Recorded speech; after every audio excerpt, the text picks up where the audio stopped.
Spirit Lake Fire District is requesting the comprehensive plan and text amendment as provided in code. Title 67, Chapter 65. Capital improvement plan for development impact easement. Source statutes. Title 67, Chapter 82. Excuse me. Staff report. Can't hear you. Use your microphone. It doesn't amplify.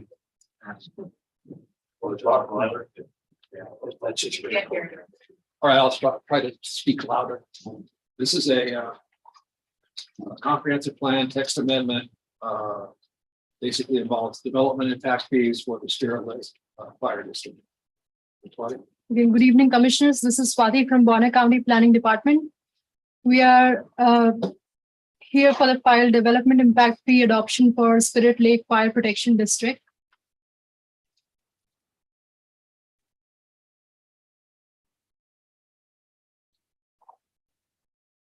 This is a map of the district which shows sub-districts 1, 2, and 3 for Spirit Lake Fire Protection area of service.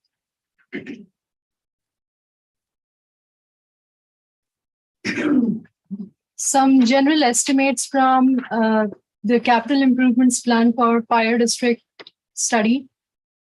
The population is estimated to grow from 2021 to 2031 by about 2,000 people.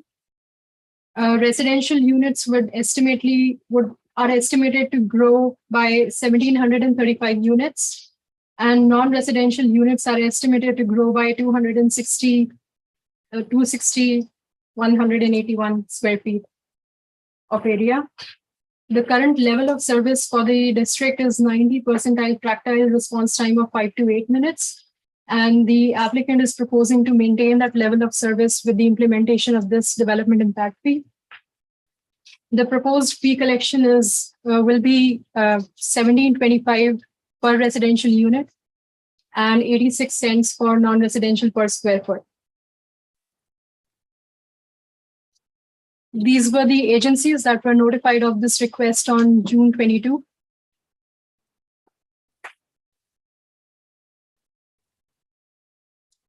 These agencies replied with no comments. Others did not reply, and no public comments were received on this file either. These are the state statutes and the Bonner County revised code against which this application was reviewed. These are the standards of review for Idaho statute for development impact fee, which consist of these subheadings. Development Impact Fee Act, the purpose, definitions, minimum standards and requirements for ordinances, intergovernmental agreements, Development Impact Fee Advisory Committee, procedure for imposition, proportionate share determination, capital improvements plan, credits, earmarking and expenditure of collected development impact fee, refunds, appeals, collection, other powers and rights not affected, transition and severability. So the capital improvements plan that was submitted to Bonner County Planning Department for review consisted of these topics. There was an introduction, a background and objectives, definition of impact fees, how land uses were defined, residential units and non-residential units, impact fee collection, what is the procedure, what new infrastructure exists, what will be required. All of those studies were in there. Fee analysis and administrative recommendations were there as well.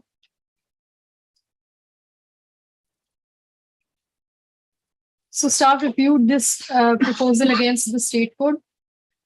This proposal is in accordance with the purposes of the Development Impact Fee Act. That is to serve new growth and development, and that a proportionate share of the cost of such development be paid by those who benefit from it.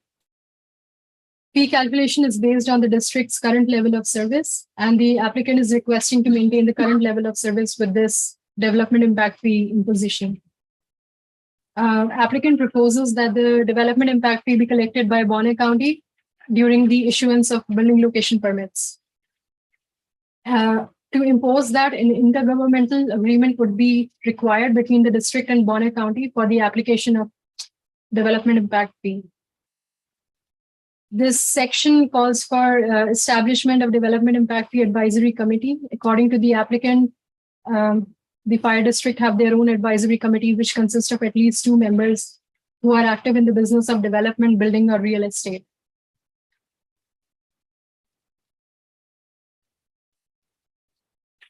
Public hearing is being conducted for this adoption of the development impact fee here, with the time, place, and purpose of the hearing being notified of.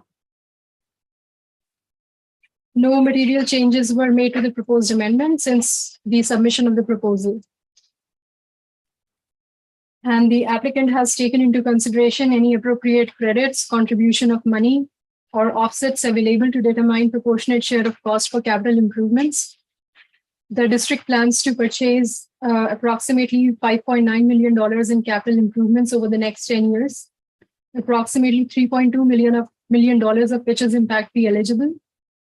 Replacement of existing capital not eligible for inclusion in impact fee calculations will be funded by other sources of revenue as applicable.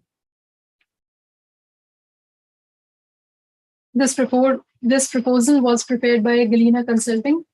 They are qualified professionals in the field of engineering and planning, and the applicant's proposal consists of the following things: district's current assets, intend to use property tax revenues, grants, and other sources of funding to cure existing system deficiencies, analysis of the total capacity, the level of current usage, and commitments for usage of existing capital improvements prepared by a licensed engineer, description of land use assumptions, establishment of ratio of service unit to various types of land uses, description of system improvements and their cost, total number of service units, projected demand for service improvements required by new service units over a period of 10 years, and identification of all sources and levels of funding available for financing of system improvements.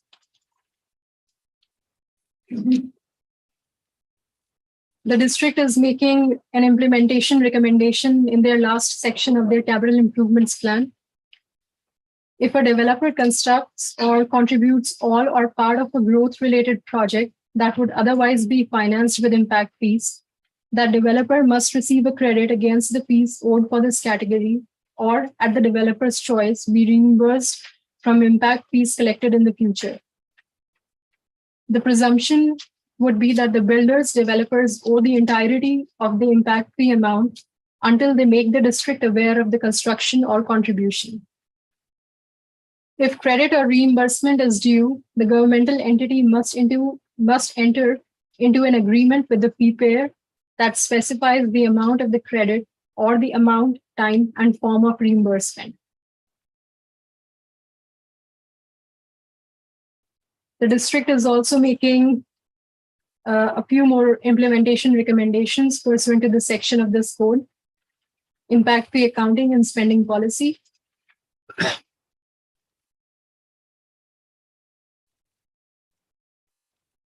These sections of the state code are applicable at the adoption of the zoning ordinance, which has already been adopted last year during the implementation of development impact fee for Northside Fire District.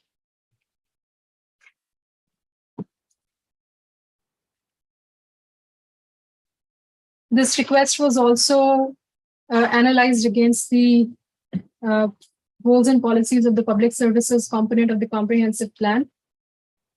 This proposal is intended to provide for future growth and development while maintaining the current level of service. It will not impact the services and utilities of the present day users adversely.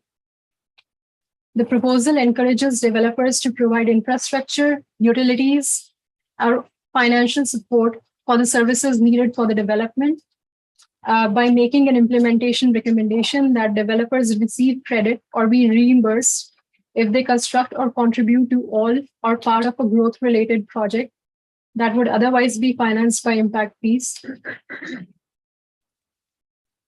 The applicant is proposing adoption of this CIP in order to serve the projected growth for a 10-year period, 2021 to 2031, This would allow the district to use development impact fee funds for system improvements without burdening the current system.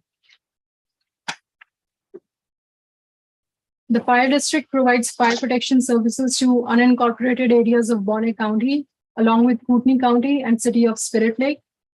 This amendment therefore proposes implementation of development impact fee in the areas of the county served by the Spirit Lake Fire Protection District only.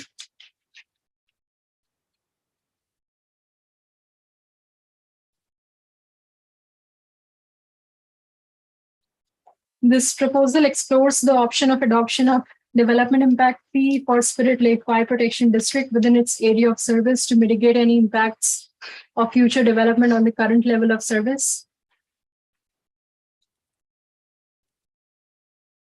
Staff finds that this proposal is in accord with Idaho Code, Chapter 7, Title 31.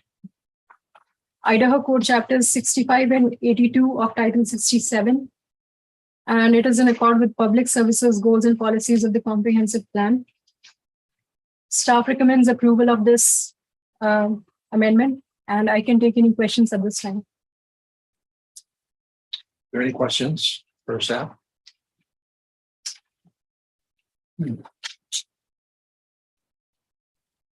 One question. In the report that came along with this application, the background that community consulting, they stated in there that the growth, I guess it would be the anticipated growth was going to be 40%. Mhm. Not much of the district's area is within Kootenai County. Most of it is, the vast majority is in Bonner County. Did that number surprised me. The last 10 years of growth in Bonner County, according to the census, has been 21%. To see that double, it was a stride.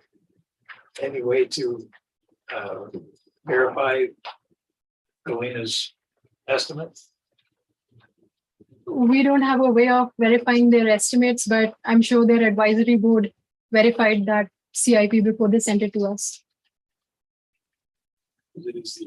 But I'm sure even the consultant is available today to answer any questions. It's like, so Ann Westcott is online. I see. That's good. But correct me if I'm wrong, if the impact, if their growth estimates turn out to be too high, the actual growth is lower. That would mean they would collect less money than they anticipate in impact fees. Now, they may also have less expenses because they may not need to make all the capital investments that they're anticipating based on that 40% growth. Maybe that balances out, I don't know, but that's right. They would, if the growth doesn't happen, then their impact fees that they collect would be lower. So they'd have to deal with that. It appears that Ms. Westcott is online, so maybe she can address it. Yes. Just refresh my memory for Northside. They also requested that the county collect the fees. And Yes, the procedure was absolutely the same. Yeah. Okay.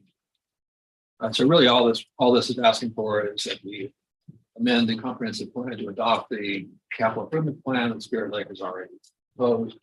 And which then provides the avenue for Bonner County collecting fees on that portion of the district. That's Yes. okay. No other questions? Is the applicant wish to make any comment? The district, if the district can, or the consultant, I think, is online. Yeah. I don't know if you want to make a comment. Yeah, Up to you. No, we not. I don't know what's appropriate on this venue, is it me or is it Ann? And Well, you're the applicant, so. yeah, I think Anne wanted to talk about anything that I missed in my presentation. So Sure. Can you hear me? Yes, we can hear you now. Oh, awesome. Wonderful. Sorry. I wanted to answer the question about the growth projections. Yes, those are higher than you've seen in the past 10 years. We do start with the lower census data projections. We also took all of the assessment data from the Bonner County tax assessor. So we have all of the parcels. And then as we were meeting with the Development Impact Fee Committee, the chief was actually outlining specific parcels that have been platted, that have already come to him, counting how many of those parcels we believed would be developed if this economy continued. But whomever was speaking before is exactly right. Our job is to look at these numbers every year, and if the growth does slow down again over a long term, we will collect less money, but we will build less. And so the amount of the fee won't change. We will just constrict the CIP accordingly. For example, maybe they would not need to buy the engine quite as soon as they might otherwise. Good, thank you. Any other comments?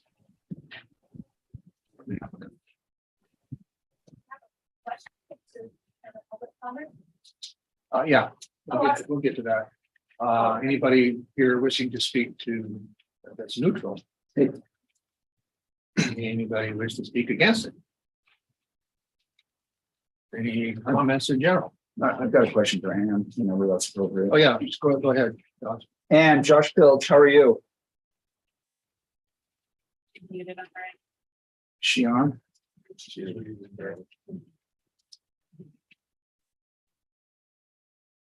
And can you hear me? I can hear you, but you can't hear me. Yeah, we can. So, and in the non-residential, is that anything commercial, or what qualifies as non-residential? If you can just confirm you can hear me. I can. Okay. Non-residential is everything that is not a single family or multifamily residence. So it could be commercial, retail, it could be office, retail, industrial, institutional. Okay. And then it says residential is per dwelling unit. So that's not per parcel. That would be if you build a house, it's 1725. You build an ADU, it's 1725. You got an RV 1725, doing another RV 1725. Is that per unit? Is that how that works out? RV parks, we usually use address RV parks on the commercial side, depending on how, what the vacancy rate will be. So we often do an individualized assessment of those.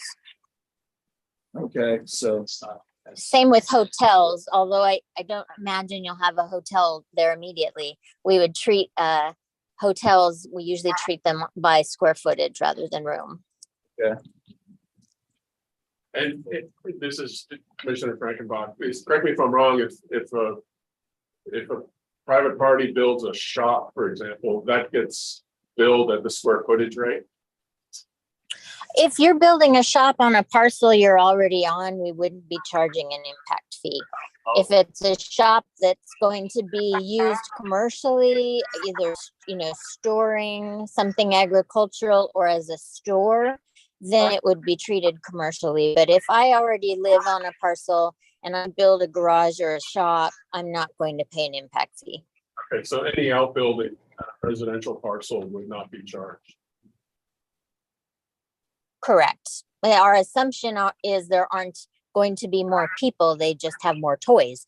And we don't necessarily need more fire response because of that shed or storage unit. Okay, thank you. And one other question, how does that work with the county collecting those fees and processing that? Is there something that covers the staff time? How does that work? Yes. In the intergovernmental agreement that Spirit Lake Fire will sign with the county, for every fee that the county collects at building permit, the district pays an administrative fee back to the county. And that's all outlined in the legal agreement, the memorandum of understanding between the two entities. And Northside Fire has been doing that since theirs were adopted last year. That process is being worked out really well for the planning department. It covers our administrative costs. Okay. Any other questions? So, and one thought that I had was if Spirit Lake Fire District is a residential unit is 1725, but North Side is I can't remember, $700 or $800. Then Right. you're building in North Side's district, you save $1,000. And in Yeah. you're 39 cents a square foot on the non-residential. And you're more than double in Spirit Lake. So anybody looking at that may consider that it would be cheaper to build in North Side Fire District than to build in Spirit Lake. I suppose so. However, I think people probably will have a number of other criteria, including the price of land. The reason that fees end up being different is because each district has a different level of service. They have different geographical boundaries. You know, that large area of Bonner County.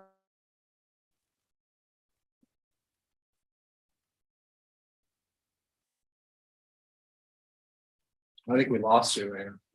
Things were going so good. Yeah.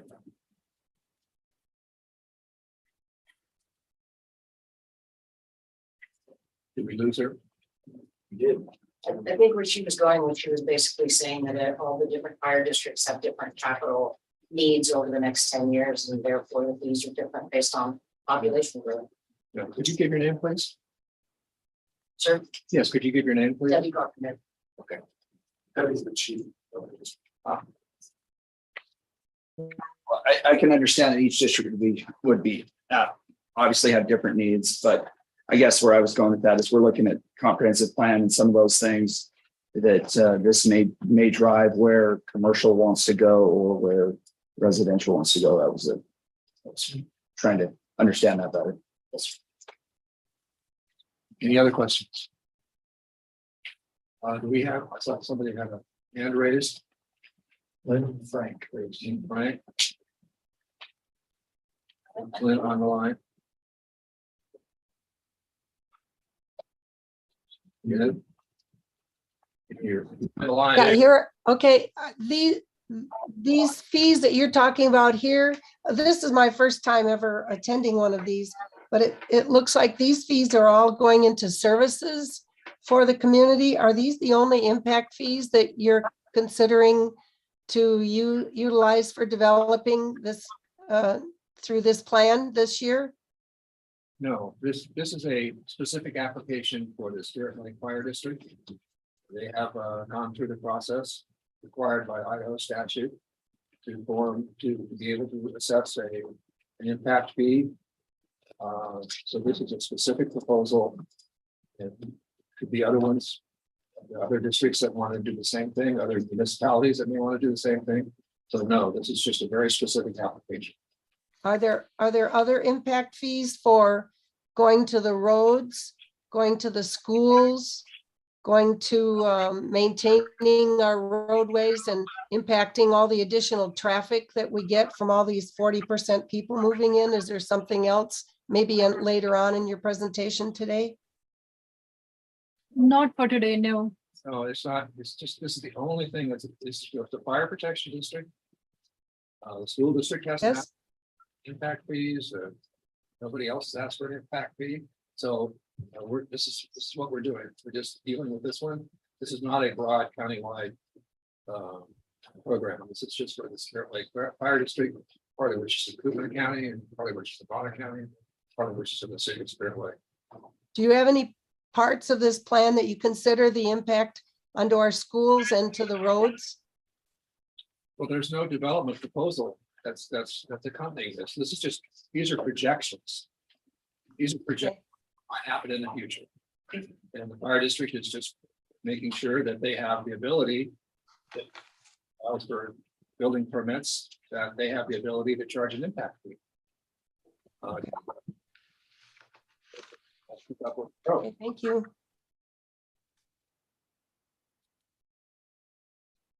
So there's no proposal to develop, an additional 40%. There's just no proposal. Okay, any other public comments? Back in order, Dick. Would you want to come up, please? Sure. It's just more or less a question on the credits. So I was questioning, it says construction or contribution. So if the developer, I'm trying to understand what that means, if the developer like contributes his, what they're constructing to the city, or like, how does that work? Because I'm just thinking if they get credit back for what, you know, for being charged the impact fee, will that lessen the impact fees that are collected? Well, Yes, trying to. I think what the credit is, you can correct me if I'm wrong. What the credit is, if a developer builds a tract of houses and builds a firehouse, he would get credit for the cost of the firehouse. Is that right? So it would be a donated building. Oh, yeah. So, and you want to answer that? That is correct. Exactly what you said. If a developer had donated the land that the district needed for a station, they would be credited back the amount of that assessed valuation. What was your name? Elizabeth? Elizabeth E. Hall. Hi. All right, with that, we'll close the public comment. And we'll bring it back to the mission. Any discussion? Anybody want to make a motion? Silence? Well, it's interesting. This is one section of state code that details every step to be taken very well. And the two that the county has seen proposals, North Side and now Spirit Lake. The consultant has put it together, just plain reiterating step by step out of the state code, how it's to go. And then, of course, there's estimates and putting together the capital improvements plan, but still it's done step by step, very, very cleanly, very nice. So I wish you could all go that way. However, this is a good one. And it is interesting, the comment that was made about other capital improvement programs, the way that code reads, chapter 82, a district has to come to the county with a proposal. You're not going to see the county proposing to establish growth fees here, there, and around, because it has to come from the district, the taxing district. So That's correct, and has to be compliant with the state code. Right. So any district that wants to, right now, school districts cannot. And as I think there's some suggestion that they should. yeah, oh, yes, it's been suggested for the last 15 years at the legislature, but All right, so do we have a motion? well, I move to recommend to the Board of County Commissioners approval of this project file AM 009-22 to amend the Bonner County Comprehensive Plan for adoption of capital improvements plan for Spirit Lake Fire Protection District as presented at this hearing. Finding that it is in accord with the general and specific objectives of the Bonner County Comprehensive Plan as enumerated in the following findings, fact, and conclusions of law as based upon the evidence submitted up to the time the staff report was prepared and the testimony received at this hearing. I further move to adopt the following findings, facts, conclusions of law as written. The action does not result in taking the private property. I'll second.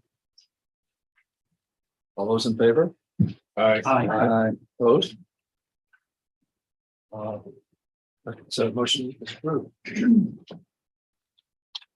All right, so we're now going to move on to the comprehensive plan. We're going to do this a little bit differently than we did in the past. We're going to go component by component, and we'll be putting our components up on the board. We'll ask for public comments on that component. That's it, just that component.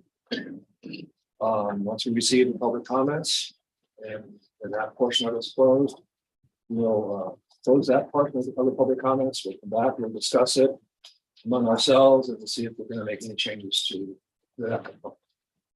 Based on the comments and the materials that have been submitted, of which there are numerous, quite a few comments that have been submitted in writing. We appreciate that. It's more helpful, however, if you get them before the day before the meeting. So it was kind of a problem. I had problems with my computer, so I didn't get a lot of them until I got to the hearing today. So that's what we're going to do. We would ask that you try to keep your comments, since we're going component by component, to 3 minutes. If you have made a written comment, that's certainly, if you want to make sure that we've read it, that's fine. You can do that again. We would like to make sure that we don't get a lot of repetition if somebody's already said what you're going to say, or something close to it. We would ask you that you not repeat it if you understand. You understand. So that's the process. So in addition, I wanted to make this point clear, which I think has not been adequately understood. And that is that throughout this whole process, the commission has reviewed all the sub-area plans and we've had numerous discussions about the sub-area plans. Those were that took place over several years. A lot of people were involved, and that constitutes public input and comment on the comprehensive plan. So we have that. We've reviewed it and we've studied it all. And that, so what we've gotten from that, we tried to put in drafts that you're going to be looking at today. So this is the first one that we have, which is property rights. And I know there were some written comments regarding property rights. So I'm going to open that to a discussion.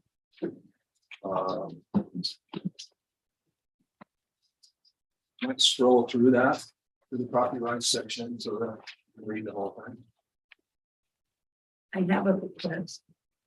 I'll be back up to the title page, since I'd like to comment on the title page. On the page of the comprehensive plan.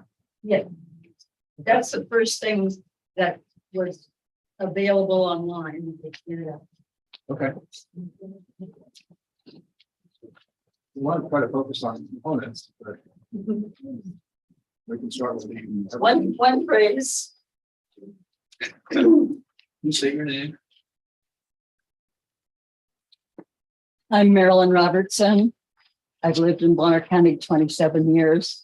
The reason I mention the title page is that the only kinds of rights that are listed there are private property rights. So I would like, under the title, there's a phrase that begins with the word protecting. I would like to be added in quotes, and protecting the public interests of our residents, close quotes. Okay, thank you. All right, so let's go to property rights. And we'll scroll through property rights and we'll ask for comments on the property rights section.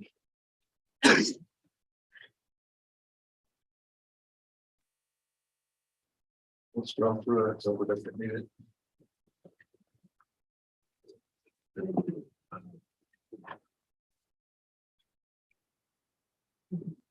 All right, so yes, sir. I'm sorry, are you taking questions or comments? Comments.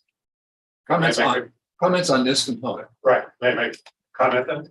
Yes, absolutely. That's what we're asking for, is comments on this component. And then Back up to the then we'll go top. back, just so you understand, we'll go back to each component. And if you commented on property rights component, you can comment on other components. So, we'll let everybody have a chance. So let's stay right here. Okay. My name is Paul Vogel. I live at 1028 Janice Drive. And is this a recommended deletion, that sentence that's crossed through? Yes. Well, I guess I would ask the commission why you're doing that in light of Idaho Code 676502, which is the purpose of local land use planning. And the very first section under 6502 subsection A says to protect property rights. It doesn't say to protect property rights of developers or applicants. The purpose is to protect the property rights of every property owner in the county. And when you try to take that off, strike adjoining landowners in future generations, you're telling, you're required to give notice to adjoining landowners, but you're sitting here saying that they don't have any property rights. We'll give you notice, but don't bother coming because we're not going to listen to you. I find it very confusing. Maybe this is not what you mean or what you intend, but I can very easily foresee that a future planning commission, a future board of commissioners will discount objections from adjoining property owners in the county. And when you say, and when you strike out future generations, there are a lot of people that will talk to you about the need to have a component in the comprehensive plan addressing climate change. And if you eliminate the concept of future generations, you're setting the stage to disregard the impacts of climate change as a component of the comprehensive plan. So, I mean, right off the bat, just step one, I see something that I find bizarre, actually, that you would take this out of a planning document. You're planning for the future, and you're saying, we don't want to know about what's going to happen in the future. So I would actually suggest something different. And that is, and of course, I'm talking about a state statute, Idaho's Local Land Use Planning Act.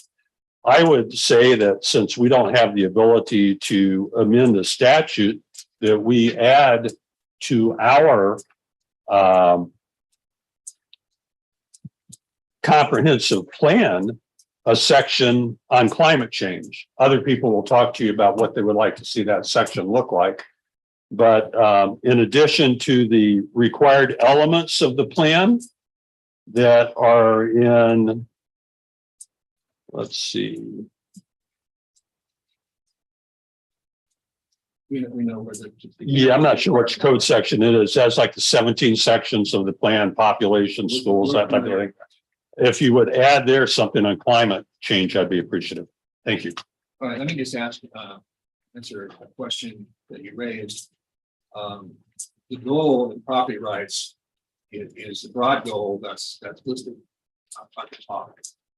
The reason that the two-way street language is taken out is two-way street really is an ambiguous term.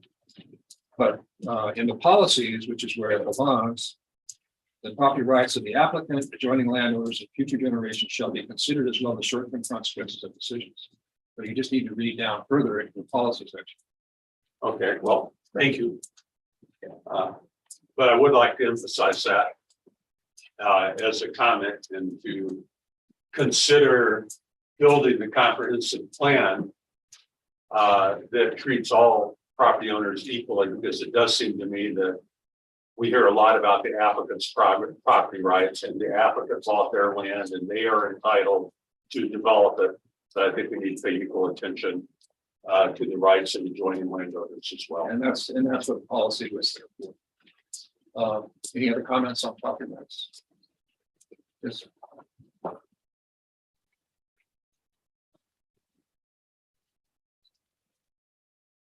Thank you. My name is Rick Price. I live in Sagal. Do you need my address? No. Along with rights come responsibilities, and I'd love for you guys to include something about property owners' responsibilities in regards to maintaining wildlife, water quality, and air quality, along with the property rights. I think rights and responsibilities go together. Thank you. There are other components that deal with some of those issues. Anybody else? Yes, sir.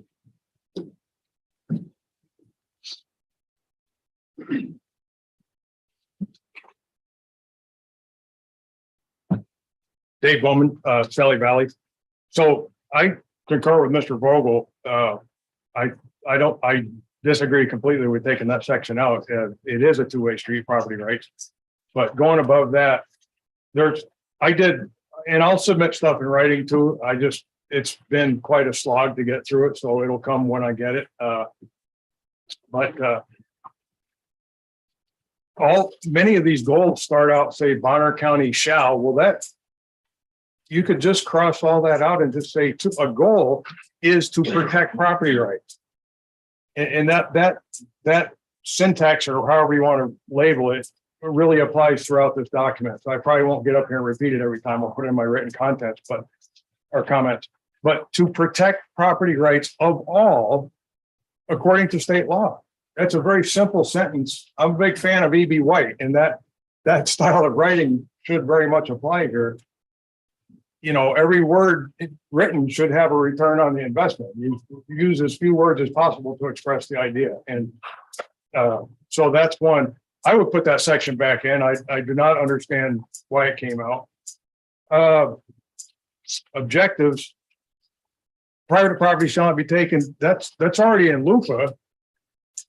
So it's correct, but it seems unnecessary to be in here because if you already put in here, you have to follow LUPA state law. Impacts to other properties. Well, these aren't my notes. This is someone else. I'll skip over that. If you go down to policies, property rights of the applicant, adjoining landowners and future generations will be instead of shall be considered, I would say, as well as short-term and long-term consequences of decisions. I mean, we've already seen what happens when you only consider the short-term. We've been battling that. And long-term matter. And then this is just a note in the summary of notes, something that I noticed in there, talking about adjoining landowners, but the consequences shouldn't be just for adjoining landowners. Oftentimes, you know, if you live 5 miles up the road from a subdevelopment that's going to increase your traffic, well, you're not an adjoining landowner, but certainly has an impact. So I would just ask to have that added in. And again, I will follow up in writing on this stuff. That's just pretty quick. Anyway, thank you. Can I ask a follow-up question, Dave? Sure. So, because you mentioned this several times, it seems like you want to take out the word shall across the board. And I agree in goals and objectives. I don't think it belongs there. It's the wrong syntax to express a goal and objective. But in a policy, it's an imperative. It says Bonner County shall. And it says that's what we're going to do. So I'm not sure I understand why you object to the use of the word shall. I guess in the policy statements. It just seems like you could say will and get the same idea across that you're planning to do it. And because shall to me belongs in the code. Must, shall, and should and will are appropriate words in this language. I mean, I've looked at other comprehensive plans too, and that's what it seems like. You know, it is the broad vision of the people. It's not the code. That comes in the details of the policy versus what would be in the code, in my opinion, rather than the word we use, whether it's should or shall or may or will or. I get that. Should is a softer term to me. No, I wouldn't put should in a policy. Okay. I would just, but will, I think, is appropriate. The county will do this. All right. I just want to understand your perspective because you've made that comment several times. Thank you. Yes. I have a question. So I have general comments that I'd like to offer. When are you taking general comments? Do they relate to a specific component? They relate to the process as a whole. Well, if it relates to the process, we're not going to discuss that. You're not going to take my comments? Well, I don't have the opportunity to speak. Didn't you speak last meeting about process? I would like to speak. I'm prepared to make comments today. So, Is it about process? yeah, it's about the comprehensive plan. All right. But if it's about process, we're going to be real short. Plug your ears now. Excuse me. I'd like to reiterate what we decided we were going to do tonight. And one of the reasons that we decided we were going to handle it this way is because 2 weeks ago, we got immense criticism that we weren't having a workshop. So we attempted to give this more of a workshop venue. Now you are insisting on going back to what made people unhappy 2 weeks ago. I personally find it a little challenging to please everyone all of the time. So we're doing what was requested 2 weeks ago, and you are very rudely insisting that you get to speak about what you want to speak about. I came to offer comments in a 3-minute time period on the comprehensive plan.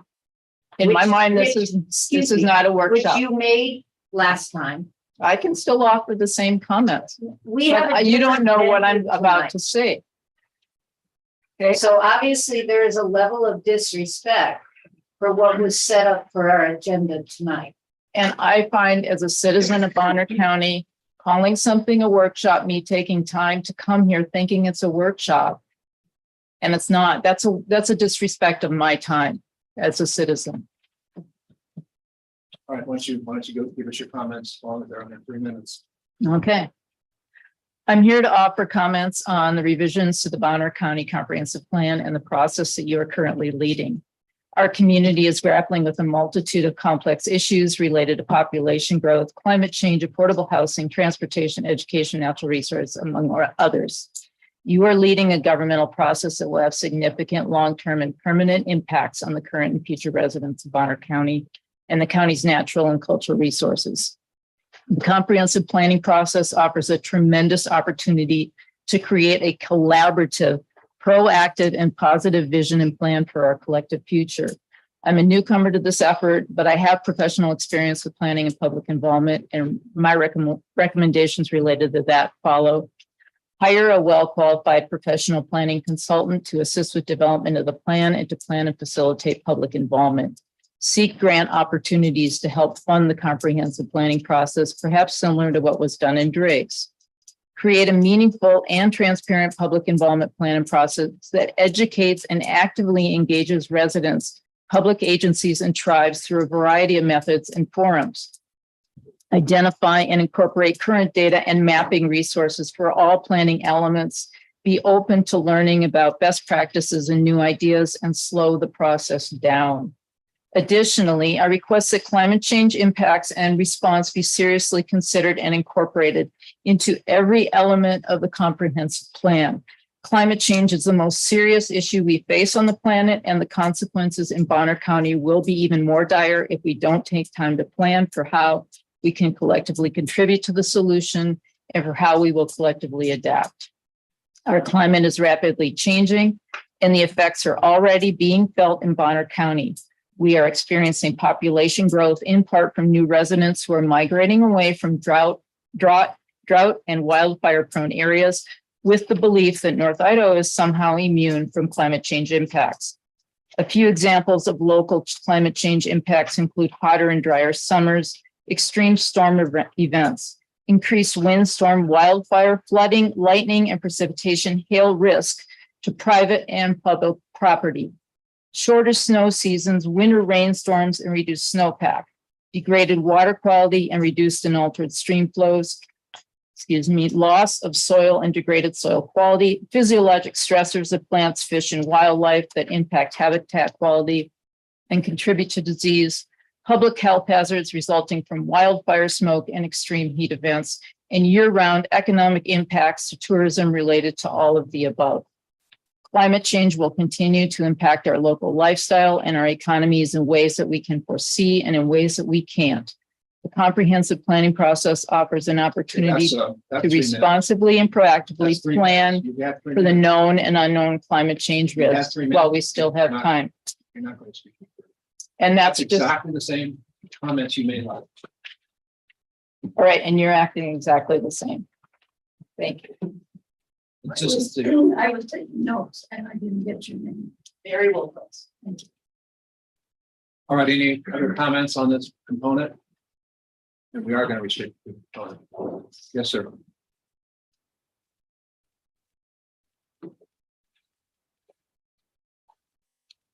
Hi, Matt, Lynn Scott, Sagal. I sent some comments. I don't know if they went through. Did everybody get this? Okay. As far as the property rights component, this is coming from a neighboring county that just got done doing their comprehensive plan update in 2020. And I like this, they're gone ahead and put in their property rights component under policies. Avoid reductions in land use intensity called downzoning in any county initiated zoning map or development code text amendments, with exceptions being a property owner's voluntary agreement to a change, or if there is clear, useful, significant public purpose. The need for map and text amendments should either remedy existing nonconformities or at least not create any new ones. Bonner County is not starting out with a clear slate. Investments, plans, and expectations have been made on existing zoning designations. I believe the language I suggest, what it's copied from another county, does not eliminate the possibility of downzoning. However, there are prerequisites that have to be explained through, that can have been explained through court precedents prior to doing so. A public harm or evil as it relates to health, safety, and general welfare needs to be identified and developed before infringing on property rights. This is more adequately expressed through the Supreme Court case Penn Central. And I'm quoting from that. A use restriction may constitute a taking if it is not reasonably necessary to the effectuation of a substantial governmental purpose. The inquiry here must be whether the police power rather than eminent domain power has exceeded its constitutional limits.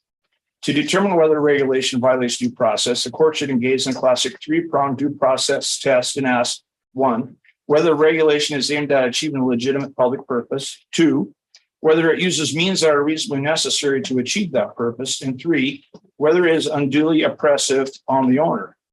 In other words, number 1, there must be a public problem or evil as it relates to public health, safety, and welfare. 2, the regulation must tend to solve this problem, which is also often referred to as effectuation. And 3, the regulation must not be unduly oppressive upon the person regulated. It needs to be narrowly framed, the least drastic means. Yeah, I go in my comments and I quote several of the justices.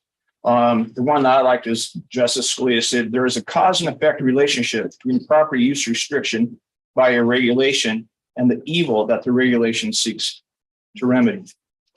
In another section, in that other county's code, it also goes on and says, remedy existing nonconformities and avoid creating new nonconformities by adopting appropriate land use regulations. The reason I feel this is important under property rights is because there's a few of the sub area that propose to go ahead and downzone literally hundreds of parcels. And we told them many times, Mr. Davis told them many times, you have to do an analysis to find out what create. If there's a public problem or a harm going on, that has to be created, that needs to be developed. And then we could go ahead and go on from there with an analysis. In none of those sub-comprehensive areas do they come up with the public harm or evil. I've been to many of them and I asked, what is the public harm in the way the zoning is left right now? No one had anything to say. So that's my comments on property rights. I have some other comments, but thank you. Thank you. No, thank you for submitting your written comments too. Those were very helpful. I'm sure we all read them. I know what I did. Anybody else have a comment on this component? Okay, we'll bring it back to the commission. I have a couple of suggestions. Some as a result of some of the comments that were just made. Pardon me, please. Oh, we do? Okay, we have someone online. Rod? Yes, it's Rod Barkley. I turned in a comment along with a couple other people. You have there probably in your hands. It's signed Roderick Barkley at the end, but I'm speaking here in regard to just what Paul Vogel said and the man just after him about the crossing out of the part of the goal, the first goal there in property rights that was struck out. I'm agreeing with both of those men in their comments that we should be concerned about, adjoining. I mean, not just the next door neighbors should be thought about, but beyond that, and also through the lens of climate change as well. And I think we're not on climate change yet. So I just wanted to say a couple brief things about this. And I may have to leave early. I will have to leave early. I've got another commitment here in about a half hour. So if we can get to those other ones on hazards, if we get to the hazard zone, I'll have a little bit more to say. Was I clear there? Or? Yep. Okay, thank you for letting me speak.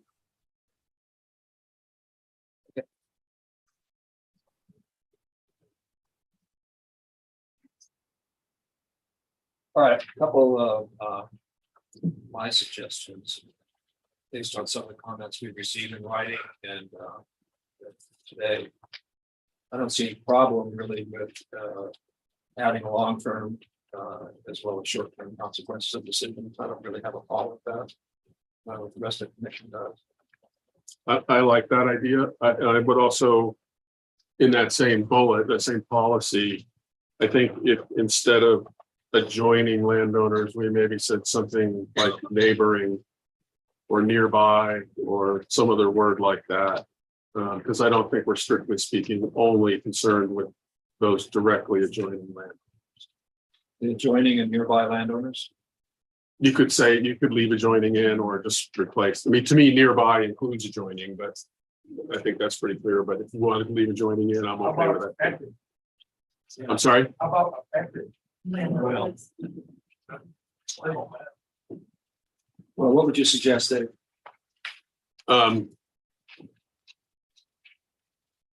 I guess I like your suggestion, Alan. It's adjoining and nearby.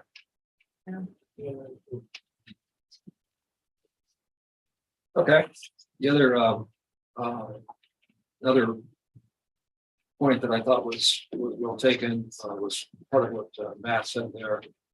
Avoid restrictions in land use intensity, down zoning map, the development codes, code amendments, unless there is, I took out, I rewrote this, sorry.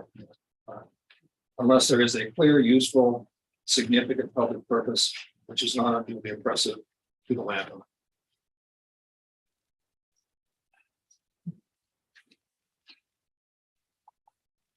Any comments? Thoughts? Yes, it's. You have a comment on this? Here, we can see where that's going. It's hard to hear you.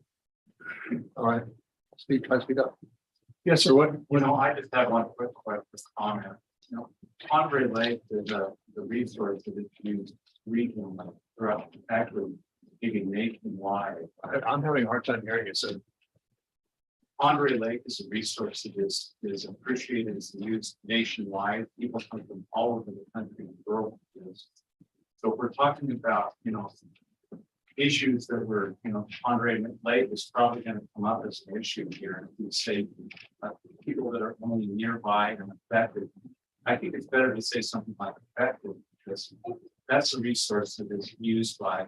We're talking about, in this case, we're talking about property rights. Okay, We'll get to that in I'll be natural natural resources. Andre is a public resource. True. Public property. And we're also talking about land use regulation. Okay. How does a person developing property, what is their responsibility? Okay, that's. So. Can you state your name, sir? Ellie Porter. Just a quick question. Now, I have read through the master plan last developed in 2008 and have watched all the major changes. I've been here almost 25 years. Huge changes in it. And many of them have come before planning and zoning, and many have been adoptions of new subdivisions. So is the master plan a guideline, basically, or is it a stronger commitment made between those of us who live in the county and those of you who are making the decisions? Well, the development has to be consistent with comprehensive plan. So comprehensive plan is sort of the base document. It is a guide. That's a guide, but it needs to be. It's not a law per se. No. And Well, but any, you saw earlier when we saw the Spirit Lake Fire District, one of the requirements there was that it was consistent with that. You see that on every development proposal, every application that's coming forward, you'll see a staff recommendation of whether or not it's consistent with the comprehensive plan. So it's an important document. But the comprehensive plan, according to state code and practice, it's to be a guide. It is to show what's the vision for the next period of time. It being a guide, it's not code, but it should lay out policies, it should lay out goals, what do we want to achieve? And then, as was done in 2007 and 8, code was written based on the comprehensive plan. So the code is where the wills and so forth, you shall do this and so forth. The comp plan guides you toward that. And as a couple land use attorneys have commented, if there's something in the comprehensive plan that doesn't end up in code, okay, there's nothing wrong with that. You can't go back then to the plan. Wait a minute, your plan says you're going to do this. You haven't achieved it yet. It just hasn't been achieved. It still may be a goal. So if, for example, there's a person who believes their property rights have been violated. Right. They would then have to seek legal counsel. Well, right. And there's a process described by the Attorney General of Idaho to do that. To test that. And that can be brought to the county. And if they request a review, the county has to do that review per the Attorney General's guidelines. So yes, so that's across the board. Any property owner, if they feel that their property rights have been hurt, they can test that. Thank you. All right, so try to stay on the components. That was my suggestion to address the issue brought up by Mr. Linscott. Any comments on that? Want me to read it again? To me, it's not about the language. I'm just not sure about how it, and I'm open to comments from you guys, but when we have a big patchwork today, right? You look anywhere in the county and you'll find, even within any particular land use designation area or zoning district, there'll be properties that for whatever reason, either they were maybe grandfathered from before 2008, or somebody came in with a request to modify the comp plan and it was approved. So there's a real patchwork of different zoning designations and land use designations. And so sitting here looking forward to a new comp plan where we're at some point, I assume, going to try to draw a map that says this is the land use designation map going forward. These are the zoning district maps going forward. I mean, in the past, what's been done is those properties have been treated as grandfathered properties, and whatever zoning or land use designation they had, and it carried forward. Are you proposing to do something different than that? Or do we have to draw the map precisely to match all of that patchwork as it exists today? I'm not sure. Practicality is what I'm struggling with. Is it okay if I answer? Sure. No, what I was thinking of, the reason why I brought this up is because we did go ahead and put in here, and I think this was Don's idea. I think it was Don's. Under policies, I don't go to 67, chapter 80. It Lucas says we have to use that. I don't see a problem with reiterating it in county, in our county code as well. And what I meant by not creating new ones, we've seen all those maps. What I'm seeing is that we shouldn't be creating even more of those. In some of the proposals in some areas, there's an entire section of the north of Samuel Road. The entire thing is in the vast majority of 5 acre pieces. There might be a few tens. It's currently zoned R5. Leave it as R5. If we try to create more non-conformities, the Priest River Old Town. If you look at that map right now, my sister-in-law just bought a 10 acre piece next to her. She bought it because it's on R5. She has 2 kids, and she wants to go ahead and move 5 acre piece. And the sub-area that proposes to go ahead and change that to a 10 acre. We shouldn't be, in my opinion, creating more of those, like you said. They're everywhere. I'm just saying that we shouldn't be creating more. I understand. No, I'm not saying, Emerald Acres down on Follow Bay Cutoff Road, we should show that suburban pieces. And I own the suburban. I'm just saying that we should not be creating more. Okay. And there are areas I think that we can maybe remedy those existing legal non-conformities. The big one I keep thinking of, Bill Jones Distributor, right there on the corner of, Lignite. And, Bottle Bay. I mean, that's been there for 50, Wayne, it was there before you were born. And so that's been suburban zone, but it's been a commercial property for where, Way before that. way before plan. We should go ahead and.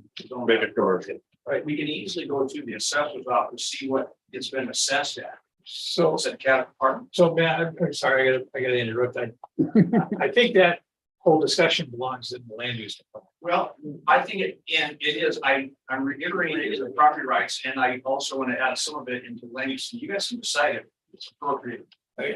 You know, the concept of private property rights permeates everything. Right.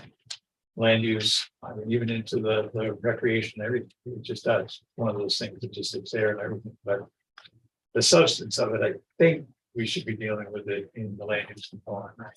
I think that's actually, I was prepared to say, okay, it's okay here, but I think that's a good comment. Yeah, It's really substantive to land use, right? And the only reason I said private property rights is the other county, that's where they put it, is what I quoted, it's under their policies, private rights. Mhm. So that's why I thought, well, that's what they did, that's where it's supposed to go. Yeah, I think though they built theirs up because it's policy, so they went with a goal to inject into the policy, and we have to look at that carefully. So, yeah. All right, so let's consider this maybe when we get to land use. I think it might be an easier conversation. All right. One other comment that I thought was appropriate for discussion was the issue of notice.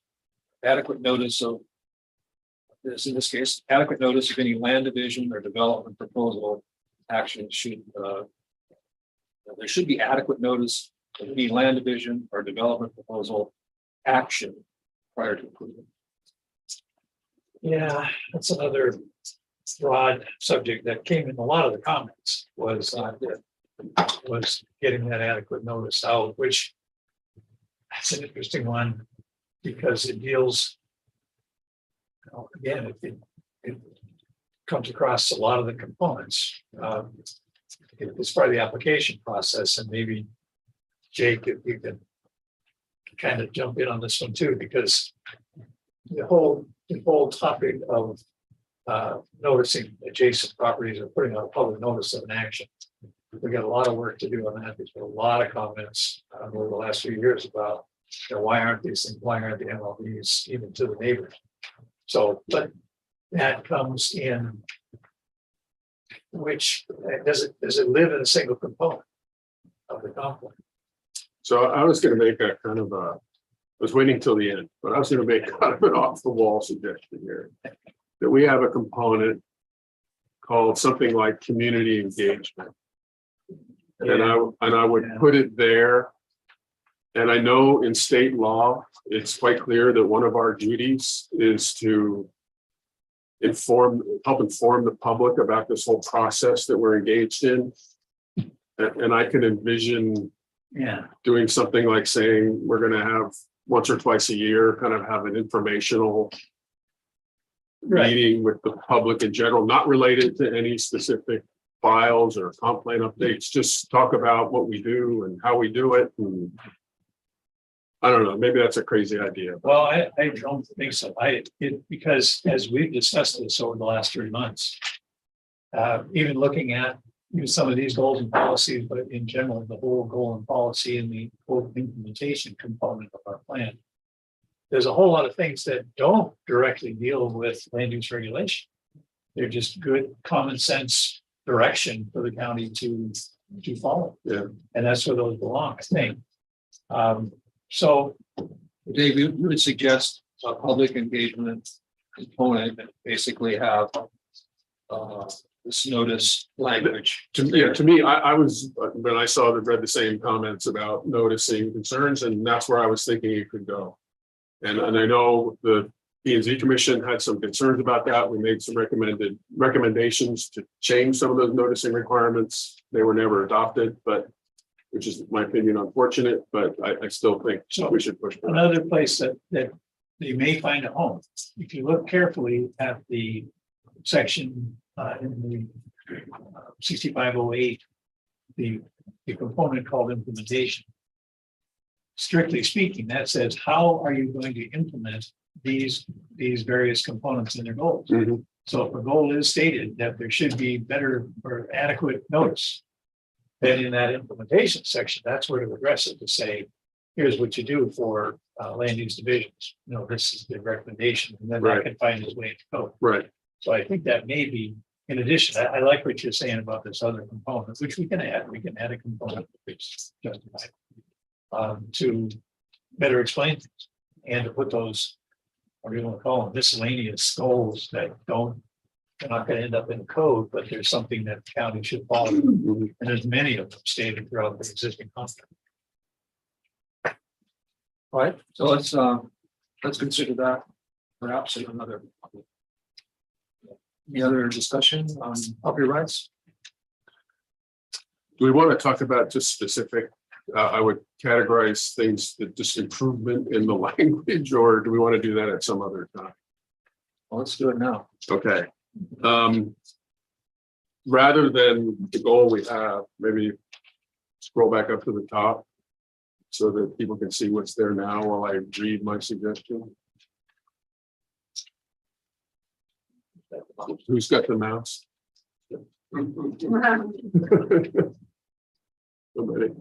Nobody does. All right, well, I'll just scroll back up. That's why. Control. Ooh, frozen. oh, There we are. behaving like my computer. You want to take that shall? No, actually, I was proposing I would like to propose to replace that one there in the current goal with protect property rights and enhance property values through conscientious land use planning that complies with state law relevant to all county land use actions. So it talks about what we're doing. Yeah, that's what we think. That's the goal. We're doing land use planning. Rather than just saying, we're going to protect property rights by complying with state law. That's kind of a motherhood and apple pie kind of statement. Okay, why don't you want to repeat that, Dave? No, I love apple pie. I don't live my mother. Protect property rights and enhance property values through conscientious land use planning that complies with state law relevant to all county land use actions.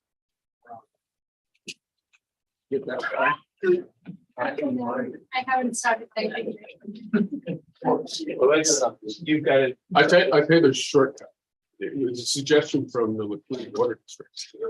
Sorry. Oh, It yeah. was a suggestion from the Laclede Water District. So we have that document. You can go cut and paste it. from Yeah, there. that was, I thought that's. Right. I don't think it changes anything about our goal, the intent of our goals. It's not content, but I think it's better language and better description of what we're really all about here. And another comment along the lines here. Down below in these suggested goals and policies, there's discussion points that we've had over the last 3 months. And you'll notice in there, one of the common discussion points was, do we use shall, do we use should, do we use now? Because again, this is a guide and shall comes across strong. Now, what if? Because, and again, this is a recommendation that is going to go to the Board of County Commissioners. If they don't like shall, they'll put should in there. So I don't know. Just to mention that was a very common discussion point. All right, so Dave is right. This language is the first Yep. bullet point, and the team would be. Yep. Okay, so let's move on to population. Beyond the population. Oh, boy.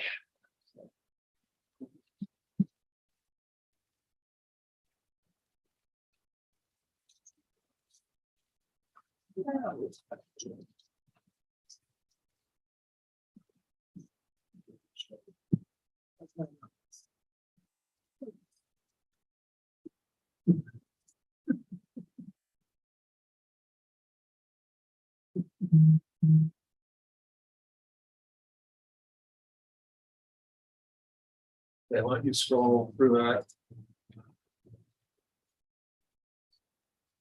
Let's see what we did. That's the seven, most of them are right there. Most of them.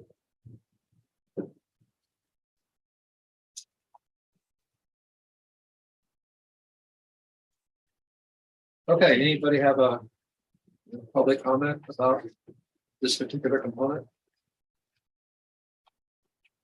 If you don't, that's fine. We can move on.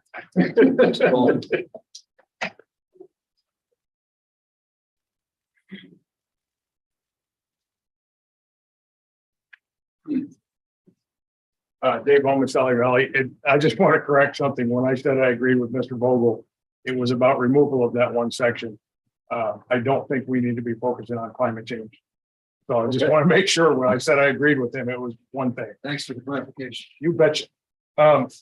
This is not a big thing here. It's more of a syntax, but down under policies, I would just say, use population forecasts and census data to evaluate impacts on housing, schools, transportation and services. It's just a cleaner, and again, all this stuff, I'll put in comments and I'll submit written.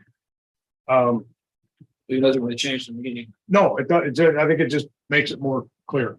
And I think, You're talking the second policy, Dave? yes, ma'am. Okay. And that's all I had for that one. Great, Thanks. you. Anybody else? We'll bring it back to the commission. Anybody want to make any changes? Is there anybody online just to clarify? Check. No. Anybody online? No. Anybody?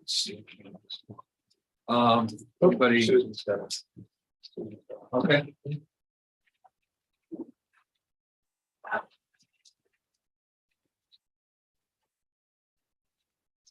Susan Drumhiller, Sagal, Idaho.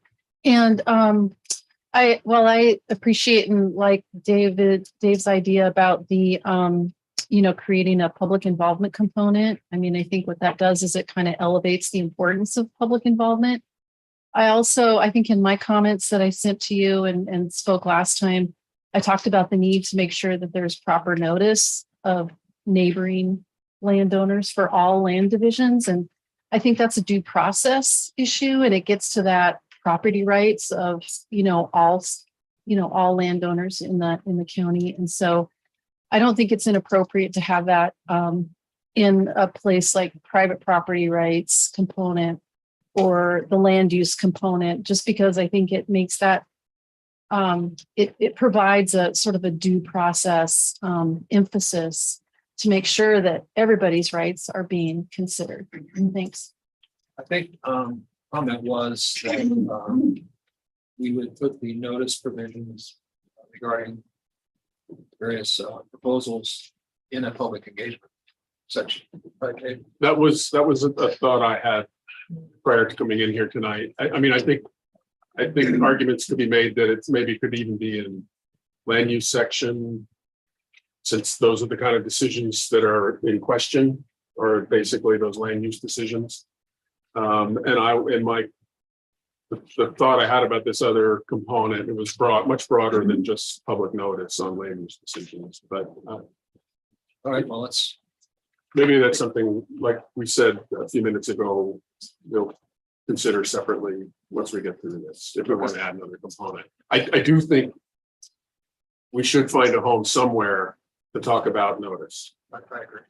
And where the right place is, I'm not sure right now, but somewhere it needs to be in there. Yeah, I agree. That's why I brought it up. Yep. All right, any other comments on population? All right, so I guess we already closed that. Commission have any other suggestions on population? It's going to be like a broken record. I don't like the wording of that goal. Keep current with county. I'm sorry, I don't like it. And yeah, what again, I'm going to crib from Laclede. Their suggestion here was ensure the impact of demographic changes on land use proposals, including generational issues and economic diversity, are identified and included in planning activities and decisions. And I think that's the goal in it. And then I think our policies support that goal. And again, I don't think it's really a change of intent. To me, it's just, it better expresses what our goal is, I think. with respect to this population section. Yeah, I don't have a problem. Yeah, it's, Substitute that for what we have. Yeah, it reads that would be my recommendation. does read better. Any objections to that? Okay, yeah. And that's why, that's, you know, that is. It's in the, it's the first. It's a goal. All right. Anything else? Yeah, I had one other. There was a public comment on the first policy where we say public population projection shall be annual and analyzed regularly. And the suggestion was to put some outside time limit on that. So it just doesn't, regularly can mean a lot of things. I was going to say regularly or at least every 5 years. Well, this could be my that's suggestion, where and we the could annual debate. came from, just so that I guess the concern there is, okay, if it's done annually and there's a change, so what? You know, what does it mean? How does it? There's even a goal or objective, it has to be achievable. That's the principle of goals and objectives. So what are you going to do with it?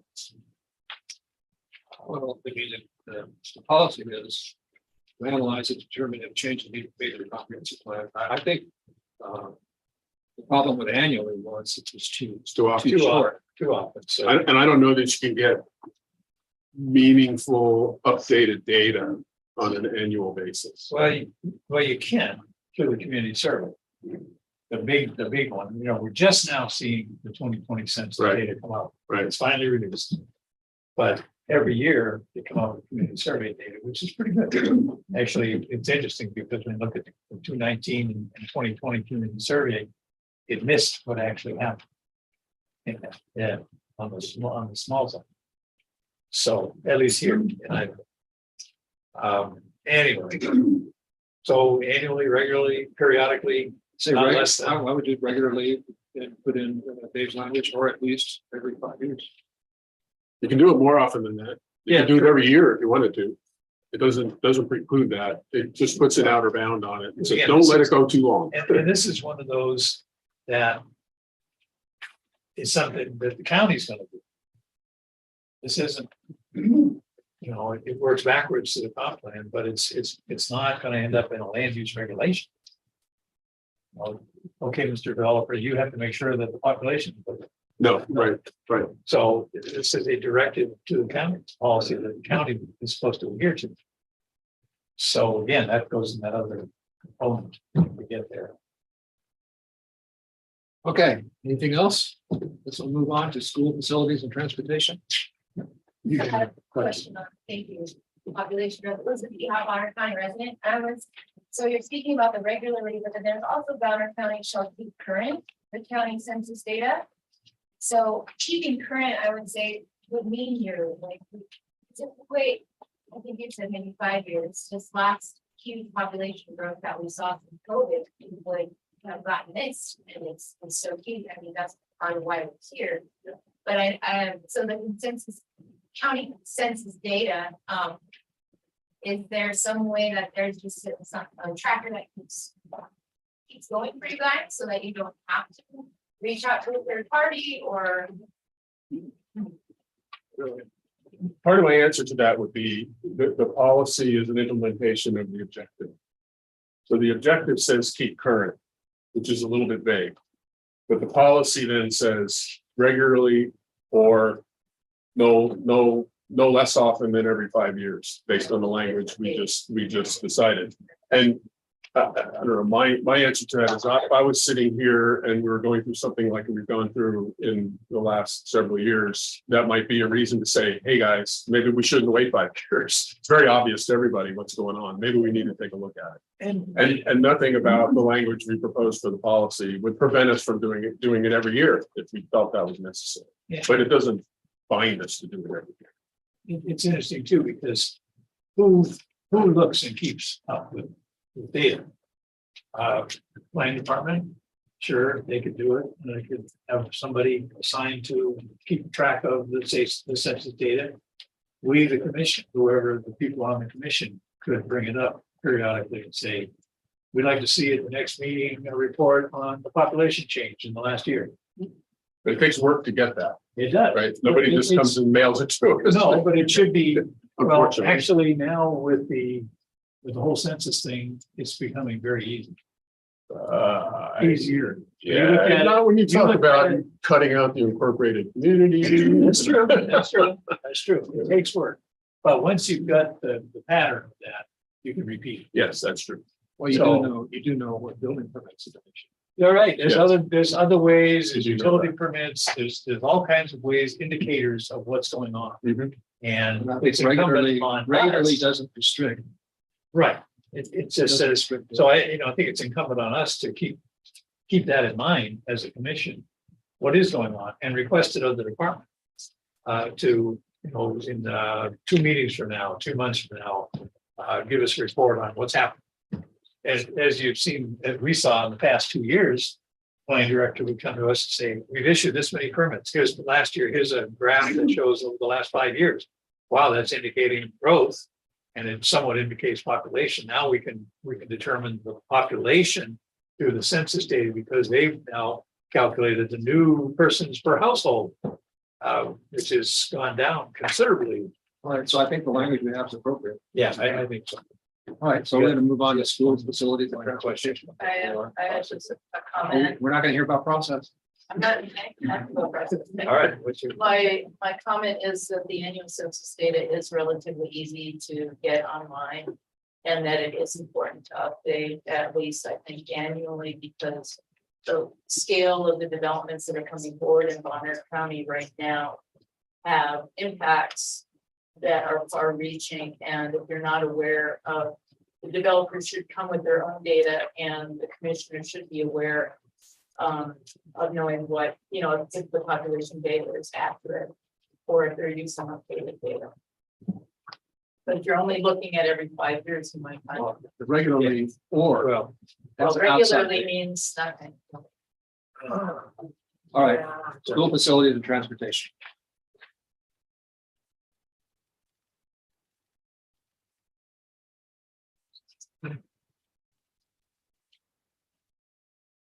And just a comment up front, it's school transportation, bus, not. Right, there's another transportation. Yeah, there's a regular transportation. So any public comments on this section? Comment? Mr. Palmer?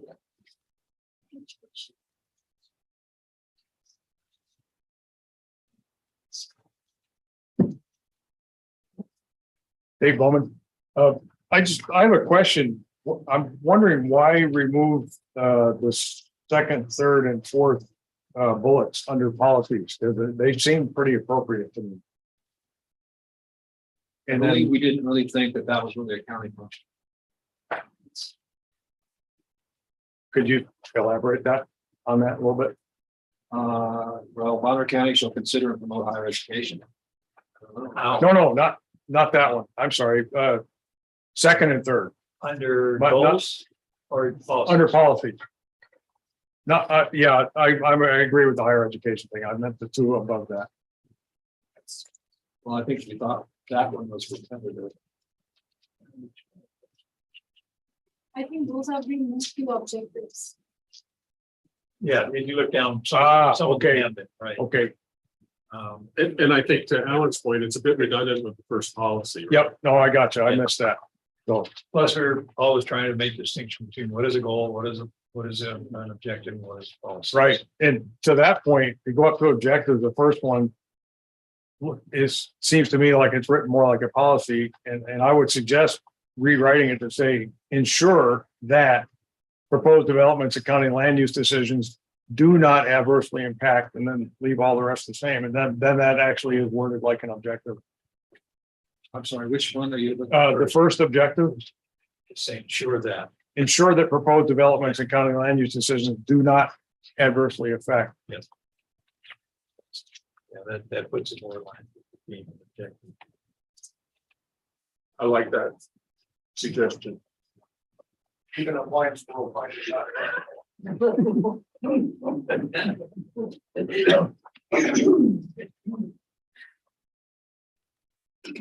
Okay, I mean, so. Yeah, that's it. I don't think it changes the intent. It No, just no, makes it more clear. It puts it in the terms of. Expresses it as an objective rather than it sounds like a policy. Hey, Dave, each one of these suggestions you've been making, you're gonna write them down, right? They are written, yes, I'll submit them in writing. I think we've got that one. I think They are written. that was particularly there. Well, we don't have them You yet. don't want them, sure. Wait, could you repeat it?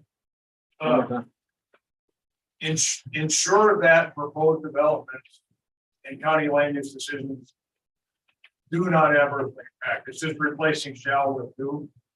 At the beginning of that.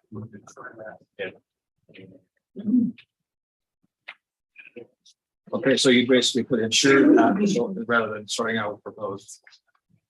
Correct. Do not shall do. Yeah, we can do that. All right, anybody else? Okay, no other comments. Well, back to the commission. Commissioners have any suggestions other than one Mr. Bowen made? We just changes. All right. Moving right along, economic development.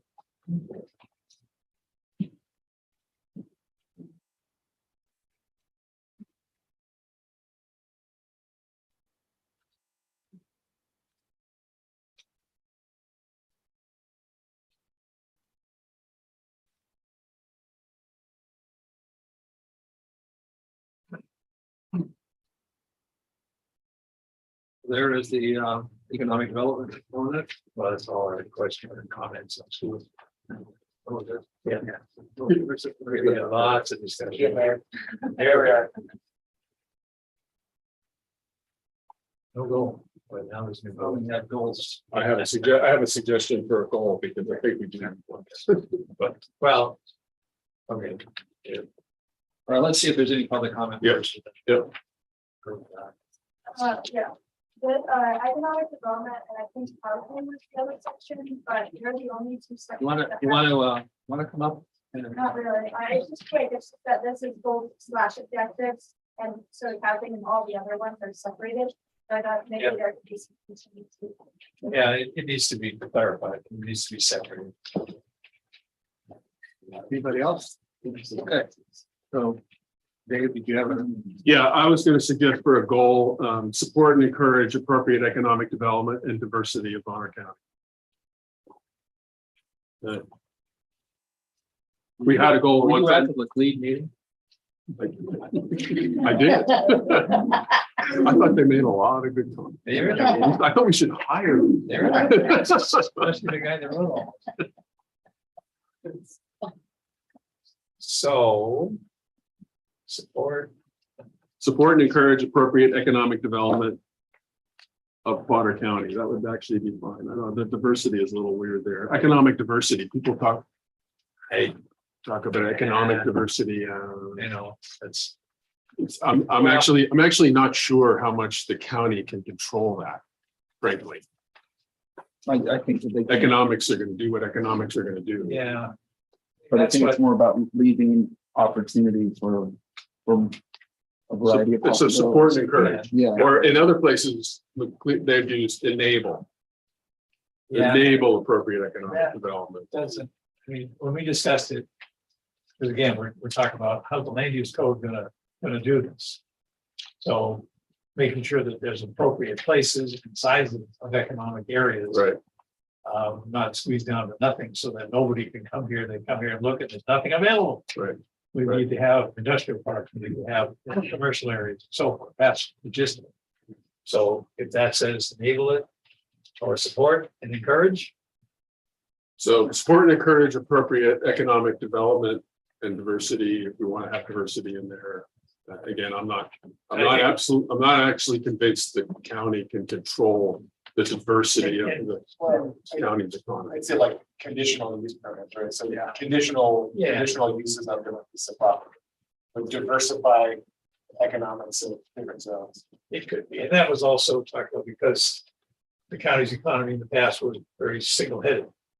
no diverse economy at all. It was all forestry, or it was all farming.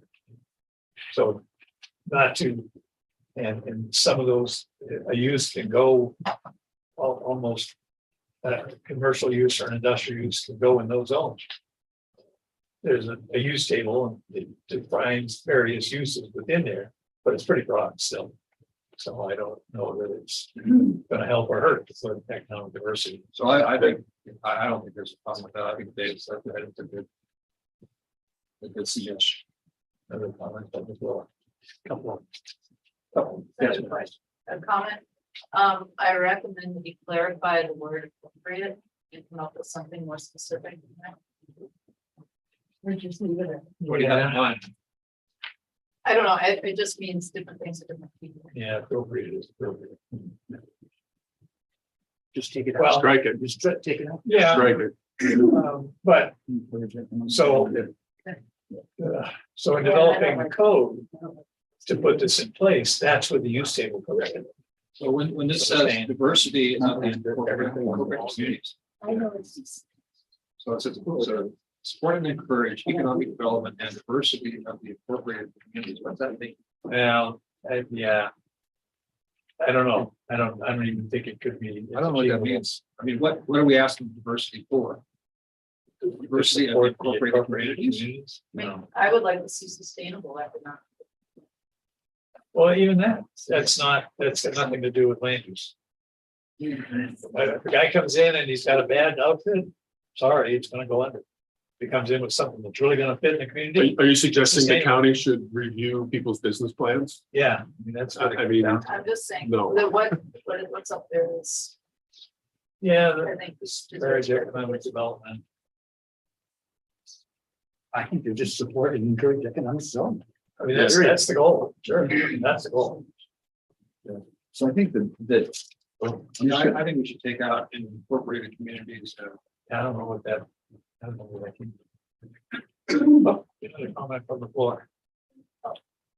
Oh, yeah, Chris. I was just gonna say, well, what if this, because we're thinking about this, we're all here now, but support and encourage the economy.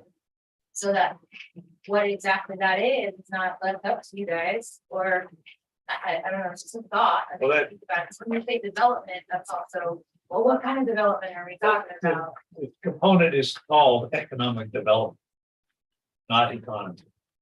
And it's talking about just that. How do you develop the economy in the county? What development? Development is a very specific word. Land use. What's it gonna be? Where is it gonna be? How big is it? What restrictions do you put on? What limitations? What allowances do you put on? That's all coming through code, but here we just need to shape the goals to say that. So encourage it, support and encourage it, right? There's gonna be commercial zones, there's gonna be conditional use permits, so forth. Those should show up in the objectives. We can scratch goals from objective goals, I think. Yes. So. All right, Gabby, you have a question? So Chris, Lady next to you. well, I think that I'll say what I was gonna say for different section, will make more sense. Okay, all right. The first. I was just wondering why you took out the reference to maintaining rural atmosphere. I think the word appropriate in there kind of speak to, some, I just want to get into that certain economic activities are appropriate in certain areas, and then when you talk about those use tables. It seems like it does make sense to have some kind of, I don't know, reference back to, we want to have a healthy economy, but we also don't want to destroy the rural character of our county while we go for that. You know what I mean? So I think that's where the word appropriate came in. yeah, right. Because one thought we've had is in establishing, one thing that the comprehensive plan doesn't do real well right now is state of vision. And the vision is going to be that, to maintain the rural character of Bonner County. That permeates the whole plan. So you don't have to keep repeating that in every section. Don't forget, we're going to maintain them. It's there. That's a stated vision stronger than a goal, it's a vision. Well, I'm not sure what the comment is, because if you look at the second bullet point, it says commercial industrial uses should be located and operated in a manner to ensure protection of our our natural resources, including clean air, water, dark skies, overall environmental quality, and the rural character of Bonner County. So It's already there. In an objective. I think that the comment was a little bit more that support and encourage economic development without any other limiting verbiage in there. Could lead a person to that appropriate. Might be appropriate. Well, I think you can't, you can't read the goal separate from the objectives and the policies. You can't just, otherwise you'd end up putting everything in the same block. Plus, that's been one of the problems that we've had through comments about land use actions is someone go back and they'll pick a word or a sentence in the document and say, this is it, it's got to be this. It's taking cumulative. It's not just one word.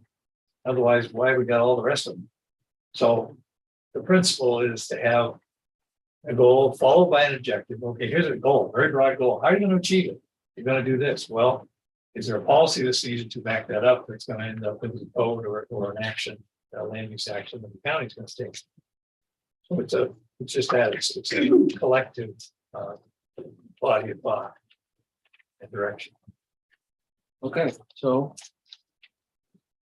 Dave, does that encompass what you had concern about? Yep. So we leave, In that section, yeah. so we leave goals and then we get rid of the goals down below and just leave that as It's just objectives. objective. Yeah. Yep. Right. All right, so let's move on to, you want to do land use? Well, I'm sorry, I'm not, I think we skipped over public comment for that section because we got sidetracked on, we didn't have a goal. Oh, I think we did, well, we've been having public comment. We have been, but I think there's more. I'm probably. I have a question referencing the first objective. Not understanding what home occupation. I don't understand the first objective and what it means and what a home occupation is. What don't you understand about that? I don't know what that means. The scale of home occupation. Somebody that works from home. A home occupation is a specific land use type where someone does an office out of their home, say like an attorney that has an office, they do a permit, a home occupation permit that comes out of the land use area. The defined term is allowed in every Definition. residential. It's a land use type, like an action type. So I mean, there's like 3 scales to it. And then Okay, anybody else? We're gonna move on. Marilyn Scott for the record. My comments I suggest on economic development, because as we look at 6502, we're to increase protection of primary agricultural, forestry, and mining lands and land use for production of food, fiber, and minerals, as well as economic benefit it provides to the community. So I propose that we go ahead and add that underneath economic development or false. Just quote 6 which increase protection of primary agricultural, forestry, and mining lands for production of food, fiber, and minerals, as those industries contribute significantly to the economic content. Well, we would, yeah, I mean, I'm not sure we would add the last one. Well, it's stated. I have a question for you. To me, I think minerals are fundamentally different than forestry and ag. Right there. And so my question, I'll jump right to it, is what do you mean by protect? Does that mean leave them in the ground? No. I didn't think so. Well, I just. So what does it mean in that context? Well, I'm not sure. So the economic benefits that they provide to the community, both in front of agriculture, forestry, and mining. Right. Agriculture is just not left there. It's produced. Forestry, same thing. Timber growth, it's the same with minerals. And it's not just. No, it's just that it's different because you take them out and they're gone. They're not. The benefit to the community economic. Is where I was getting. Just on this side, yeah, it's gonna fall in line with the other components. As far as economically, the state tells us it's economically dependent. What else do you have and not? Yeah, because we, in different section, and maybe economic development, natural resources, it may be a better fit natural resources. Yeah, But because because of LUPA specifically calls those out, it's for the economic benefits that they provide to us. So that's why I was looking at economic development as well. We get those in natural resources. I still am not sure I understand what protect means. Matt, do you have any? That's really what I'm getting at. It's unclear to me what it means. It's an honest question. I'm not trying to. All right, no, to encourage protection, just like, we have an agricultural component. And our components are agricultural component. Where we're in the state dictates we're supposed to go ahead and encourage protection of agriculture. Likewise, it says to encourage protection of the forestry practices. And also those mining. They're actually looked at one and the same. I was Supreme Court. I think we're really getting ahead of ourselves, because if you look at the natural resources section, there's other objectives. It says Bonner County values its productive agricultural land and forests, and we could add mining lands there. It's fisheries, wildlife, wetlands, and will provide measures to protect and maintain those natural resources. But I can see that natural resource, but I think what you're talking about as it refers to economic is how many jobs in Bonner County are provided by forestry? How many jobs, how many dollars flow, how many families are fed on forestry, mining, agriculture? And so I'm wondering, do we have those numbers? Because with those numbers, it would kind of indicate and tie it to the economy versus those natural resources. Because there's two different components there. Right, and in my comments, I think I actually had in here, I believe that should be placed in many sections as well as economic development section. Mainly because it's instruction. Yeah. Is where I was getting at. All right, well, let's go to land use. Let's take a look at that. Because I think I saw those comments, and I inserted mining in there a couple of ways.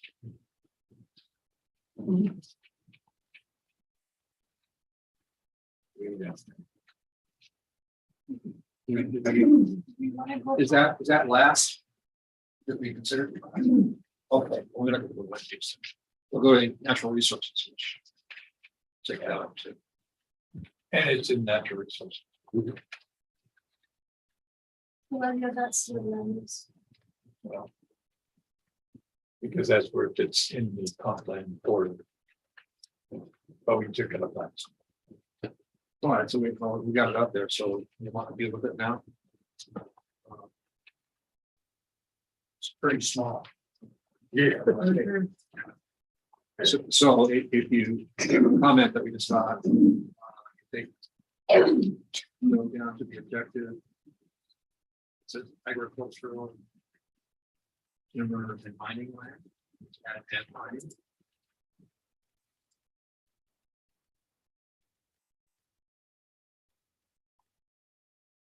And then under applications for land use, there's some other comments. Where it says land use actions under policies, including all land divisions. For consistency with comprehensive plan and zoning designation.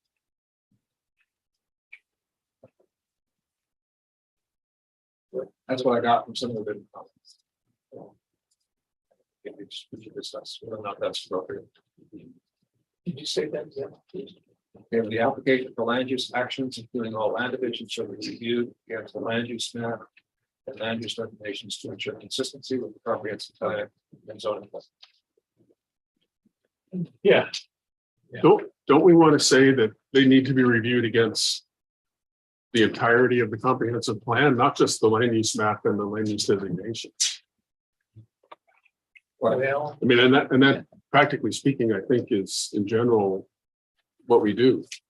Oh, that's it. So we'll take land use designations and then just put in there a comprehensive plan. Yeah, that was going to be my suggestion. or Well, it already says consistency with the comprehensive plan. I mean, that was the all-inclusive statement. Yeah. The argument, the discussion and argument that we had is, what's the value of the land use designation map? What's the value of the zoning map? Aren't those two supposed to be the culmination of all the work together in the comprehensive plan and the zoning code? Say, here's where it's gonna fit on the ground. Here's where our determination is, the public's determination that this area should be this area should be that. Period. Isn't that what it says? Well, that's where the map and what Dave's saying is. Because the way this reads, you look at the maps, that shows consistency with the plan. Which is, I mean, that's one principle, sure, that makes sense. If you boil it all down so that you put it on a map, why wouldn't the map reflect everything, all the language, all the goals and everything in the comp plan? So if you're consistent with the map, you're consistent with the plan. So you want to want to put it in. Well, I mean, I think Don's making an interesting point, and maybe I'll. I don't know why, including all land divisions, but the intent of that is that those be reviewed. Right now, BLPs are not the same. So that's the intent of adding the language, is to make sure that we're bringing it back to square one. All land use applications that I know, change the land. and that's, you're right, it's a significant change, so. Yeah. But I think there was a lot of comment that maybe they're on that. That it should have. Yeah. Yeah, right, there is. I mean, there's lots of comments that, wait a minute, why are we? If that's really, so that, let's not get hung up on. The consistency, right, which is, so should we add in there, including all land divisions? Or all land use actions, or any land use action. Land use, not just division. Land use actions, including all land divisions. Well, that includes by definition. A land use action is a division, is a conditional use permit, is its own change. Well, I think because of where we are, I think specific. Yeah, okay, you can't hurt. Well, we generated some comments. 1, 2, 3. My concern about, I think just went out there and gone away a couple times. Anyway, the application for land use action for land divisions shall be reviewed against the land use map and land use designation to ensure consistent with current plan. Here's the problem that I potentially see with that. We're going to have a situation here coming up, and we're going to go ahead and bring back the land use designation together. It may not conform with their zoning map. So if someone wants to come in, Probably won't. no, it probably won't. That's my problem. Or my concern is that someone comes in and for a family split or anything, it is proper for the zone, but it's no longer proper for the comprehensive plan. The land use, the actual zone is going to go ahead and trump the comprehensive land use map. And so that's my concern. If you add any language in there regarding any kind of land divisions, we're going to have a spell here where they're not going to match. And we're gonna have In theory, in theory, they should. The whole idea of comp plan 10 years down the road. True enough. What kind of comprehensive plan map is it? That very scenario played out back in late 2006 to 2008. And there was, in some cases, there was a land rush. Because it was coming, if the comp plan was accomplished through the zone code, things would have changed, and it did. So there was a land rush. I think there's an obligation to make the zoning code Consistent as quick as possible. That, I'll share that. What my concern was with this conversation, because what we have happening is that it's not all land use action right now. It's actually happening that subdivision and the plats are being told to the public, and that MLBs are getting missed. So if we were consistent with this being the law of the code and the zoning laws, then there shouldn't be this one left out, which for me is the MLBs are totally left out of these land use actions, which those are land use actions. So I don't know how, I guess this is a common statement, but like even with the wording we have currently in this document, the law, the code, the zoning, all of that, it's not matching. So where do we bridge that gap? Well, that's what we have. So, I mean, to clarify, for me, the zoning is what we want to see today. And that land use is what we want to see out in the future, and that they're not necessarily ever going to match, because if they match, then we just stay the same forever. But that comp plan needs to look out there and say, here's what we want it to look like down the road. And so this idea that they're the same, that it doesn't work in my mind. I can't get that to process, because we're indicating what we want to see there in the future, not restate what we already have here today. So they're two different I things. think we're getting to the crux of the issue too. Jake or Swati, consistency with the comp plan under LUPA is required where and when. Remember exactly, it's not, it doesn't state it across the board. No, it's not. It's stated for zone changes, amendments, it's stated for conditional use permits. It's not stated for subdivisions. Yeah, so that's the thing. So I can understand that, because just exactly what Josh said, here's where we want to go. Now, if we're requiring every land use action to be consistent with the comprehensive plan, it's a bust. That's what it is zoning is consistent. Typically. Right, remember that was added to the zoning code, Title 12. It said this zoning code is consistent with the Bonner County Comprehensive Plan. This is the broad, bold statement. So.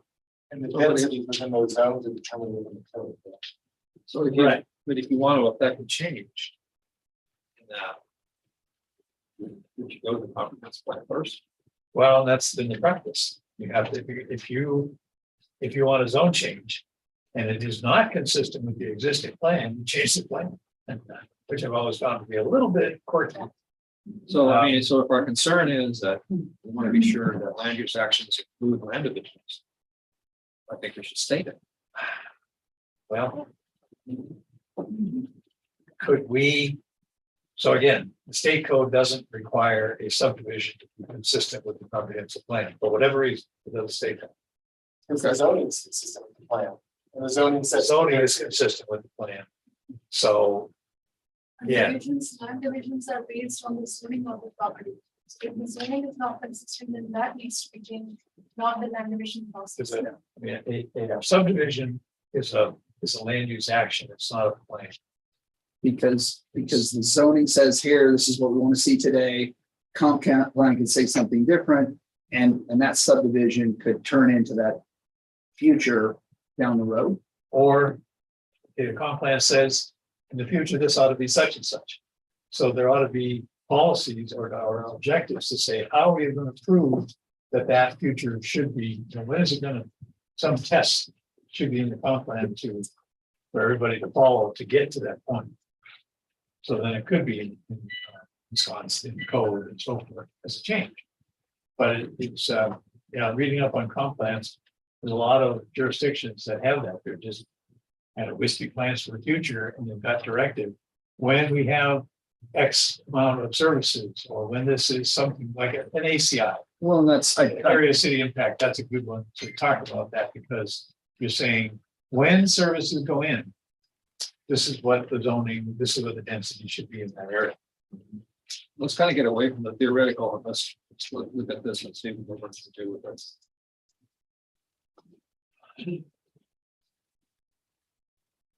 We want to include all land divisions or not? No.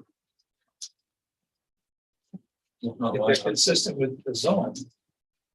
If the density proposed in the subdivision is consistent with the zone, then it's already consistent with the comprehensive plan. And the map. Yeah, and it's usually red light, green light. It matches the zone and it checks all the boxes, then that's green light. Isn't that what state law says? Yeah. We are required to have a set of objective criteria for subdivisions that include more than lot size, it's lot design and road design, a whole list of things. And if it meets all those requirements, it gets through. Yeah. That's not a. I believe that's why the state law doesn't require any kind of Consistent with the comp plan. Right, well, there's no hearing requirement for any subdivisions. Right. Right, I mean, you could do 1,000 lot subdivision in some counties and never go through due process. or never go through A hearing, right. The final plat, yes, has to be approved by the board and that has to be done in a public meeting. But everything else can be done by a staff relationship. And that's in state statute. Yes. But it goes down to the zoning, right? Zoning's established through comp plan and the zoning establishes the density. So when they approved the zoning, they said yes to that. Yes. All right, there's a question over here. My issue with this is not whether it's land use actions and divisions, but the fact that it says land use map and land use designation or reviewed against land use map and land use designations to ensure consistency with the comprehensive plan. Where the problem there is that in our land use map that we're not adjusting right now, we have the 5s and 10s and 20s. Yeah. So this further exacerbates the problem that we've been facing, where when people come in and they say, I'm in a 20-acre minimum zone, but I want to be a 10 because I don't have 30-degree slopes, which I say that in we all roll our eyes back in our head. It further exacerbates that problem. Because then it's saying to ensure consistency, which kind of means if it follows those things, it is consistent with the comprehensive plan. But yet the comprehensive plan says again and again, maintain rural character, we value our ag lands, all these things. But if it's not steep and it's in a 10 and 20, it's that. Don, you hear me. Yeah, and we've discussed this. At nauseam. No, I was gonna say that, but I didn't want to. None of us went to the garbage can. Anyway. But that is one of the things, there's 3 or 4 of those very pointed items that it's incumbent on us to take care of with this exercise or very soon after. Just so that it will be, take care of those bumps in the road that we've stumbled over for the last 4 or 5 years. If you replace the word to with and, does that not address some of that? Well, In the last line, to ensure. no, every say instead of to ensure and ensure. Destination and ensure consistency. Now it's not. So it's not relying on the maps. Well, okay. Oh, Let's see, what would that do? That brings in the whole top. It does, yeah, I know. Goals and objectives, right? Why are we just looking at the land use map and the land use designation? Well, again, as I stated earlier, and again, this is a topic of debate. As we look at it, you look at all these components. They seem to be set up to inform the land use component. What are you going to do with public services, land use wise? What are you going to do with critical areas, land use wise? So they inform that land use, and the land use component boils down to the land use designations.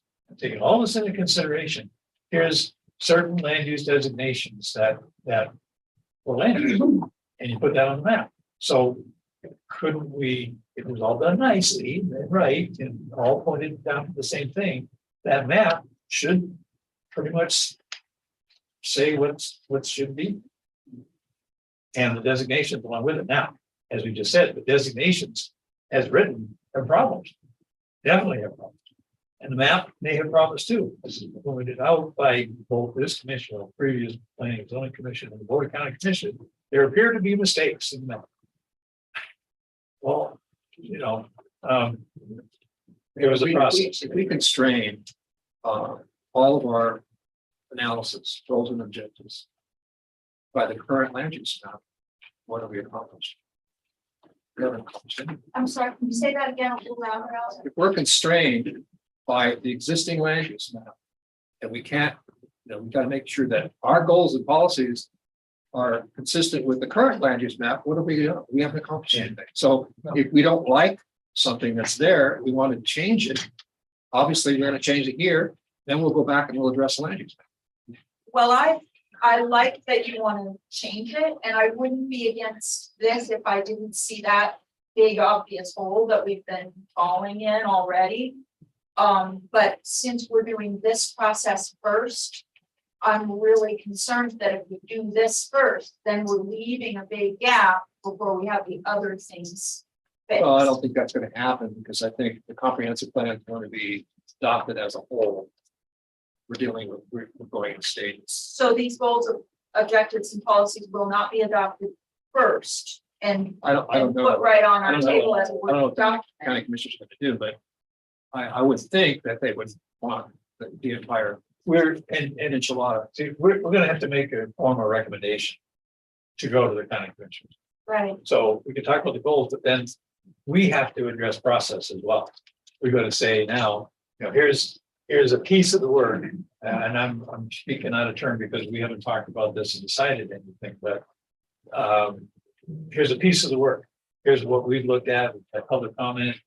It appears that these changes and goals could get us through until the entire body of work for the update has been done without causing any care. But that's what I'm saying.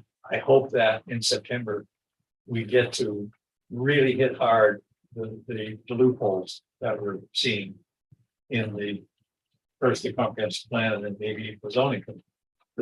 We have the authority to comment and make recommendations on the zone code as well. But let's talk about the loopholes, because I think there's a lot of people that see it as a loophole. And those are usually individuals that want, for whatever reason, to see things not change. And when I see some of those flexibilities and agility that is in the comprehensive plan, that's what's there to allow for that change to happen in the future. And while, yes, sometimes that flexibility and agility might get taken advantage of, but it has to be there to allow that change to happen in the future. So but there needs to be parameters as to when, because people are using that now.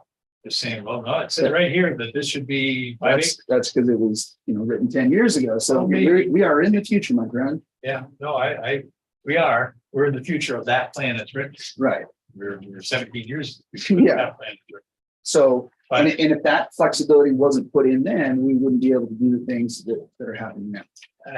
Yeah, true, which a lot of them are concerned. So Allegedly. how do we deal with that? All right, so any changes to this policy? Okay, yeah, I'm not sure. I think we kind of skipped the public comment. So go ahead. Susan Brownell again. I know I made a comment. I think I was one of the people who said we should include all land divisions because we have a problem with the boundary line adjustments being used as a subdivision, to create subdivisions. And there doesn't appear to necessarily always be applications associated with those. And that's why I have concern about the word applications, because we have these exempt processes and then the boundary line adjustments. And I think the one is a perfect example of that, where we've got some real environmental and density issues up there where they use boundary line adjustments and not boundary subdivision process. But isn't the real issue there, correct me if I'm wrong, that you're concerned about the lack of public involvement in those things like lot line adjustments, boundary line adjustments, MLDs?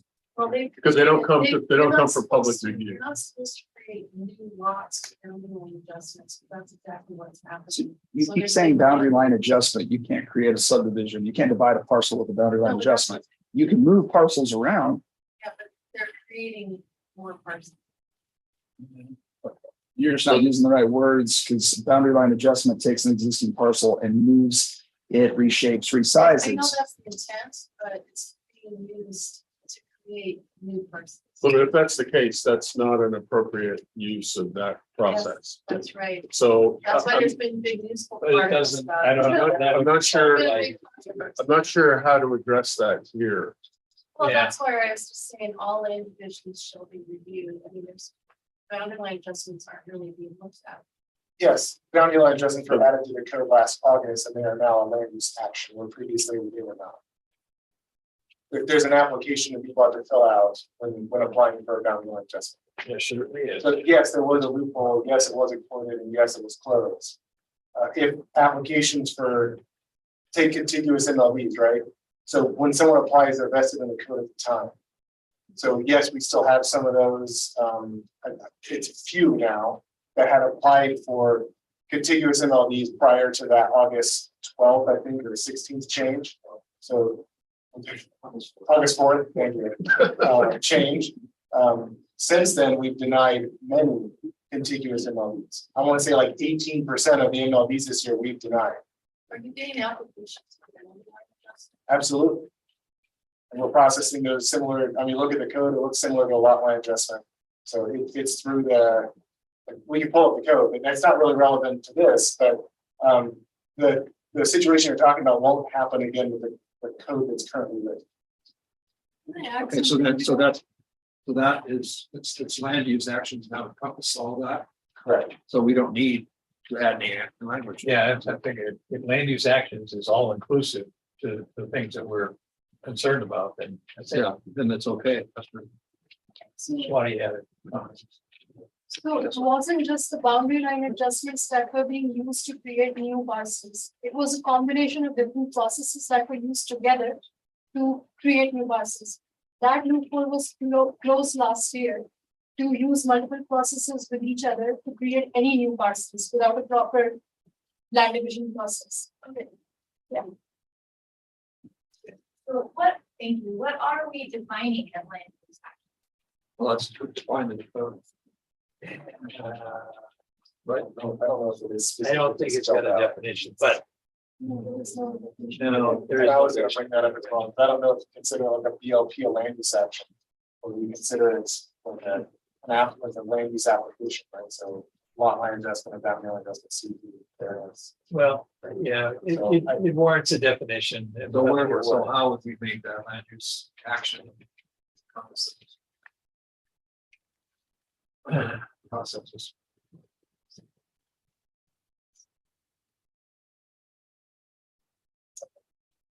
But even something as straightforward as a BLP, Jake, is reviewed against the appropriate elements. Well, I guess it's reviewed against the code, not the Right, code. we don't look through the comp plan. we're It's the looking at it code. Like a vacation rental permit, that could be considered a land use action, right? Yeah. Administrative exception, we don't go back to the comp plan, right? We just go to the land use code. So, yeah, I'm trying to, so what is it we're trying to accomplish with this? Well, the request is to put in some definers such as subdivisions or land use divisions. And the question of why is it not already included in land use actions? So we need a definition, a good definition of land use action. Then I would put the specifics that come out of LUPA, right? Zone changes and conditional use permit. Those are the two we look at the comp plan with. that are. So I would define it further, but comp plan, usually you don't drill down to that level. Usually you state that in the land use code. So Yeah. like I said, I'm not sure what you're trying to accomplish with that. It's an objective. I think the goal is to make sure that what normally people consider as land use actions, which would be a division of land. But I put your vision of land rather than land use action. I think it's specific. Again, land Land use divisions are a divisions. derivative of the zone. Yep. Of the Yeah, And they come. that's. They're the property, they're the rights, permitted rights that come with the property when one buys a piece of property. If somebody were to, if you were to go back to checking the consistency of land divisions and building location permits against the comprehensive plan, why have the zoning code involved? The zoning code picks up on the goals of the comp plan and perspective and code. So if you're consistent with code, with the land use tables and so forth in the code. And again, those look at that land use table, if there's a P in that box next to your land use zone, it's permitted. And you go, then you look at the performance standards and you develop it that way. Okay, so as a policy, do we want land use application or land use divisions reviewed against land use map, land use designations? Well, it sounds like it would keep some hearing from the other end of the table is, no, they get reviewed against the zoning. Yeah. So I was gonna actually ask, is that something? Is it not permitted to say something like that in the comp plan? You know, applications for land use divisions shall be reviewed against the current zoning or reviewed to ensure consistency with current zoning or whatever. I the don't right think words are. you can even put in an application if it is not consistent with the zoning. Which and The beginning of Title 12 says that. Yeah. This title is consistent with. Yeah. Bonner County So it's kind of Comprehensive redundant. Plan. That's what we're getting at, yeah. It's very much. If it's specific for divisions of land, I think it's redundant. And then the other one I think you mentioned, Jake, was CUPs. Conditional use permits and zone changes were called out in LUPA for review against comp plan. And I'm trying to think, it's been a while since we looked at the CUP and how. That doesn't seem to be a big issue for folks, but is that something we should have a policy about, or? It's something staff has started doing in our staff reports is review against the goals and policies and objectives. That was one of the reasons we wanted to update this faster or update this beforehand.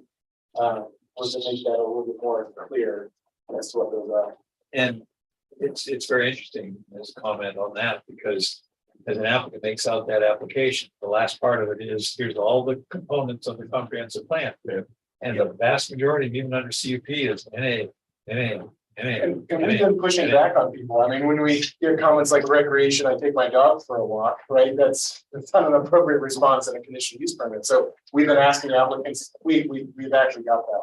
So we ask applicants, please be more elaborate more. And we go back and say it's incomplete, so we get solid responses. Which is hard for an applicant. It is. You review the goals and you think, well, I don't have anything to do with this. My objective here has nothing to do with this stuff in the comp. So you put an A. Yeah. I just rolled one out, so. All right, so The more we talk about it, the less convinced I am that this objective is, or anything close to the way it's written right now is appropriate. Yeah. And for people's concerns about those administrative land use divisions, like we talked about earlier in the meeting, I would support maybe somewhere else and maybe more public notice of those, just so people are aware of what's going on. It's also clear that just from the brief discussion we had, that some people at least aren't completely current with what's going on with those, because we did make a major change to that whole section of the code. So we want to eliminate this policy? And there are, I'm sorry? Should we eliminate this policy? That would be my vote at the moment, unless anybody has any better ideas, but I don't see that. Where we talk about it, I don't see that. I think it's a good discussion, so let's eliminate. Yeah. We also said we would address under land use one of Mr. Scott's recommendations, avoid reductions in land use intensity and so on and so forth. Want to deal with that here? Oh. Yeah, this would be the place to do it. That whole discussion about down zoning. So what I modified his comment as follows: avoid reductions in land use intensity, referred to as down zoning, in the zoning map or development code amendments, unless there is a clear, useful, and significant public policy, which is not unduly oppressive to the landlord. It's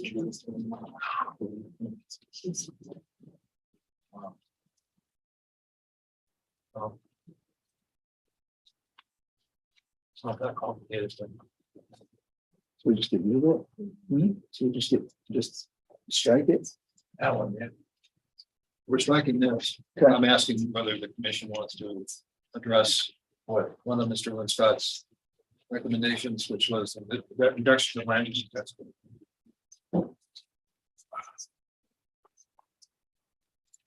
If you're gonna go there, do you not then also need to offset that by talking about the effect of on neighboring landowners of upzoning? I mean, right, you can't just, or you shouldn't just pick one aspect and say, we're gonna protect this land, you're talking about negative effects on somebody who's been, and even they get the, they're going to end up with non-conforming lots that we already have. But the opposite is also true. That you have the negative effect on surrounding landowners, as we've seen with upzoning. Or just leave both of those out and. But it seems to me like if you're gonna put one in, you have to balance. I understand your point. But I struggle with that as I read through that, because I look at the state statute and it clearly prioritizes agriculture and forestry and mining. It prioritizes that. And so the state statute doesn't necessarily have things balanced. It has clearly set those aside as is more important than. But that's not the item. But we were talking about Mr. Linscott's. Scoundrel. It's scoundrel. I thought what we were talking about. Yeah. I'm sorry, I thought we were talking about Mr. Linscott's comment. We were on scoundrel. Not on. Not on lines. Okay, I thought we were. No, we're. in the objectives here. I had my concern that I expressed, and I think got a good answer from you, Matt, about the practicality of how we would do it. So I think I understand what you're suggesting. So I think I'm okay with that, but I was actually going to make pretty much the same suggestion that Dave made. But on the other side, we would say that upzoning wouldn't be permitted unless you could show similar set of words. Some error or public harm or whatever. Part of the discussion in the past, and we've done this with numerous hearings that we've had on comp plan map amendments and then the zone change. What's the need? What's the need for it? And some people take it as far as say, what's the public need? Because you're changing the comp plan map, which was put in place as a broad public policy. And you change one parcel. Is that supported on the whole? It's hard one to get a hold, very, very hard.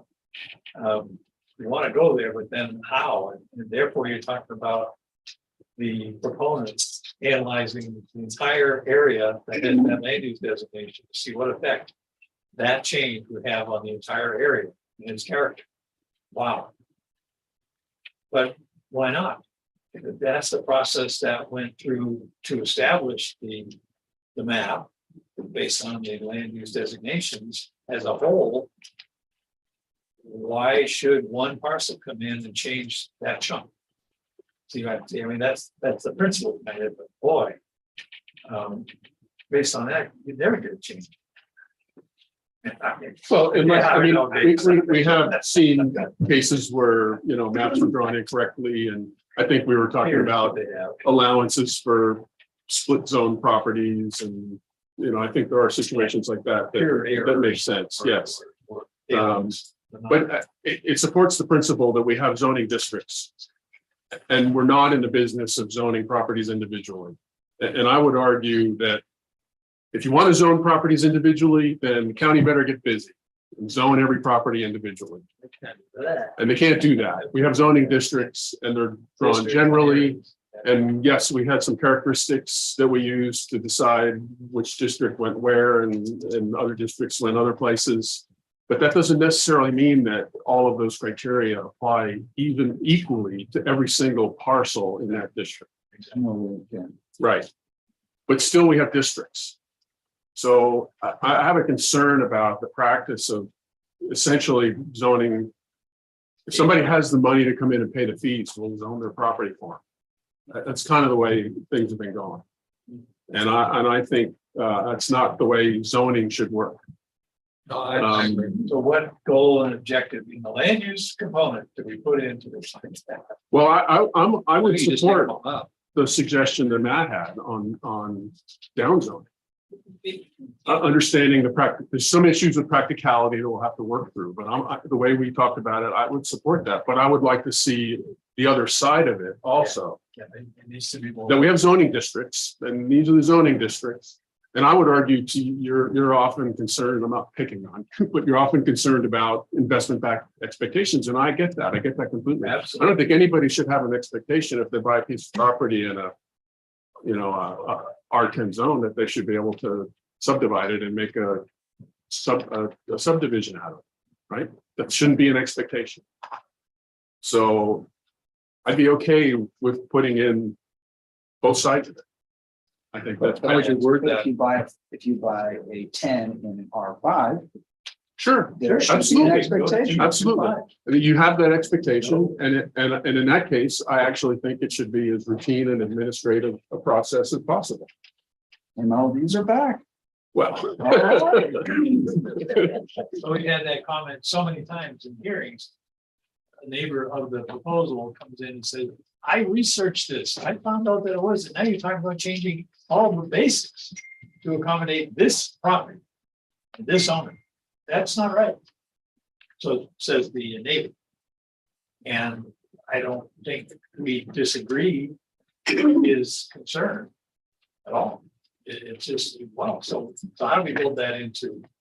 So Dave, how would you word the up zone? I wrote, and I'm wide open to comments from anybody here. Avoid increases in land use intensity called upzoning via property owner initiated zoning map or land use designation text amendments, with the exceptions being where such a change is required to address a clear, useful, and significant public purpose.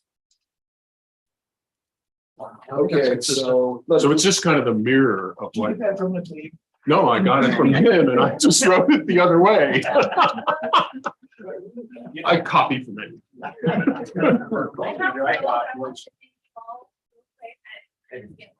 I also wanted to say, let's do more. Like, Yeah.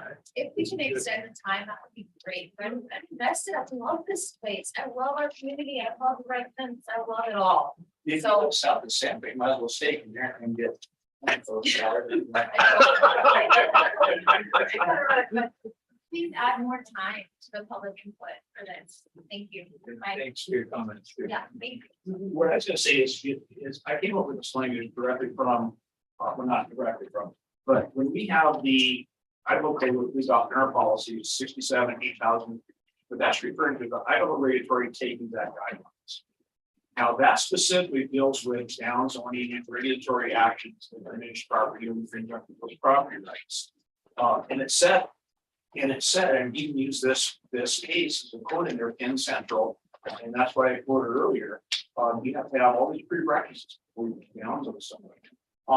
But I'm not aware of anything in state code or anything like that that says the opposite as far as upzone. So I'm trying to bring something here that aligns with Blue. And also not just Blue, but chapter 8 as well. And so I'm saying you can't, but I'm saying that that's where I'm coming up with this language directly from Idaho code. Will you read that again? Just once more? Just the. Now, avoid increases in land use intensity called upzoning via property owner initiating zoning map or land use designation text amendments, with the exceptions being where such a change is required to address a clear, useful, and significant public purpose. So if it's zoning, then if the comp plan says that it says it wants something and they want to change the zoning to match the comp plan. You're back, here's the problem I have with that, Josh. You're back to saying I'm going to zone properties individually. If a person has the money to come in and pay the fees and do the surveying and do whatever else, then we will zone their property individually. Everybody else, you're out of luck. And I think that's actually a violation of due process. It's not equal treatment under the law. Because it's spot zoning and it's, I mean, you could argue the policy has been to do exactly what I'm suggesting. Also on Lupa, just because Lupa doesn't require something. I mean, you can't. Right.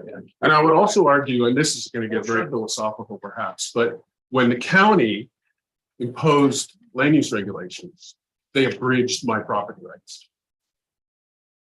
Right. And absent the county doing that, private property owners might have come up with a whole wide cornucopia of solutions, private market-based voluntary solutions to the desire that people have to see an area that they go move into not radically change. The county, all counties, I'm not picking on Bonner County, has foreclosed all of that. And they regulate to this level, anything below that is off the table. Private property owners can't do that. They can only operate up here, right, above and beyond what the county imposes. So in doing that, I think there's a responsibility for the county within reason to fulfill that obligation. When they said they're going to zone an area R5 or R10 or suburban, they ought to stick by it and not just everybody who comes in and makes an application just change their property because maybe it doesn't quite fit some description. I don't think that's I don't think that's right. Let me suggest something. Let's put in down zone. As I read it. And your up zone. And put it in here and we can. Debate it. Keep thinking about it. I'm fine with that, because it's a big change. Yeah. It is. I agree, and I think we need to think about it. Yeah. And where is that going? Is that an objective of policy? We're getting a policy. It would be a I problem. think that the verbiage is excellent, and I think when you say that there's a like a public need for something, if 6 landowners on the impact zone of Kootenai on the edge of Sally Valley get together and they say, hey, we're going to do this, we feel this encroaching and we need to make a change, and more landowners can come together and they can ask for something, we will grow and we will grow. But I think that that'll help us grow in a more reasonable way because it's looking at the whole. So it seems like it does still offer some growth. But it takes it out of the realm of, we're getting rid of the word necessary in our code because we can't decide what necessary really is. And I think this comes in and offers an answer to that. That says that one person's economic need or desire does not constitute necessary. Okay, so we kind of beat land use to death. Are we still on the topic of land use? Yeah, thanks. Marty Woodstock. Sorry. May I make a comment? Sure. You can go for that. When Say I, your name.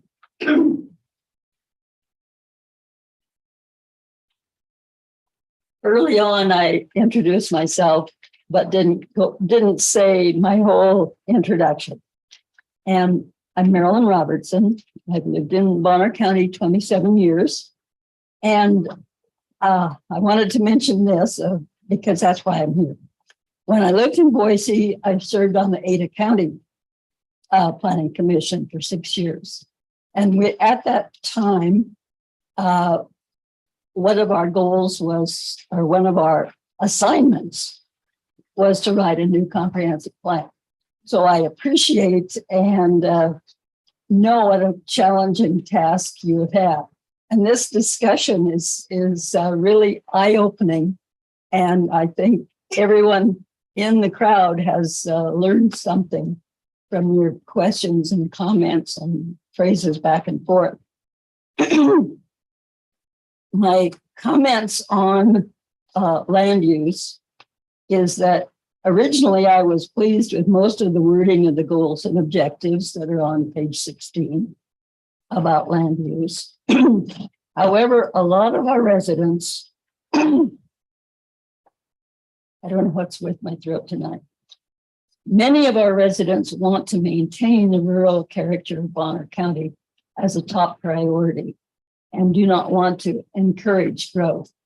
And maybe you've already modified that statement about encourage growth. But I was suggesting a more neutral phrase like to allow the community to grow while retaining its rural character. Under land use, the copy that I made from the online source didn't show any policies yet. And so I suggested two in my thoughts, quote, changing trends of weather, increased frequency and severity of extreme weather, and hotter summers should be considered in land use decisions. And then a second policy, these weather factors should also lead to an emphasis on insulation, heat pumps, and basement living spaces rather than air conditioners in future building codes. So I was trying not to use the maybe controversial term of climate change. I was instead using terms that we deal with on a more day-to-day basis of extreme weather and the hotter summers that we've been having. And I'll turn in my written comments that have a little more detail. Thank you very much. Thank you. Okay. And thank you for having us speak and ask questions tonight. I did, Mark Briscoe for the record. I would like to point out and encourage you to all to read the Iowa Regulatory Act guidelines. Because in regards to the cases, as Matt would demonstrate with the Penn Central case and some other cases that have been reported, was in regards to counties. None of them are brought on up some on downs. And I would also encourage you, the last sentence, the recommendation to the need for map and text moments should either remedy existing non-conformities or at least not create new ones. So whichever way we go, I would also encourage that because we do not need any more.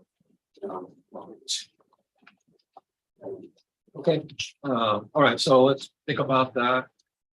Take into consideration the comments and in the interest of time, let's move on to natural resources. I know that there was a comment by Mr. Linscott that we should add under the second objective should add mining, which is agricultural, forest and mining. Any other comments on natural resources?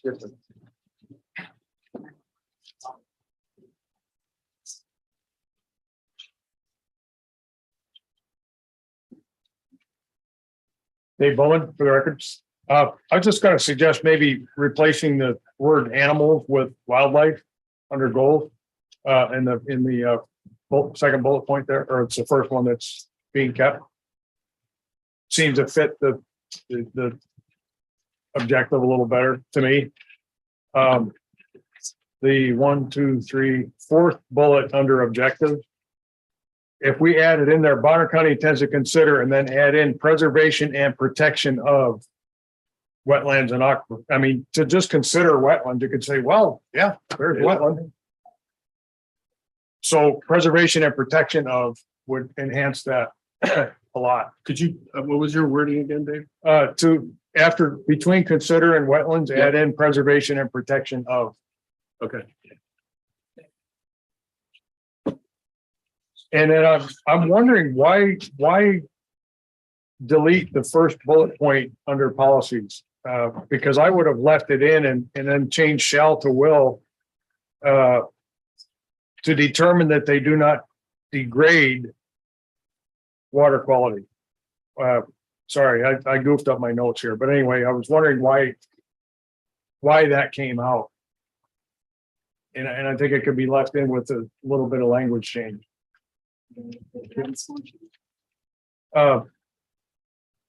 Chelsea grants and funding for that. No, okay, I got that part. I think I'm goofing up on my own notes here. Water. No, not that part. Watershed standards shall be employed in future land use codes to protect water quality. No,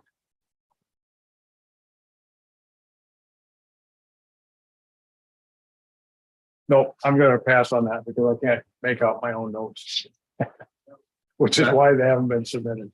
But anyway, that's so just the changing of animals to wildlife and then language change in that 1, 2, 3, 4th bullet point are all I have. Thanks. Dave, did you see in the notes, summary notes from the commission's discussion that addresses the grant questions? Yeah, I didn't mean, that was my group up here. I know, I didn't mean to have that. Oh, okay. I just wanted to make sure that you guys are all seeing the notes. No, I got that, yeah. Okay. Quite extensive. Explains on. George Garrett, Ponderay. I have a question before my comments. I think it was suggested earlier that comments had come in recently, and I submitted mine fairly recently.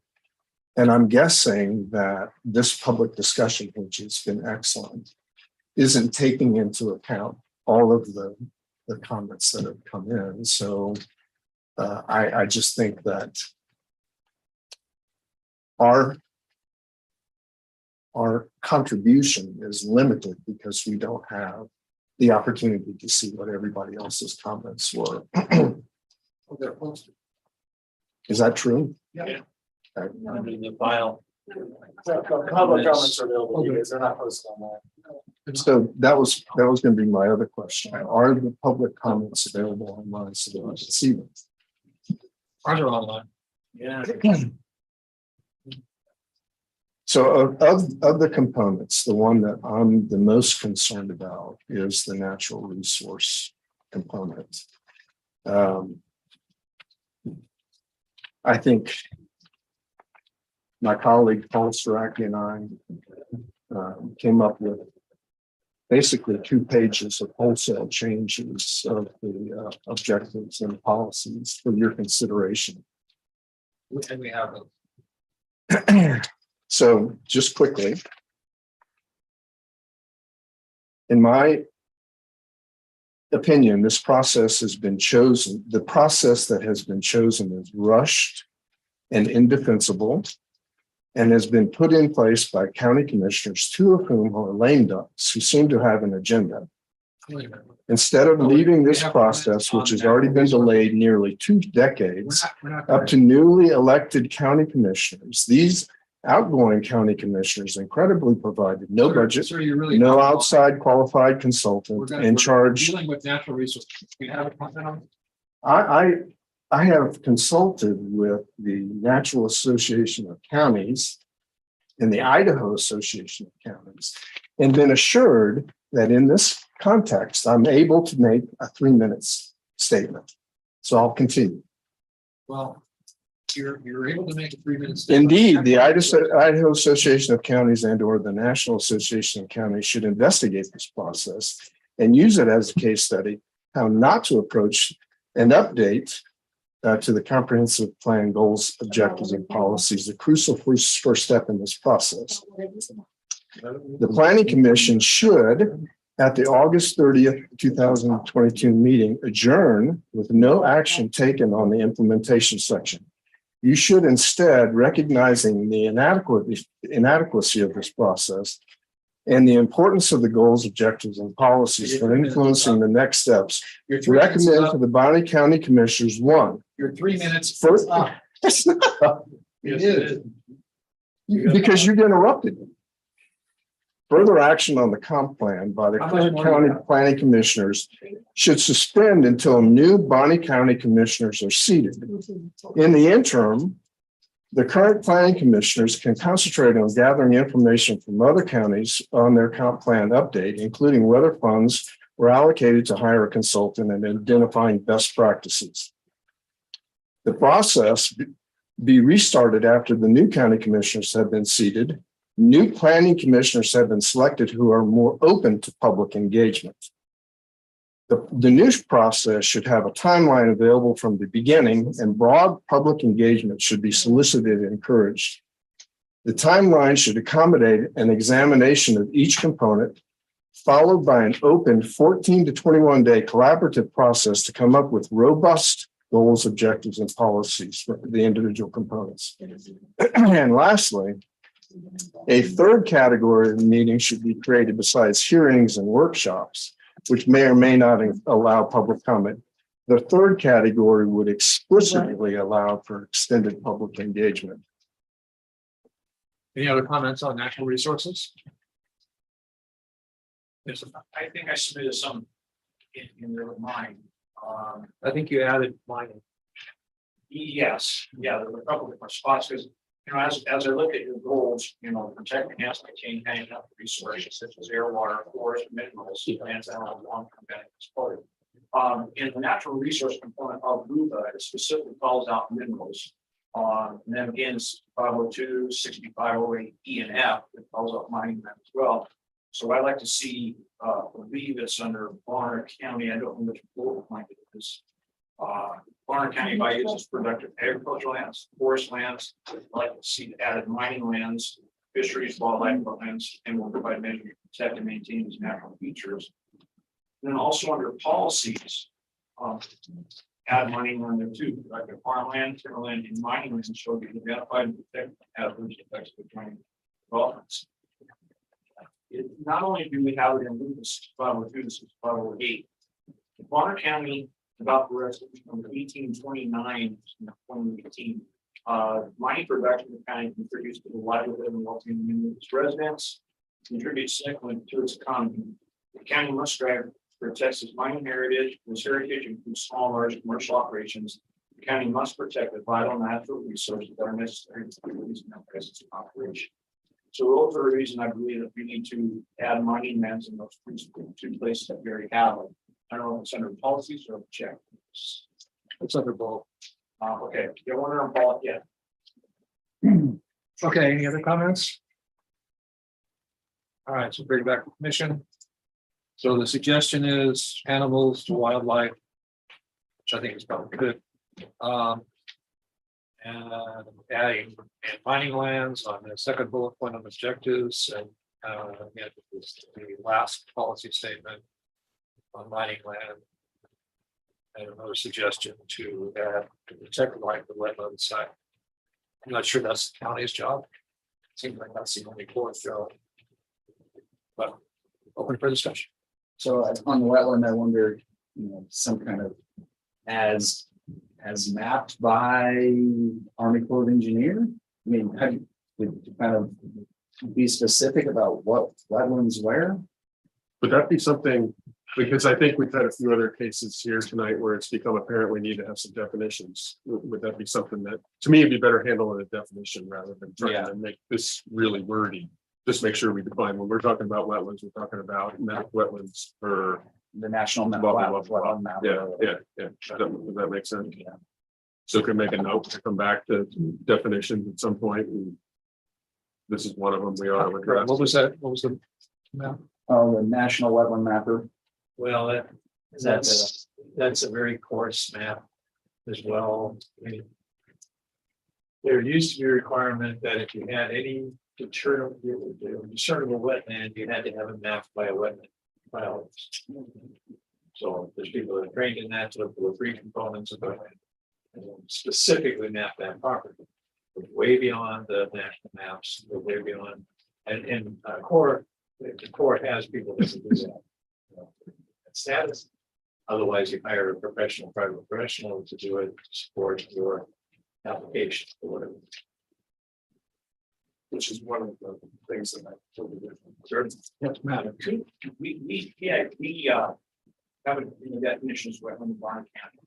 I've talked to everybody down there, U.S. Army Corps of Engineers. We can adopt a separate definition versus wetlands, not paraphrasing here, are those lands that are jurisdictional for U.S. Army Corps. Yeah, and the moving target. Well, it always is. It's the last 30 years it has been a very moving. Yeah, because the wetland maps that we refer to is from Imperial Flight in Bonner County from 1981 on Imperial Flight. That's the maps. Their definition used to include roadside ditches. Yeah, back in the 90s. Well, so does the county want to get involved in that? So I don't think so. That's the question. So if you're talking about protecting them, then you've got to know what they are. You got to have a description. You got to have a map that shows what they are by some pro that's just involved with it to determine what is a wetland. The Army Corps does it. The Army Corps does it and video. Yeah. We got two questions. Yes, ma'am. In the county that I've worked before, it's incumbent upon, Speak up. in the county I've worked before, it's incumbent upon the developer of the proposal to hire a wetlands consultant to look at the soils, the hydrology and plants to delineate the wetlands. And the wetlands are, the Army Corps maps are very, very coarse. They're virtually never right. And it really takes an on the ground survey to carefully delineate wetland boundaries. Yeah, thank you, Susan. We have a lot of sensitive wetland areas, and we do provide a really important function. So I think it's important to discuss that here, but I don't think you have to overthink the definition too much. I mean, we have a requirement in our code right now that talks about, setback from wetlands, and that requires, delineation or something to be done. So I don't know that you have to worry about that definition inherently so much. If you have, I don't know, it just seems like you're providing guidance. If you want to protect wetlands, you can kind of dial that down into the code, right? Yeah. I just don't think we need to overthink it too much. We're using wetlands right and left, and they provide a really important function for maintaining water quality and recharging our aquifers and all that. So I think it's just important to name it and value it. Because I think people can value it. So does that language do that? That's the question. It says to consider wetlands. So the word just talked before was to change the word consider to protect. No, are we withdrawing? Well, the FEMA areas, the floodplain areas in the same boat as wetlands, which is on the core, like that's, just to get more clarity. Yeah. All I right, so actually think that's a fair comment, that at this level, it's maybe okay, and it's something that would have to be refined in the code. which, as you stated, the code does. It does today, so it's not like there's a It gap doesn't, there. I don't see a conflict. Yeah. So, okay, good enough. Yeah. All right, so where are we? Where's that leave us? Yes, to consider wetlands and aquifer recharge areas. Add a word there. Well, that was where we started, was to, rather than considers.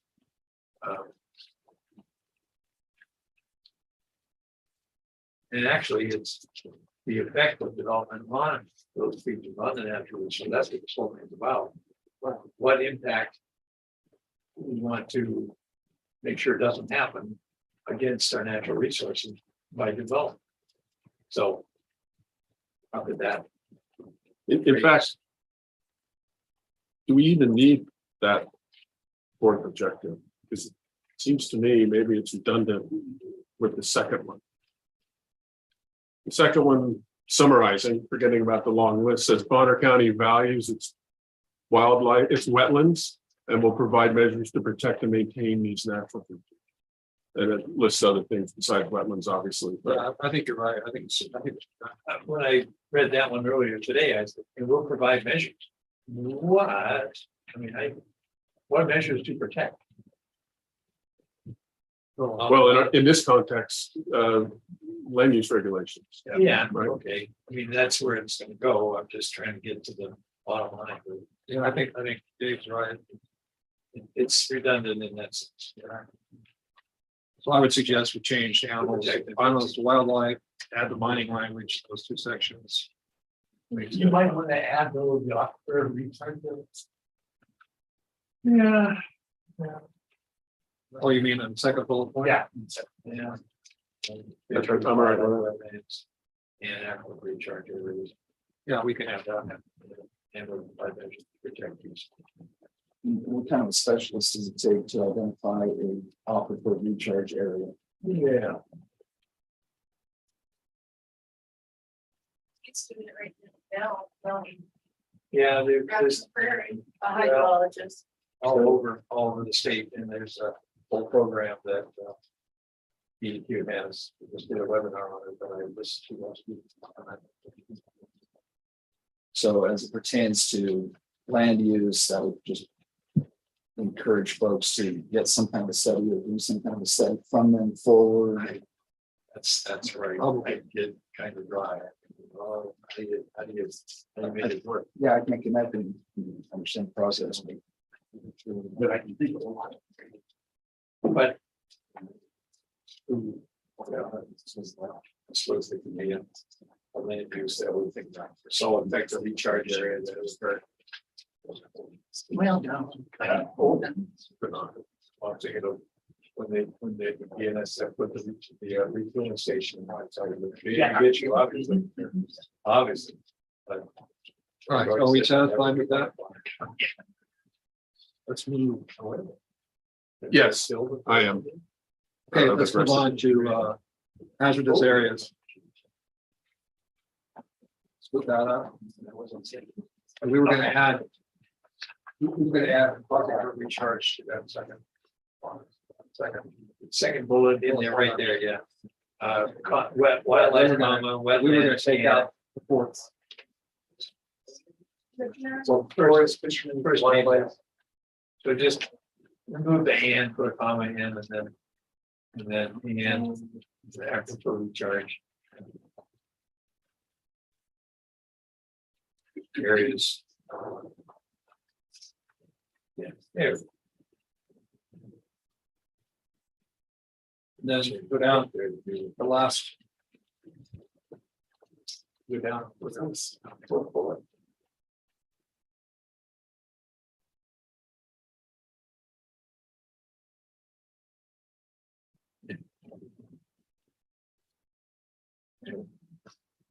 Then take out that last.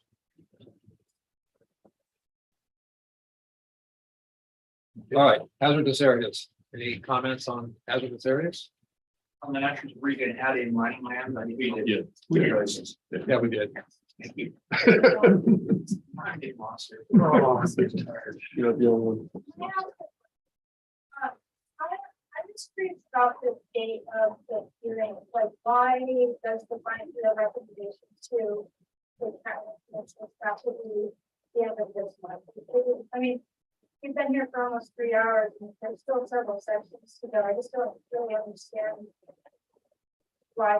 I mean, I get the push that you want to get it done before they're in office, but No, as far as we want to get it done because it needs to get done.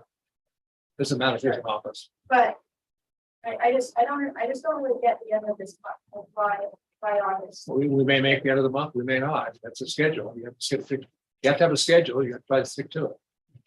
Right, And if we don't, that's one we agreed on. okay, so Dawn, if you don't, then what? If we don't, then we don't, then we go to another meeting. Yeah, we'll be in September. Then you Continuing guys discussion. think that after tonight, maybe we talk about, because there have been a lot of great conversations that maybe you guys can't do the way that we've been doing this, but I know you're tired of hearing about the process, but I just don't really, if we could just push it back even like a week, that gives us more time for another, even like one more night of this to get through the rest of the. Well, we're gonna see how far we get. We'll address it when we need to. The noticing requirements for an amendment to the comp plan is like 47 days. So if we change that hearing, we have to renotice it and give a 47-day notice. That has to do with our agreements with area city impact, giving the cities a 40-day window to comment. So the loop only requires a 15-day notice, but our agreements, intergovernmental agreements with area city impact requires 40 days. That's So why. you're saying we were gonna extend the end of the month, you have to do it 40 days. You have to do it at least that to be able to do. That's when we set this date on the 30th. This was noticed in the paper and given comment to the cities 47 days. We like to have a week. We like to get their comments a week before so we can include them in the staff report, which is typically a week before the hearing. That's where the 47 days comes from. All right, so that's we really need to move on because we've got a lot of things to cover. So, all right, do you have any comments on hazardous areas?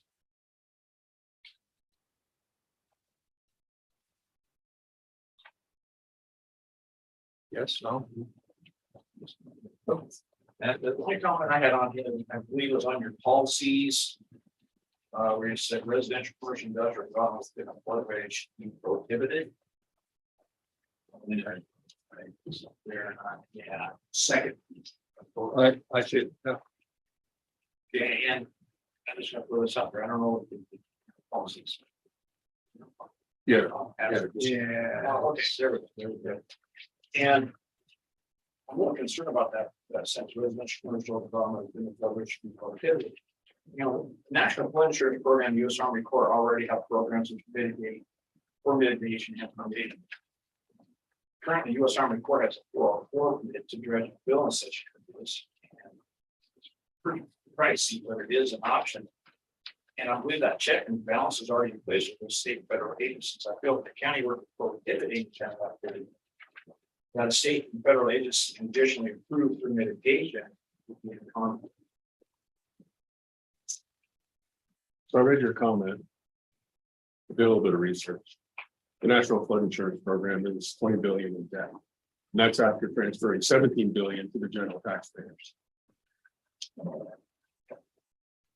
I think we should leave this because I think it ends up the whole way that's administered is ended up being a subsidy for people who want to develop in the floodplain.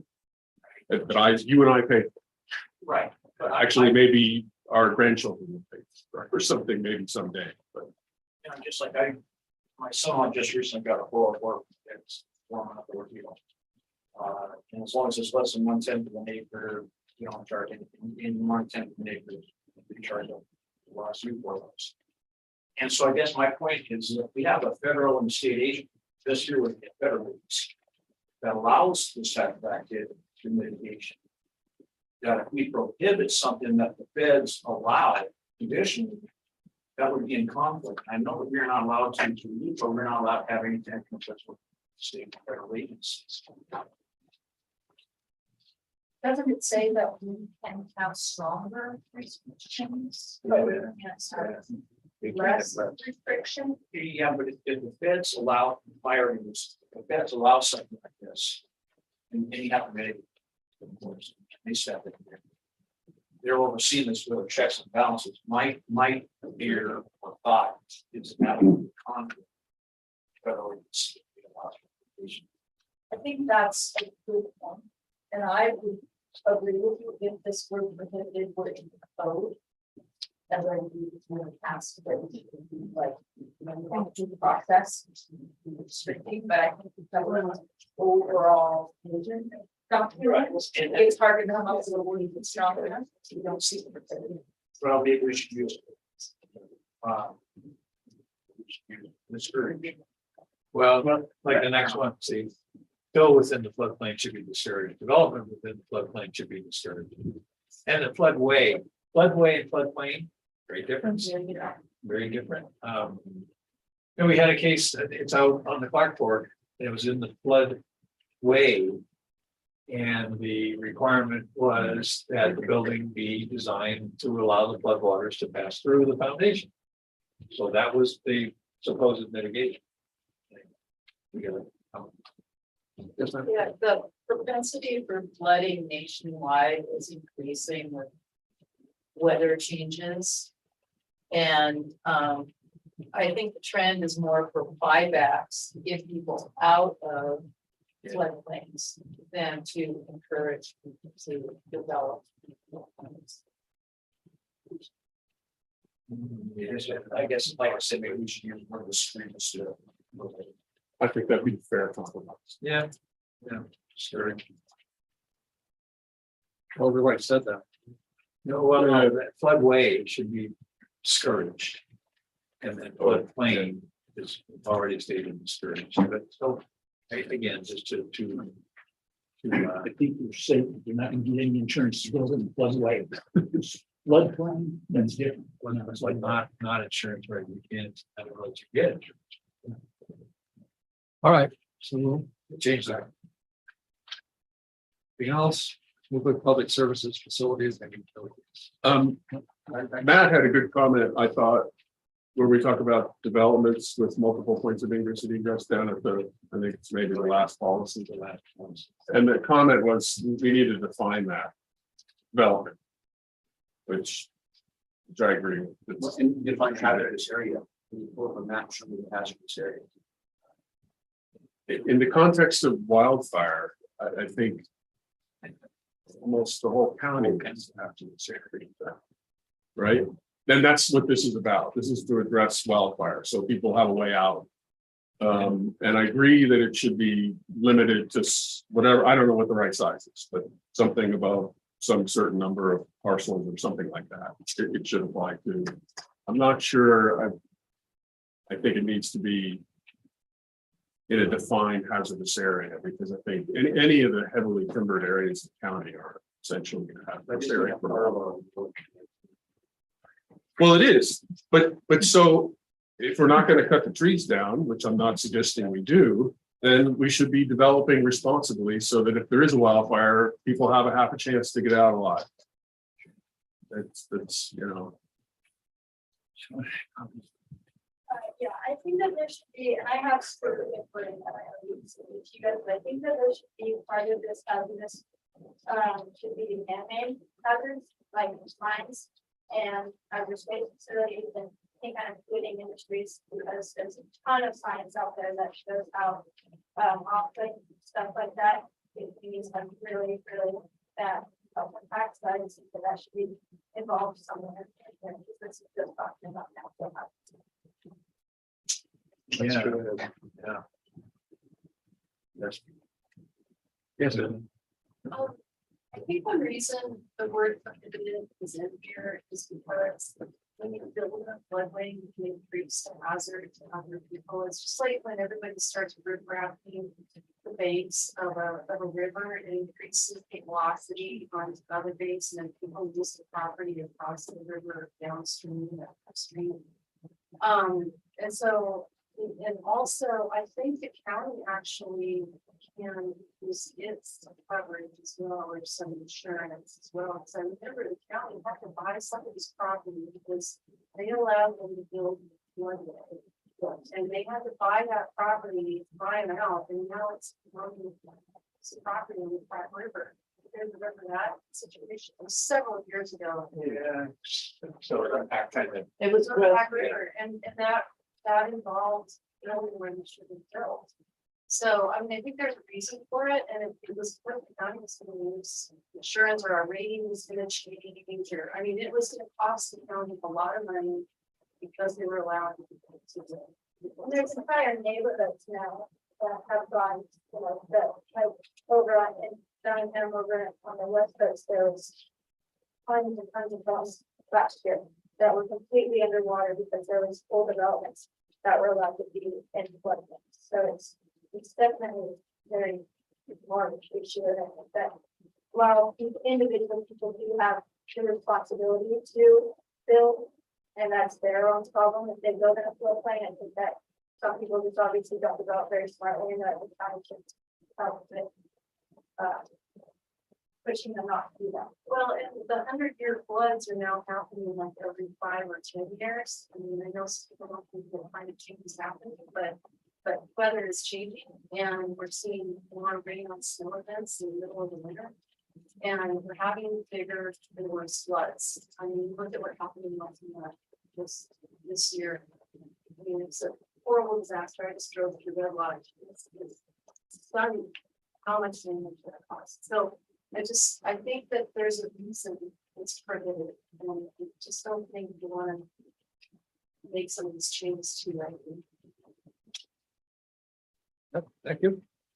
All right, so we want to change prohibited to discouraged, or leave it prohibited? Can I add something? Yes.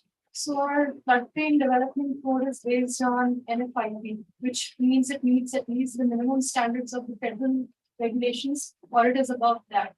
It is more restrictive. But every time we make change to the flood development code, it goes to the state floodplain officials for their approval before we can adopt it.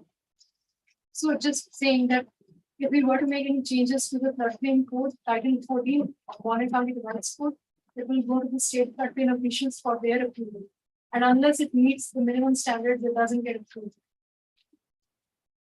Prohibits. Absolutely. But yeah, Yeah.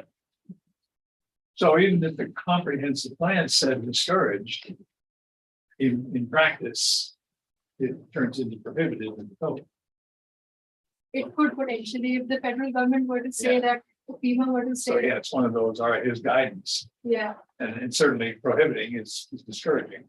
yeah, if at some point FEMA were to come and say that all development in floodplain should be prohibited, then it would be prohibited across. Yeah, US. yeah, that's, yeah. All right, so for right now, let's leave prohibited.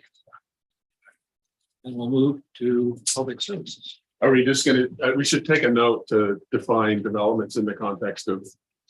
How are we going to define that? I don't know, number of parcels, number of acres, I don't know, some minimum size that says, you know, if somebody's building two houses on two adjacent 5-acre parcels, I don't think they need to worry about multiple points of ingress. Oh, yeah, that- But above some threshold. That one out there in Clark Fork was a pole building. Already open to floodwater, it had 9 or 10 poles sticking out of the top, but I mean, in a roof. But that was Yeah, but the point is that it's impractical if you have one parcel to have multiple points of ingress. Yeah, well, the ingress, right? Yeah, I know. So I guess we'll think I about think that. it's probably, to me, it's probably more germane, the number of parcels.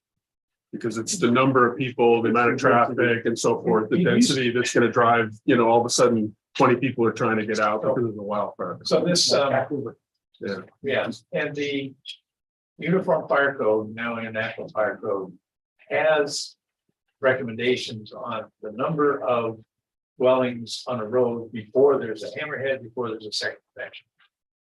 And, that's been cited by the one fire district down. Spirit Lake. Well, was it Spirit Lake or was They it frequently make those comments. the other Yeah. one over to the east? It was, Lake. If there are reasonable standards from some organization like that, I mean, I don't know. I could pick a number, but Well, why don't we research it? okay. Yeah, I'm good with that. it's already, and the whole thing is about fire and getting in and getting out, so. Right. All right, we'll try to figure that out. Public services. Yes. Can I make one more comment on hazardous areas? I don't have language yet, but I'm going to think about it and see that it is right. But there's a lot of money coming from the federal government into communities to help with things like increasing culvert size, doing some forest fire mitigation, possibly even adding roads that would be egress roads from areas that could be impacted, or improving roads for areas that could be impacted by wildfires. There's a lot of money down the pipe, and if this plan lasts 15 years like the last plan did, there will be even more money coming into our communities through these climate change policies. So whether we believe in that right now or not, I think it would be a good buzzword to put into at least one of our goals and policies so that we can use that to target monies in the future that could help us with infrastructure upgrades to deal with some of them. There is a local person who runs a nonprofit, or is a part of a nonprofit that consults and writes grants. And her name is Nancy Gill. I'll get you information on that. But We've got all of her, she okay, great. She sent some comments. Something for the future to tag some of those dollars for infrastructure improvements. That's an interesting concept, but it's got nothing to do with the land use comprehensive plan. It does. I mean, she specifically consults with those so that when a grant is written, it can be targeted to this governing document. Yeah. I just We haven't seen her whole thrust towards a comprehensive plan. She's referenced it in her letters, but we haven't seen how she shaped it and how she worked with the county down south. I'd like to see that because it's intriguing. But I'm really. I'll dial in on that, Don, and see if I can give you something more. Well, yeah, Nancy's on cue to do that, so. All right, public services, facilities and utilities.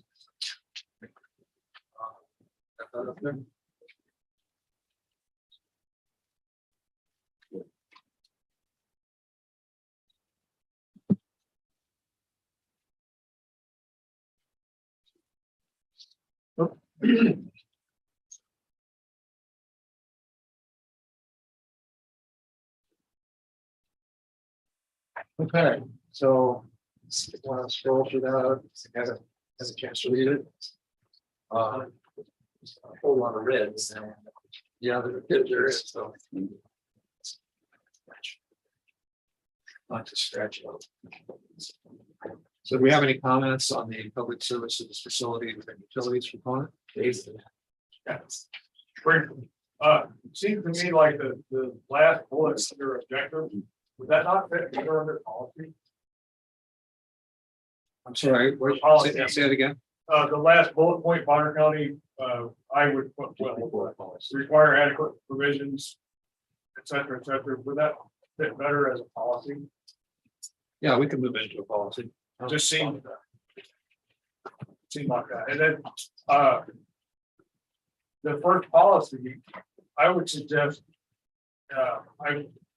as always, I would prefer to see will rather than shall, but anyway. Bonner County will encourage development to take place within boundaries of existing, rather than saying encourage development. I mean, we're not trying to encourage development, are we? We're trying to encourage that when development happens, it takes place in appropriate areas. When they say we, I think that's I right. mean, this commission, Well. Yeah. Encourage the people, this is the vision of the people. so, My impression of what people have wanted and what the current comprehensive plan, these goal policies and objectives are to deal with the current comprehensive plan, are they not? yeah, Which, but if we're talking about the public, people of Bonner County. well, I'm talking about the comprehensive plan, as in today written.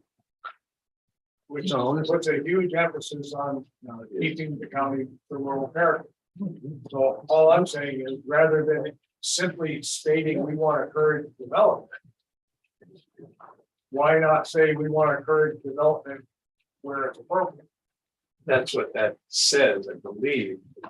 When you said, well, it's weird, this, the way this is written, I guess it's just to clarify a little bit. but the way this is written, it means if you're within the boundary of a sewer or water district, that should take precedence over either putting in a new system or trying to annex into. So it's kind of like where Lucas says urban development should occur in urban areas. So that's where I think that's what this was mimicking, that thought. Bonner County shall encourage development within the boundaries. So I don't see a problem with saying it. All right, I Take I understand. I don't either. I just thought it might clarify a little. I think it does. I think it's fine. I think to take place within, it's fine. If you say to take place in, it doesn't describe development. We only want development to occur within, to be within the boundaries of an existing sewer district. It says encourage development to take place within the boundaries of existing sewer and water. It's just a clarification. To me, it almost, I'm sorry. Yes. To me, it almost reads like Don was mentioning, encourage urban development in urban zones. Development here, encourage development in boundaries of existing sewer and water. Does that mean we're discouraging any kind of development if we start to find development? If you're not in the boundary of an existing sewer and water system? That, No, I think it's where possible. encourage where possible. Well, then that needs to say that. If you That would just say encourage development to be within boundaries of the sewer district. And that says we're not going to encourage it outside. That's Somehow say this. Well, to be within would be great. That's not what it said. What you just said is perfect. But that's not what's in there. That's not what the words say up there. To be within. To be within. Encourage. So to take place. I realize it's To encourage development to be within means that's where it's going to be encouraged, and development undefined can't occur if it's not it. No, it says encourage. So to me, that's Okay, a it's not soft word. encouraged. Let's say prohibit How do you outside. discourage a development outside of a district? With zoning regulations. Yeah. I don't know, is it, it's not even. Any other comments? Mark, That would be. on our single sub, as we were looking through the areas, because we knew that the very nature of sewer and water districts are to grow. And so what we done, we put a line around ours within a half a mile of boundaries. And so in that case. If it says to be within the boundaries, then stat says, okay, in order for you to get approval. You got to show that you petitioned for annexation into the district. And without defining development. some of the ones are 20 acre pieces zoned for pipes, split up side of the home. Do they have to be, existing sewer and water system through salt? And there certainly were in that port that was put around this Sago Valley Water District, there were, up there on, both on Bridge Boys and on the other road up Plow. It was within that half mile, 40 acre parcel. What do you put Farmer County Shell encourage the high density on? That's where I was going. I mean, you're not gonna have 20 acre lots in the sewers. Right. They don't want to see that. They're not gonna, it's a, Right. Think how much it's gonna have. right. Perhaps. But I mean, it's lots. But you just kind of keep the can down the road on the deck. Because then what's high density? What's development? Oh, yeah, What's high all density these need to be development? supported by. Really define it. Or it's, useful. The code is where you And define the, right, and the code does that because it says, you've got to have certain services in order to achieve the 251. So forth. So it's already there in code. Does this need to go any further than what it is? Well, courage does not mean anything else. Right. It you always look at the antithesis of a word, so then it's somewhere there's a discouragement. That not necessarily. All right, any other comments? Thinking about what we did in the Sago plan, another possible suggestion would be to say within the existing boundaries or anticipated future boundaries. Because that's kind of what we did in Sago. So it's not fitting into the service expand. So a half mile. That was where that was on. Yeah. And I think that's reasonable. And that's potential. That's like that potential. Just like the ACI. Right. Right. So it's here. And I would say. Yeah, we're gonna get hung up on definitions, I guess, at some point, but. It would probably be a little more palatable people if it said higher density. Rather than high density. High density is going to sell for everybody's one else, but higher densities to me says, okay, within the context of the densities we have in unincorporated Bonner County, the higher end of that range, try to push towards where it's existing or maybe unlikely for the future or so. It's perfectly good sense, right? What about just say suburban densities? I'd be good with that. That's more expected. So it's fine, right? If you're surrounded by 100 acre parcels and you're gonna go down to 20, that's high density, right? Yeah, right. So Suburban, specific around urban, yeah. and urban services, right? And city urban. Can I make a suggestion? She's gonna say everything I just said was wrong. No. But what I would suggest is to keep the comprehensive plan words and terms a little more general for it to be relevant for the next 10 or 5 years or 20 years, however long we use this comprehensive plan. Because if we were to start defining these terms in much detail in the comprehensive plan, it's going to get outdated in the next 5 years. And that's not the intent of the comprehensive plan. Which takes us back to that need for flexibility. Yeah, so if we say development in a sentence, that's fine to use it here. But go back to the zoning ordinance and define that in the zoning ordinance. That's what I'm saying. Is that okay the way it is? Because ordinance gets updated more often than the comprehensive plan. Yeah. All right, so let's leave, pretty much leave, are we gonna, I have no problem to take place. And if you, by that comment, you look at bullet point number 5 under objectives, suburban densities is mentioned in that. Right. As is urban services, which is something that's kind of, I was reading the P County code and the boundary county code, looking for urban services, which isn't something that either one of them talk about. So we're unique in our counties with urban services, which have been, kind of loosely defined, and that's been a moving target. You're right. And boundary county uses community water, they're pulling terms that come straight from state code. And then they don't even bother putting them in their own definitions because those definitions come out of state code. So pretty clean and straightforward, smaller county. Community counties is more complex.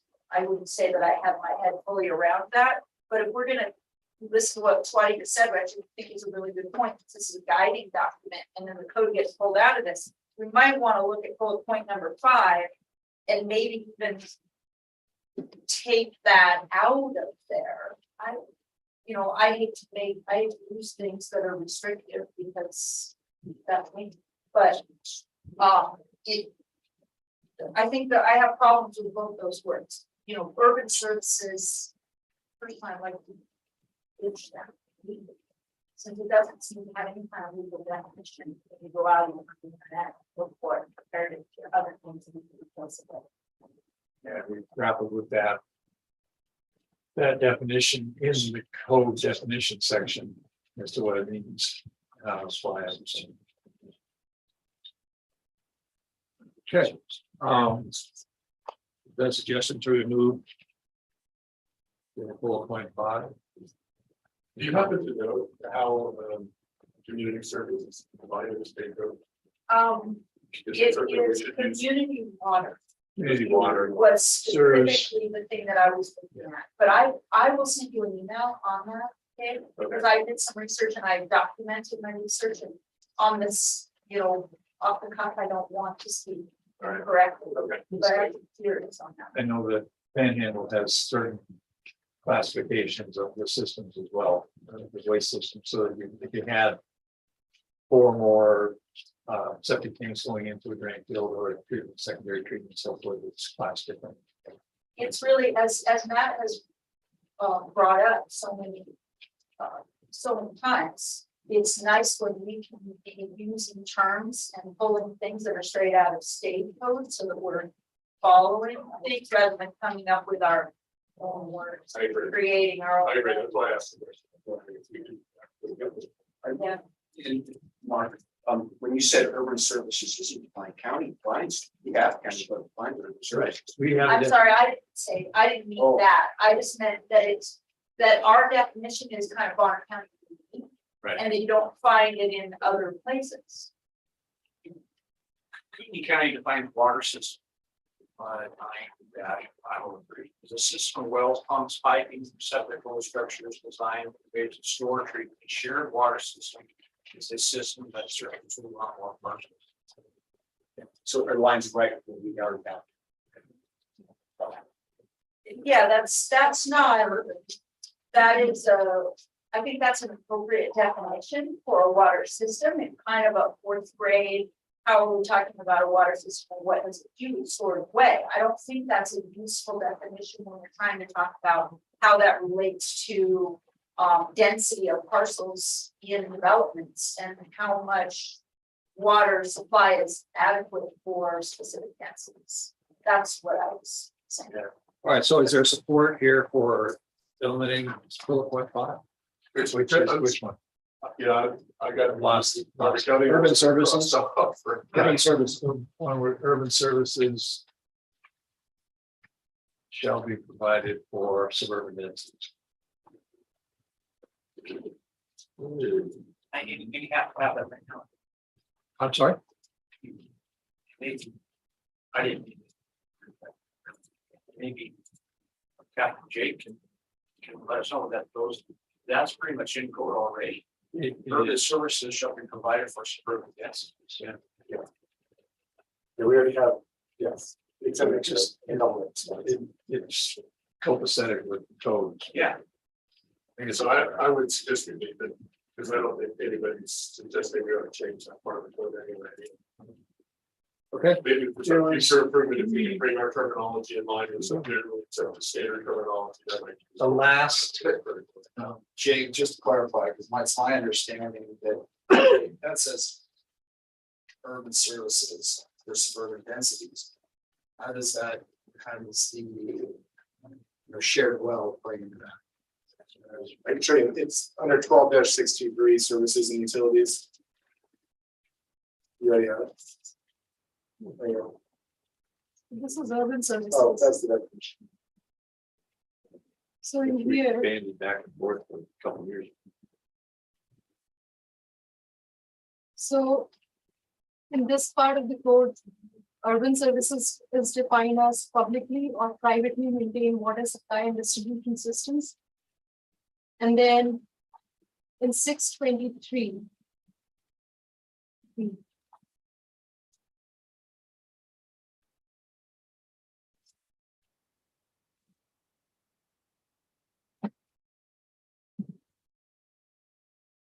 Two or more into Yeah. 9 months. Defines a water system.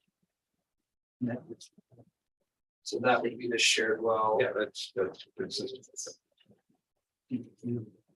And D talks about the number of people served.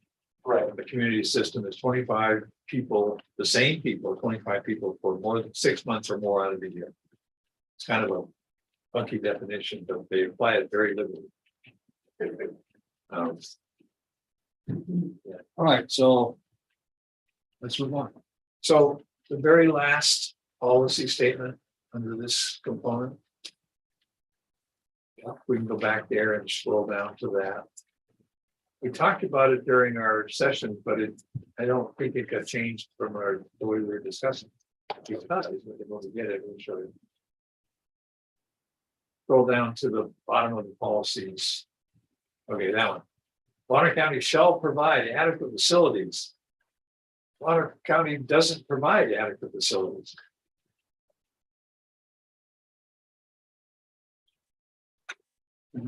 Solid waste, yeah. No, the county doesn't. Where's the county's solid waste? Where's the county's solid waste system? That's a private system. The transfer system. The transfer system. Well, that's an adequate Disposal. system. Well, okay. I mean, yes, we have. Right, we have the solid, we have the transfer stations, we have the dumpster sites. But. I don't know, I stumbled over this when we reviewed it before, and it didn't seem to read right. Well, I would think transfer facilities are adequate facilities for responsible disposal of solid waste. Doesn't mean you have to have your own dump. All right, let's move on. Transportation. It's 8 o'clock. I know there's people who are now driving home in the dark. Let's go. How many more components do we have? At least 6. 1, 2. Well, some of them are pretty. Yeah, I think it might be 4. We have some big ones. Housing, ag. Let's go to transportation, then we'll consider the others. No comment? Yeah. Anybody have any? Yes, sir. So I haven't come up with the right language here, but I would think it would make sense under goal. To put some, I have this written and it could be fine tuned, but ensure that heavy traffic, which is probably the wrong term to use, not degrade the rural character, right? Because the rural character, and Don, I've spoken to you about this, well, there's 2 standards to look at roads. One is the traffic engineer's point of view that, well, this road can handle X number of cars before it degrades mechanically or as a civil engineer or whatever. It can handle this much before we call it congested. You've got your whole thing in the discussions here about what's. But if we're talking about the rural character of Bonner County, which again is emphasized throughout the comprehensive plan, are the standards that a traffic engineer would use to determine whether a road is overloaded the right ones to apply when you're in a rural setting and people don't want to have, they're trying to live in a rural area. So I would like to see that addressed in here somehow. So that's one. And then the other comment that I had, and again, I don't have the right language, it needs to be fine tuned, but under objectives, to work cooperatively with other jurisdictions or the cities actually, to ensure the best flow of traffic possible countywide. And that also needs refining, but it would be nice to see that addressed.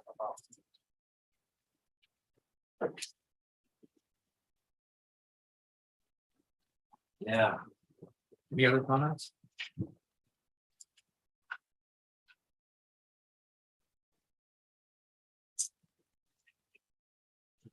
I don't know how you would go about defining the rural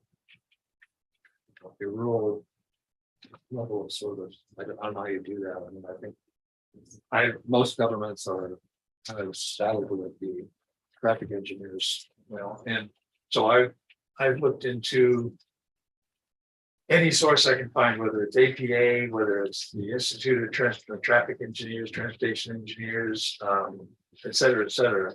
And the topic comes up a lot. You know, is there an adequate, defensible system to state this is the capacity, cultural capacity of a rural road? It's been talked about, it's been bandied around, but nobody has been able to do it. Because it's so subjective. Oh, yeah, so subjective. The closest I can come is the city of Hayden, when Government Way in Coeur d'Alene was deemed to be a 5-lane road. City of Hayden said, nope, it's only gonna be a 3-lane road. And that's what it is. And it doesn't yet cause the congestion. What it causes is everybody to jump off the Government Way and go over to 95. Because when you hit Huckles, Honeysuckle, jump over to 95 because you don't want to deal with the congestion for Hayden. That's the result. That one, their policy pinches everybody else. So talk about impact, area impact. That's what they did. They've impacted the function of the state highway by not putting their own capacity in there on that road. That could happen in the county.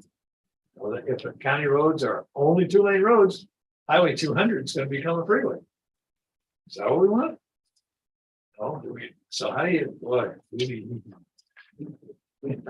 Dave, when you say transportation goals and maintaining rural area, are you saying gravel roads? Or are you saying?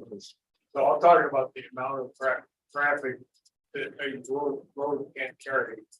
This is in the context of what I've said to Don before. You know, if you strictly go by the physical ability of how much traffic a road can carry before it gets degraded by it, or a traffic engineer's definition of congestion, you know, is appropriate for an urban setting. But I don't know anybody who lives out in the county who wants to have road standards applied to a road that they live on, or the road that's right around the bend from. and the selling committee said, no, we don't want to see our roads paved. Or have bike paths. Yeah, I was actually disappointed ours got paved. Well, and you know, it's a toss up. But all the things that I participated in with the county says, the numbers say that the paved road in the long run is cheaper for the people of Bonner County. Absolutely. Yeah, I get that. Not even a question. But because it's paved, we therefore increase the amount of traffic out. I'm just saying, I don't think the ability of the asphalt to carry a certain amount of traffic before it degrades, it should be the only standard that's looked at. And if we In a rural setting. I can see that's a tough one. How do you?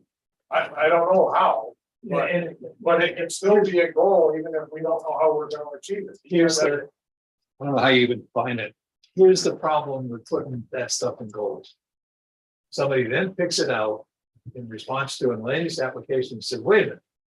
You're supposed to figure out how this is kept rural with this road. It's not being done, you're foul. And if they want to take it all the way to court, I don't know. Who knows? But that's the kind of thing that just how do you, yeah, it's not an achievable goal. As far as I know. And like I said, I've spent days researching this through any source I could find. I just can't find it. I think probably the answer is that your level of service on a rural road is directly dependent upon land use. Which If you says, have density, then you're going to have truck traffic. Less density, you're going to have less traffic. and we discussed this when we were talking about the transportation section. If we could do what's called a saturation analysis. Here's the land use. here's the density that can be achieved. You took 75% of that and then take traffic standards and say, every household on there is going to generate X trips per day. That puts this amount of traffic and you distribute it through a weighted system on it, computer system, and it says, okay, this road's going to have this many vehicles, this road's, and you look at that and you're astonished. Because it just can't, there's no way, we don't want to see that. 15,000 cars on Sagal Road. Sully Road, we don't want to see 12,000 cars a day. That means that They gotta be limit the going, land use. you gotta be going somewhere. True, but that 12,000 people are gonna just if you take that, run down your cars down Sully Road. if you take that approach to it, it says therefore limit the land use. Exactly. That's right. Absolutely.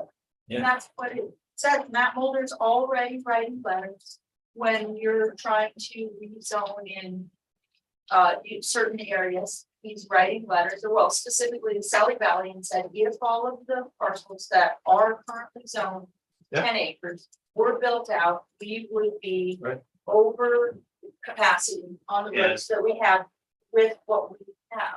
And yet they're, and people are asking for a rezone.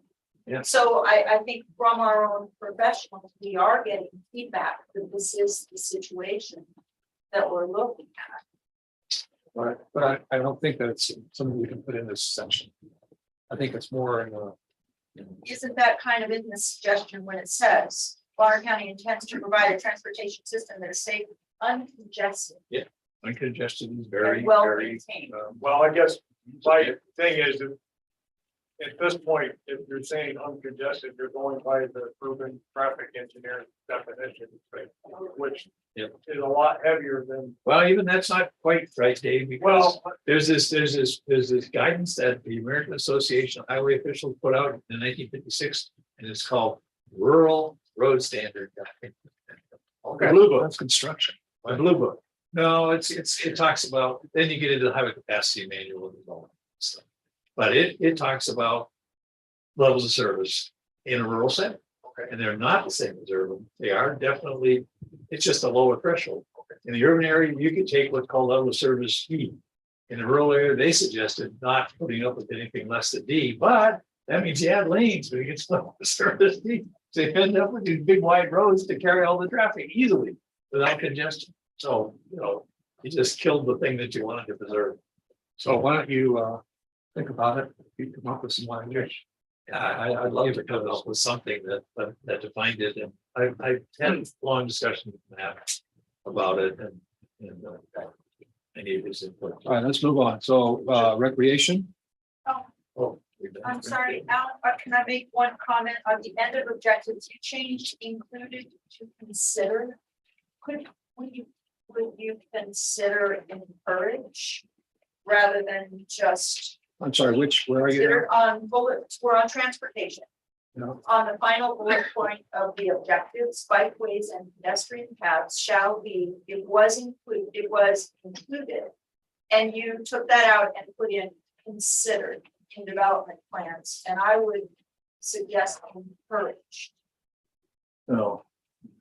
Yeah, a little halfway between. I have no problem with encouraged. And what density would that? It's just encouraged, so it's an individual case item. That's a hard bridge to nowhere. As a biker, one unit. Yeah. So where's the policy that said the thing that's riled everybody? Bonner County will never impose a, Oh, you're in recreation. Oh, that's in recreation. Okay, that needs to be in transportation. That whole All discussion. right, so encouraged. Anybody have problem with encouraged? All right, now we'll change it. I'm gonna throw in one quick comment. I have to go. I just want to say this has been Better. really good. Thank you.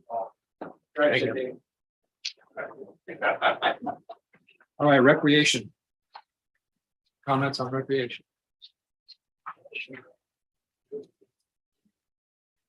So this is where that statement is. My notes. So I listened to the comments. I think on one hand, I think it's covered under property rights, so it's a little bit redundant here. But if we wanted to leave it, I was going to suggest the second sentence in that policy that might help mitigate some of the concern, which was this policy does not preclude providing various voluntary incentives to developers in return for access easements. For example, density bonuses. If you do that today, and we talked about that when we had this discussion, and it was Debbie who suggested we put this one in, and I specifically asked her, do you have a problem with voluntary measures that they encourage developers to put this in voluntarily in return for some benefits? And she said, no, that's fine. So you're talking about the third bullet point. Yeah, the third, the one that's everybody's concerned about under no circumstances shall Bonner County require or the county the one that's crossed out. All right, so what was your proposal? My second sentence in that bullet was this policy does not preclude providing various voluntary incentives to developers in return for access to space. For example, density bonuses. But you would still leave the under no circumstances? Yeah, because it's They don't. we can't do that anyway. You cannot require it. That's a taking. That's like almost. Yeah, if you said, if you do a plan, you get development or conservation study, you're getting, it's a trade-off. Well, that's it. That's where the That's where the voluntary incentives come into play. That's Why exactly. even have this? You're not gonna- Because in a PUD, it's not, you can't require it. And the regulatory taking fact doesn't specifically preclude taking a piece of property. Honestly, there's a lot of instances without that- compensation. That's prohibited, right? Yeah, without compensation, so, eminent domain, there's a variety of different situations. Eminent domain is the classic taking. It is, and it's But even that has compensated, and it compensation. happens, and it has a body of law behind it, and I'm not necessarily encouraging it, but. But the legislature prohibited, I think they just passed a law years ago where they prohibited using eminent domain for a residential trail, so you couldn't do that. I mean, it just, I don't know. And if you can't do that with eminent domain, you can't require it. That would be a regular. Yeah, so I don't, but you can have, you can, if you're like, well, if you want to have, I don't know, special variances or something to be able to do them. That would be voluntary. That's the voluntary thing with density. You tell the developer, Yeah, but that's a negotiation which you would require, no, trade-off. it's voluntary. It's not a requirement. I just think that this creates more confusion. I mean, as you've seen already from the comments and documents. It's something not necessary. Well, I would be in favor of Dave's second sentence. But I would not be in favor of taking it out. We're looking at 15 years in the future. Some of us won't even be alive 15 years in the future. This county will be that much bigger. The lake will be no larger at that point in time. So the access to it will be ever more important. And and as we grow, and there's, I grew up as a kid here riding everywhere on roads that are now paved roads and where there's now fences, and that's in one little person's short. So let me ask you. So if you have a home on the lake, should you be required to give public access? Absolutely not. I'm not, but if you say, I'd like to do, actually, I think it was interesting because, in my capacity, I've had the opportunity to talk to people about a lot of different things recently, and I actually had someone say to me, well, I heard that if you're putting in a development, you have to put in a parking lot of public access anyway. And I just said, well, I don't know what state you come from, but my little flat world, I don't know. That's not what we do here, and so to me, it feels like we're trying to solve a problem that we really don't have. When we say under no circumstances, we had a harder time prohibiting something in a floodway. But we would not, we wouldn't use a little bit of elbow to gain just a little bit of access, I don't think this is gonna take you too far. From a kid who grew up in a trailer house on the other side of the street, from everybody who lives on the water. Please don't put that. Well, and there's still an option for a person that wants to put in a trailer, put it in. Yeah, they can if they want to. You know what? They don't. They don't want to. They don't yeah, want to. That's then what that goes we are back to- here to do the that, hard that work. goes back to, Because they don't. you want say that you would be not in favor of requiring somebody to give access. But that's contrary to what you just said. what I am. Because I really honestly am not in favor of requiring someone to give access. Matt had a house on the lake. I wouldn't expect to require him, but what I'm not in favor of is putting something in our comprehensive plan, in our guiding documents that says under no circumstances should we require. That's different than, because I think that what we're trying to do is solve a problem that we don't have. Well, I mean, and there might be some kind of recreation development that the village truly has, so I don't know, I mean, I could see the condition, I just can't imagine. A perfect example right now, but under no circumstances, just completely closes the door on a situation. Not if you're listening to Dave's second sentence. Which is Let's voluntary. see it up there. Yeah, we put the sentence on it. Okay, Dave. This policy does not preclude providing various voluntary incentives to developers in return for access to easements. And then I have parentheses, PG density policies. Maybe that's one example. Yeah. If this becomes a working document prior to the Camp Bay thing being, it just feels like this is written in a way that could have influence over that particular thing. That particular thing, if you stand there at the end of what is the road sign, and you look at the water and you spit at the water,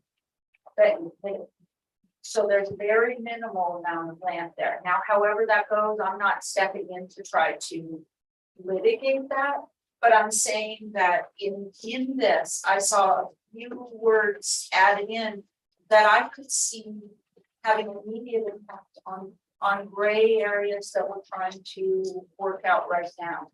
I have a friend from Switzerland who's here, and she lived in an apartment on Lake Geneva. We could walk like 60% of the way around that lake and access that water. And that is, and my mom lives in Hawaii. You have huge multi-million-dollar properties, and there's a little slot where you can go down and then you can walk on the beach because the beach is public.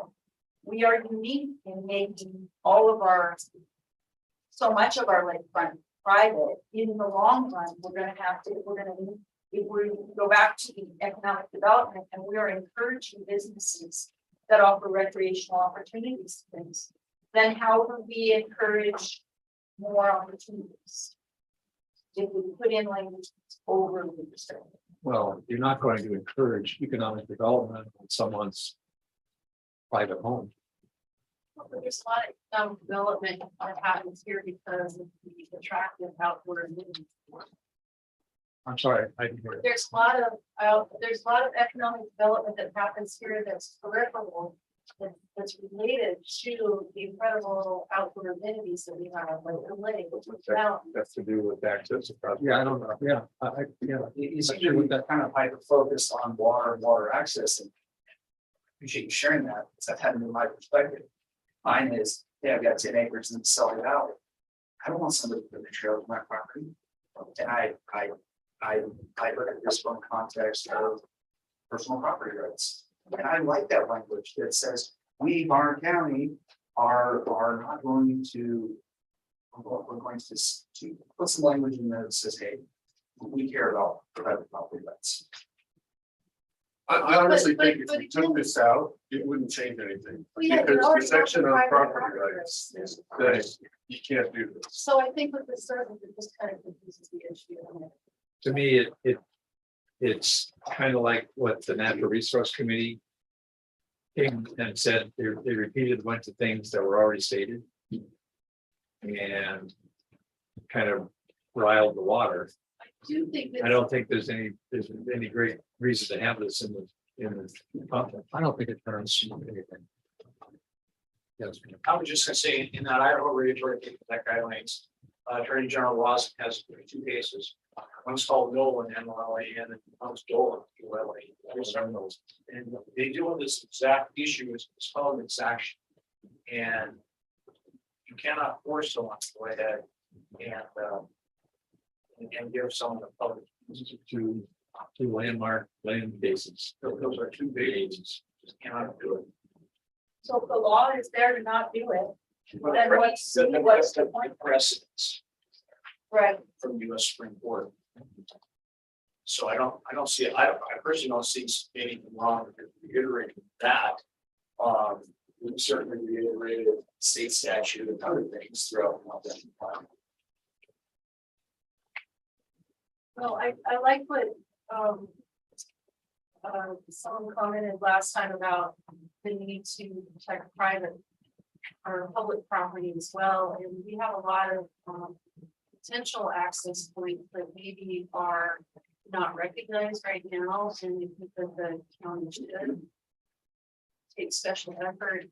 We can't provide new access points to private properties for a variety of reasons. If the county's not willing to buy additional land or whatever, maybe we should have some language in here to protect what potential county assets we have now, not least them.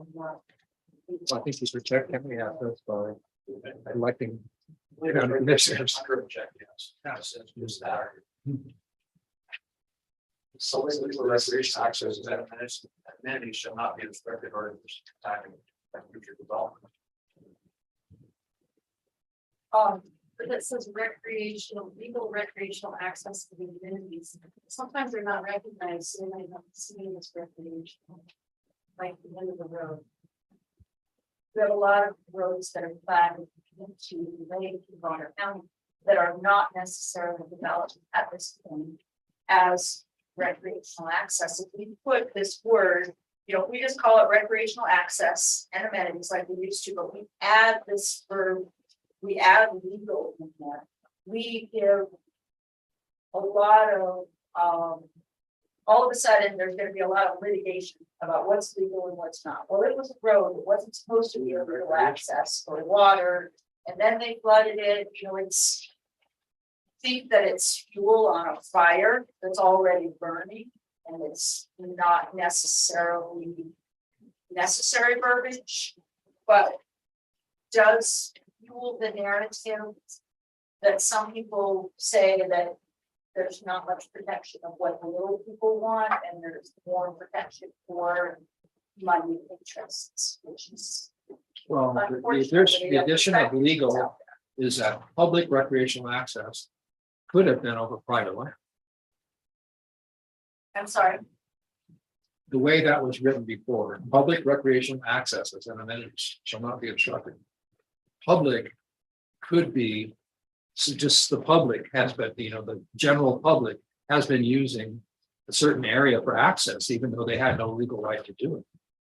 So that's what that was intended to. I see what you're saying, and I can see how it would be misinterpreted that way. I had never thought of it that way, so thank you for pointing it out. I'm still, I'll think about that, because I think that's the point. Yeah. I'm not encouraging just stomping on people's rights. But I think that sometimes what we see here in Bonner County is we see people come here from areas where there has been more regulation, and there have been more rules that tell developers what they can and can't do. And they're coming here with their reaction to those places. And that's not really what's happened here. What's happened here is those places are disappearing at a high rate of speed. And we don't have much of a plan in place to protect.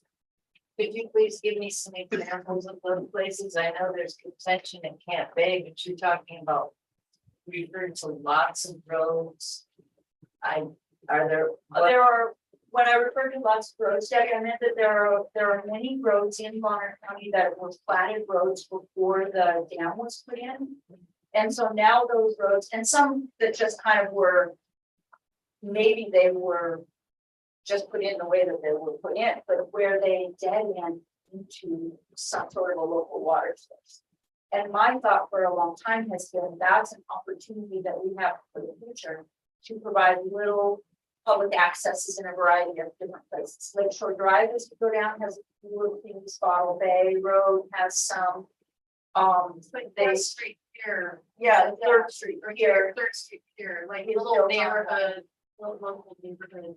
Division Street actually ends at the lake, and then there's a private land on either side. There's a really nice one that I think the county actually improved a little bit, or maybe the neighbors did. And it's right on Friday, right with the point here. And no, I actually been there the other day. It's like, love it, you know. So why do you think that anything in these policies or objectives would constrict that? If it's truly public access and it's legal public access, it's not just somebody been using it for 10 years. Well, let's talk about Sunnyside Road. When you drive down Sunnyside Road and you go past what's the bay? It's down Perch Bay, I think just a little bit past Perch Bay. And there's some private properties and there is also some state land. But there's a regular practice of people pulling over on the side of the road and accessing the water right there, really close to the road. I believe that they are in the road right of way when they use that, but it's actually private property around the road right of way. So we could open up a really great can of worms on that. And as a person who frequents there, you know, that's my grab a chair and a beer and a dog and go sit there, and it's a pack it in, pack it out, park on the side of the road sort of place. Is it public or private? This is a good question. That's a really good question. It's the road right away. And so that's what I'm saying. It's a little bit more gray. I think there's strong legal precedents in, I don't know, the Regulatory Maintenance Act and a variety of other laws that protect people's private property. There's not as much precedent in the law for creating accesses. So if we do Creating access on public land? You're calling me out on that, Alan, and I think that's good. I'm glad that you're doing that. I'm saying I believe there's gray areas of that. And I think we're gonna see over the next 20 years, we're gonna see more litigation about how these gray areas should be used. And the language that you guys have put in make me fearful of where we'll end up in the future. I would like to see this section looked at. Alan, do you live on Priest Lake? Yes. And Debbie, do you live on Priest Lake? I don't live on the lake, but a perfect example is on Priest Lake, there's several places that used to be lodges. They're now private homes. Well, there's a lot of people that think, well, I should still be able to go down there. No, Dover Bay is another perfect one. Everybody used to go there, but I used to go there and hunt. But it was private land. Now Ralph owns it. And he's under absolutely no obligation to let people. I'm more concerned. I'm the one who wrote this sentence. I was there in the room when he did. I'm more concerned about protecting the property owner rather than protecting someone who thinks that, oh, I can just park here on the side of the road and go down here because I've always been able to. And I hear that, so then And so I'm way more concerned about the private property owner having their rights taken care of. Because I see the exact opposite happening. I see private properties owners getting trounced. So there's 48,000 people that live approximately in Bonner County right now. How many of them live on the water? But see, you're making an emotional argument that in my mind is irrelevant. If you wanted to have water access and you wanted to always be guaranteed that water access, I can't think of a way to say this that's not harsh. Buy waterfront land. Or go to designated public accesses. It's very questionable on how Camp Bay is gonna turn out. I think the question is, how do we create, how do we meet the need and the demand? Because we're growing by leaps and bounds, and not everybody can have, even if they can afford it, there's not enough water. We don't meet the demand by making it so that private property owners have to give access across their property. I didn't say they did. There's nothing that says that they do. And I'm not, Let I'm me not give- advocating for this- Let me give you an example of what can happen in the real world, okay? Okay, my property was actually a fishing lodge, okay, at one time. And there was property behind us. And the guy owned that. So he wanted to sell it. It's not me, this is somebody else before me. And he wanted to sell it, and one of the things that he realized, which a lot of developers would, and he wasn't really a developer, he was a fishing guy. Said, well, you know, these lots are gonna have more value if they have lake access. So he created an easement that goes through my property down to a portion of my property, which they can access for, you know, swimming, kayaking, whatever. But that was an economic decision. I mean, so people are going to do that. They're not going to, you know, if you see development around a lake, one of the enhancements that people are going to be looking for if they're off the lake is access. So I think it almost solves itself. I just think, I guess I just think it'd be nice to have language that both encourages making sure that we're not somehow infringing, not just on you know, things that are already recognized for recreational access, but county land that could potentially provide recreational access for public land. And then also talk about encouraging developed water business park access. I really appreciate that. I think that's important. And I think we need to. But I also think, you know, and I like your additional language that you suggested, because I think we need to do something that tries to find incentives, tries to be more proactive in terms of working with developers and new development, to try to provide more access to all our folks. So that's all. Okay, well, it's been a good discussion. I think we're gonna move on. Special areas or sites?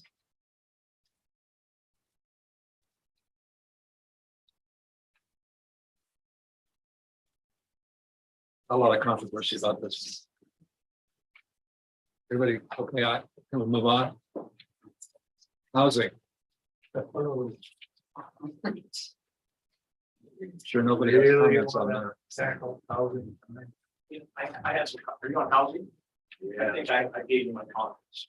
Yeah, did you add that you would like to include mobile home parks? Well, because the only thing I'm looking at is, again, that we're actually going with protect property right while making accommodation to other necessary types of developments, such as road cross, affordable housing, and mobile home parks. You know, Luba specifically calls it mobile parks. You know, there are city like that, 3, 3 or 4. There's been no advance for so long. And I understand that, you know, you guys proposing encourage development of variety of housing options. My suggestion was to go ahead and run it, including mobile home parks, as it does directly on And none of these sub-area groups wanted to discuss mobile homes. Well, I think it's not what it is, it's what you call it. And we use the word mobile home, there's a stigma. Yeah, right. And if you change it to tiny home community, that catchphrase. Cottages. Yeah, it changes its tone. If you look back, this is 1975. When it was written. It was a huge issue because coming out of the war, there were vast numbers around the country of mobile home parks for easy housing, and they became a blight. So, but the state said, no, you're not going to prohibit that. It's still an affordable housing. Take that forward 70 years. That's probably about 50. And okay, we still have that need for that kind of housing. If we can call it the right term here. I mean, I understand what I'm saying, it's there in the code. I've been challenging the Idaho APA to come up with some process of updating Blue Book. Good night. The thing is so archaic. It's great. I remember on our Sego subcon, like we asked you, should we be addressing the potential line of the highway? It's going to take out those homes. Now you got displacement. Now we're using. It's not. It's going to take out the gas station. The Alpine stays the same and behind stays the same because that is low income housing, recognized federally as low income housing. You will not move that with high period. Mitigation. Which side is that again? Both. Both sides. Alpine. So we're gonna behind. double No, it fits. It's a narrow section with frontage roads. It fits. That's why the gas station is on. Anyway, no, that's such a federal ban on taking out a mobile park, low income park like that. All right, so let's focus on it. So do we want to including mobile home parks? I think it should be in there, but I think there needs to be some reasonable guidance on where they should be located. Like what? They need to have, well, they need to have services. Yeah, they need to have services would be one. Which is interesting. Big way to live it. None of them. Alpine has water. Really? They don't have sewer. And, yeah, it's a. Well, one TAB has one community sewer, but the rest were in the things. It was very interesting. In a mobile home park? Yes. In a mobile home park? Yes, it was very interesting. JEB done that study for Sunset Water and Sewer. And determined that there was no nitrate floating. Anywhere in Salem. Yeah. So where's the prove them?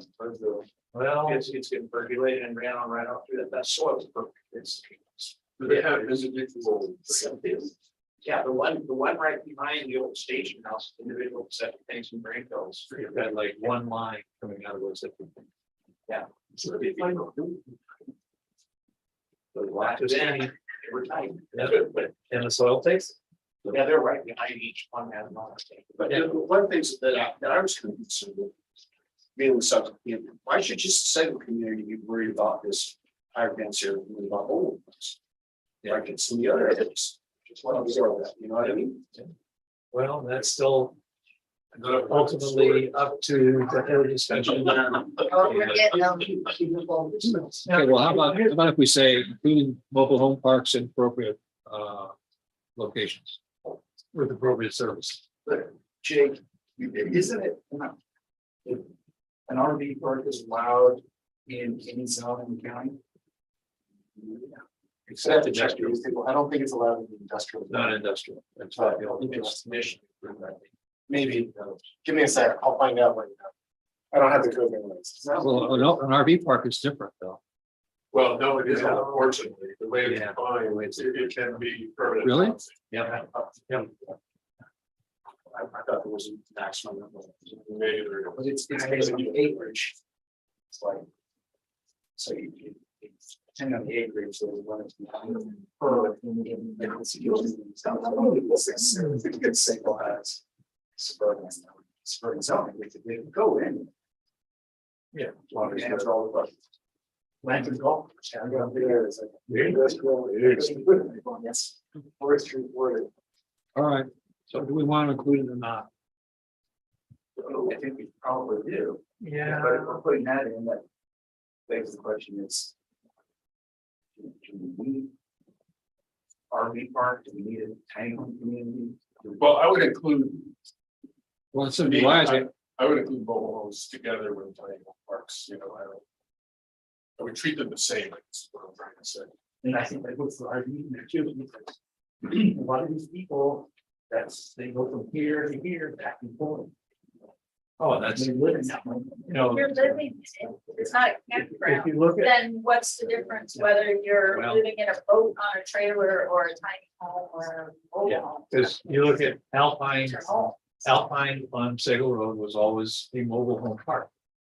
Half the units in there are trailers, small travel trailers. So it's, I think. And it wasn't one guy with a camper. That was in. Super big tissue, right, on where we're going, because we're looking in the future for 2 years. It's always gonna be a need. So. I don't know that we're prepared to get the right words. I mean, I don't want to say something like this need to be clustered with other. Higher density housing, or something like that. I don't think we want to open the door. In areas that are, no rural tenant. Well, and I that's sort of spent 20. part of the sales, remember? And it was just recognized, oh, these are all by the highway. We didn't want to see one at the intersection of Bottle Bay Road and Sale. Right. Something like that. Right. So You don't think just saying appropriate locations is gonna do the trick? no, it wasn't. I mean, more language is needed to flesh this out. And Service, the requirement for urban services, whatever we're gonna call it, tends to narrow it down, because those only considered area. And, while they, as you guys mentioned, they might expand, they're likely to expand in some areas. They're not gonna turn up, And the hard thing is gonna be without. Playing pitchforks, where. Yeah, that's the biggest. I see. Well, I don't think there's a question, there's no question, it's needed, but problem question is where. Well, we did a lot of things in Sagal that were within a certain distance of the 95 corridor. Yeah. And I think that's an appropriate place for that kind of thing, and I'm not sure there would be that many planes. Probably some. Depends how many neighbors they have. Yeah. But, It also depends on certain places like, the given state, if an area had a lot of lowland in it and you left like large areas as a common area, and then you did kind of clustering like a conservation subdivision or other thing, it's kind of bringing in, there's also a lot of push in the community for affordable housing for people who live and work there.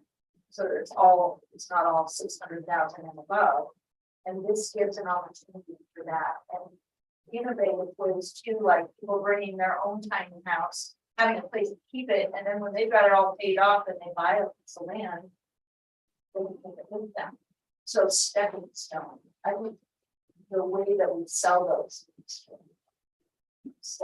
And I think the language should be there, and I just wonder if mobile home park is limited.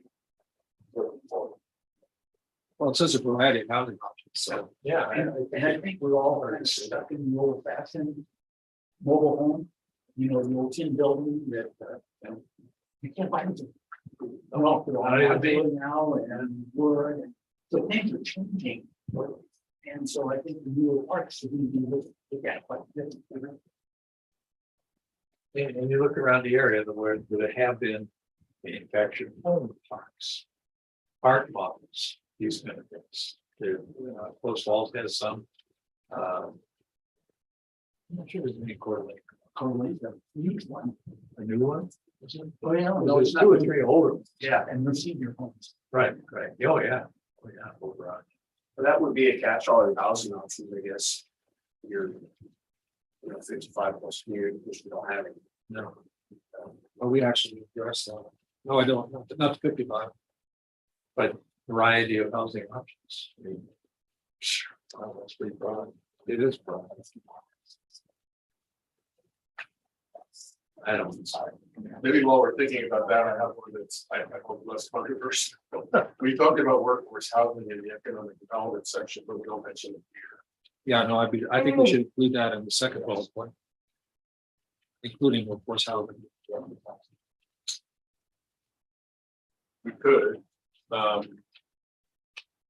Yeah, I was gonna have a policy, I was gonna suggest a policy that said enable workforce housing to develop in direct proximity to agricultural, commercial, and industrial uses. Yeah, that was a strong suggestion by a few people. Yeah. And so the whole workforce housing, all labor. It could be seasonal, but it doesn't have.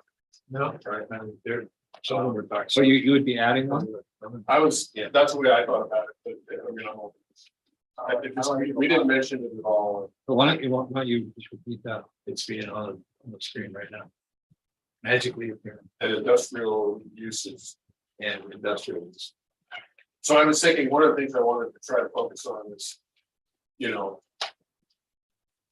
don't put the workforce housing out in the middle of Sally Valley for some business that's insane. I'm trying to get, you know, I'm great with it being a temptation or near to the face to business. Like we did for, I guess, it was the health. Millage. Change. I think it was for millage. Maybe Hills too. All right. Well, that's good. So let's go back to. That's a commercial. You know, if you think about somewhere like Hills. No. I actually said use. Breakfast? Yeah. So to me, this is the policy change I would like to see is, you know, we forced Hills to come in and ask for its own change because multifamily housing wasn't permitted on the lot directly across the street from their resort, which they own. And we had to force them to go through the zone change so that they could build a multifamily employee housing facility. That's a step that they shouldn't have to go through. And so I wanted, and I don't know, you experts stand at the other end of the table, tell me if use really distinguishes from zones or not. I was trying to distinguish between how is it being used, not how is it zoned, how is it being used. Yes, because uses are different from zones, because there are many industrial uses, or could be some industrial uses which are permitted in other zones as well. Yes. So yes. Review parks is a really good one. It's found on the commercial use table, but it's allowed in every zone other than industrial and commercial. So.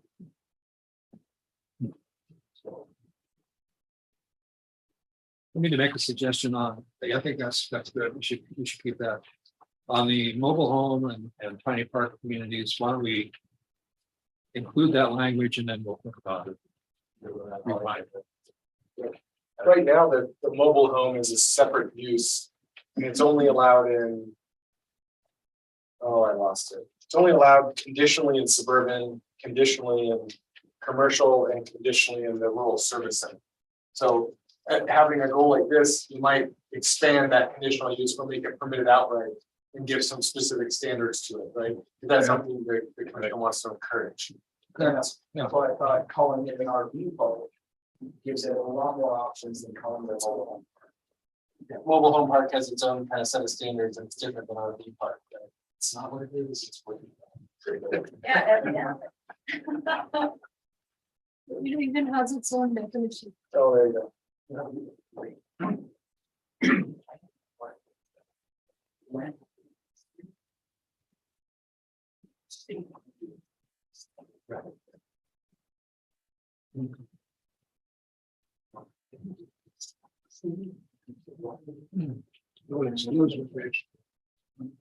Can we look at Yeah, definitions it's for different than RV recreational vehicles. first step?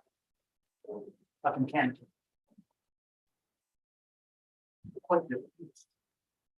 Looks like a very similar. Wonder why did they exclude recreation vehicles? It's basically the same.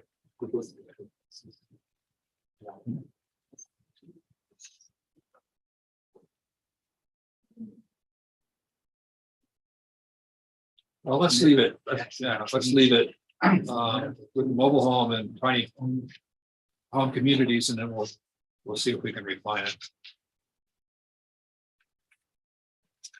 All right, community search, community design. Do we have any comments on that? Are we adding anything for mobile home parks or recreational vehicle parks? Is mobile home parks or tiny home communities? Are we adding anything? Huh? Are we adding those in here? You change it, we said, let's change it and then think about it. Oh, So, how do we change? All right, see, maybe let's add an RV and we'll think about what. where should I add it? Yeah, it's up on the goal or one of the objectives, where it says policy, encourage development of a variety of housing options, including mobile home parks and tiny home communities. We don't define tiny home, but it is included in our RV definition. I don't think we have a definition on the land use code side for a tiny home park. But I think it's, when you look over the RV definition, it includes tiny home. If you want to spell it out specifically. Well, I can even page up so we can see the header up there because it says goals, objectives. No, on the housing. Yeah, see, it says goals and objectives, and there's only one thing stated, so. I guess it's a goal without an objective, unless some of the policies are really objective, so in the same sense, we changed one before that said goals / objectives, and we took out objective. We just changed that now.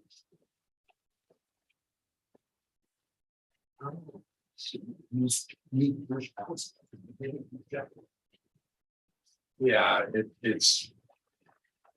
That's how you would get to enabling opportunities for diverse housing, encourage development. So make that an objective.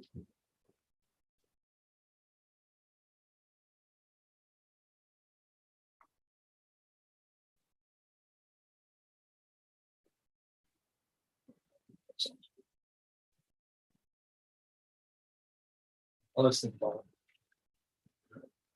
All right, we'll move on. Community design.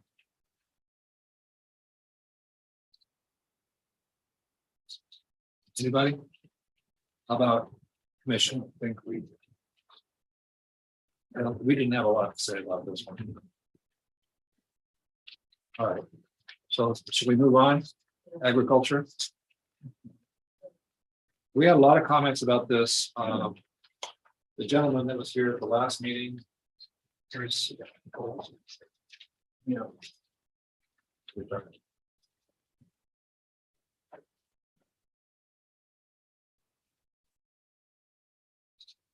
Matt had commented on our second policy, where we talk about land use regulation shall protect larger parcel sizes in the agricultural zoning district. And he suggested we add his suggestion of prime ag soils.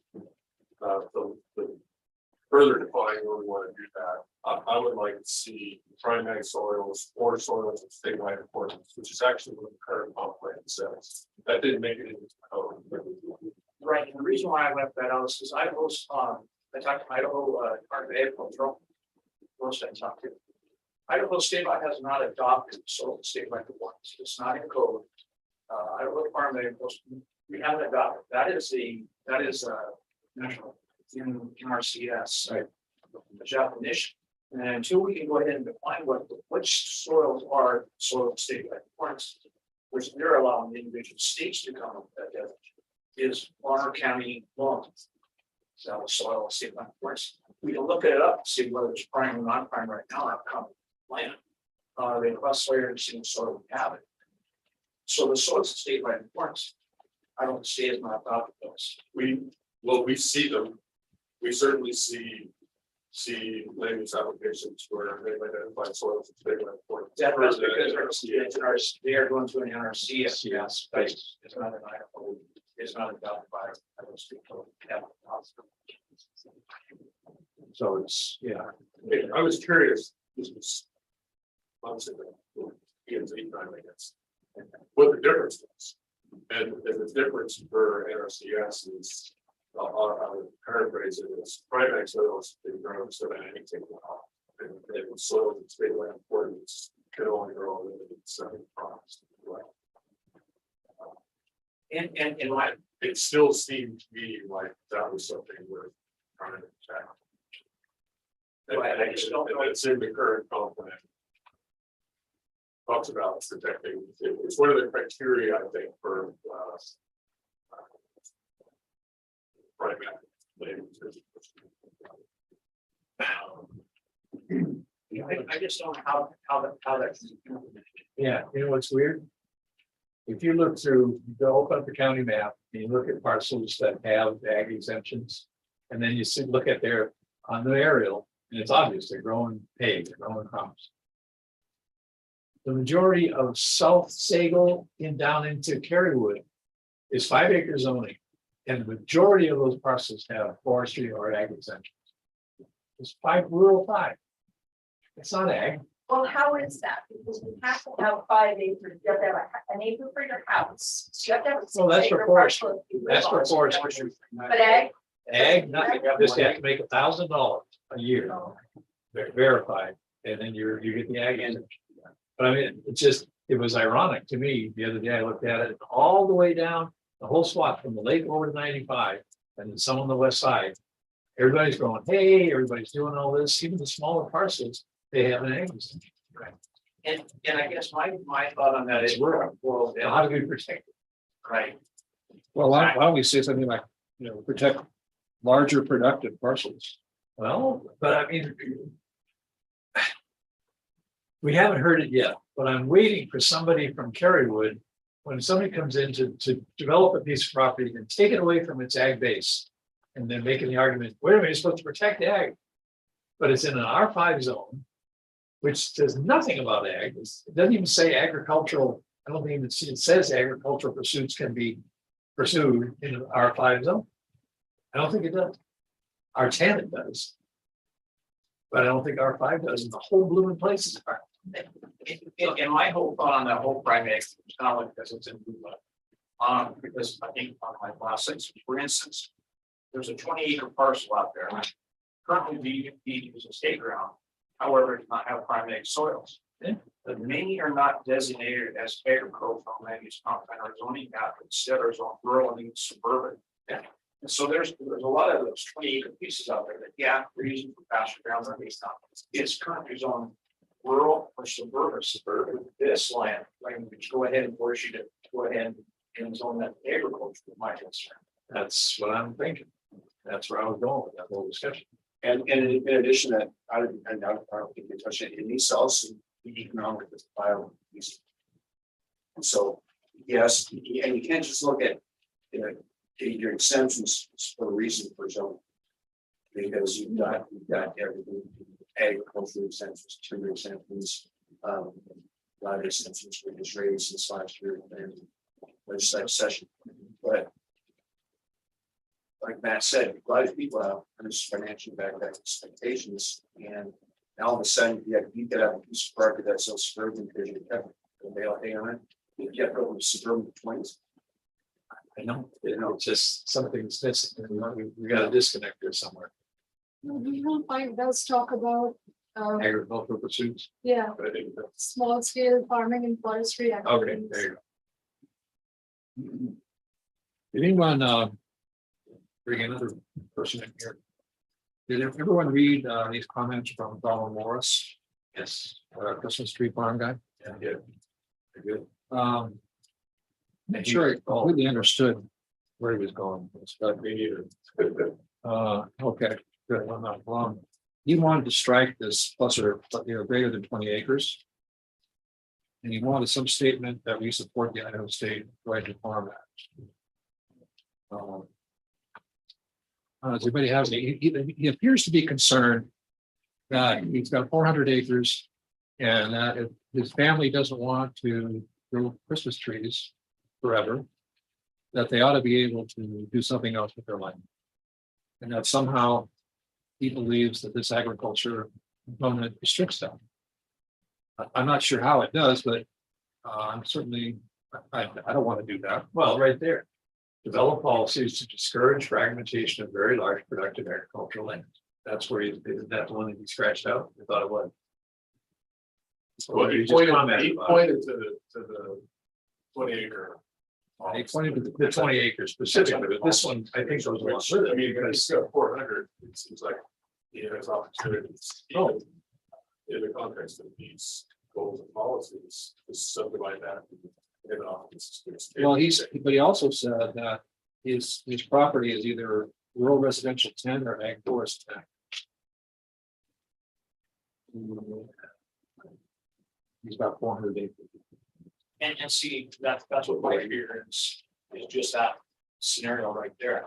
And these don't jams, but because it uses an aerial photo, shooting is currently 20 acres or larger, that he is only 20s.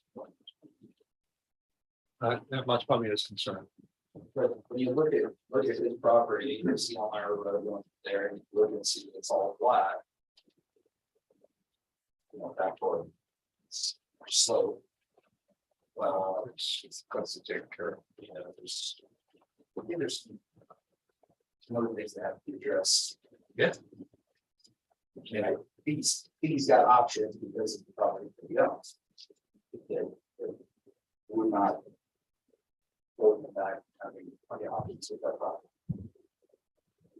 But I can generate this up on the side of the hill or something. Because it's got access to the roads and it's flat. And it's currently zone 10. Yeah. Yeah. Rural 10. That Rural Elmira 10. area. To go out of the 20s.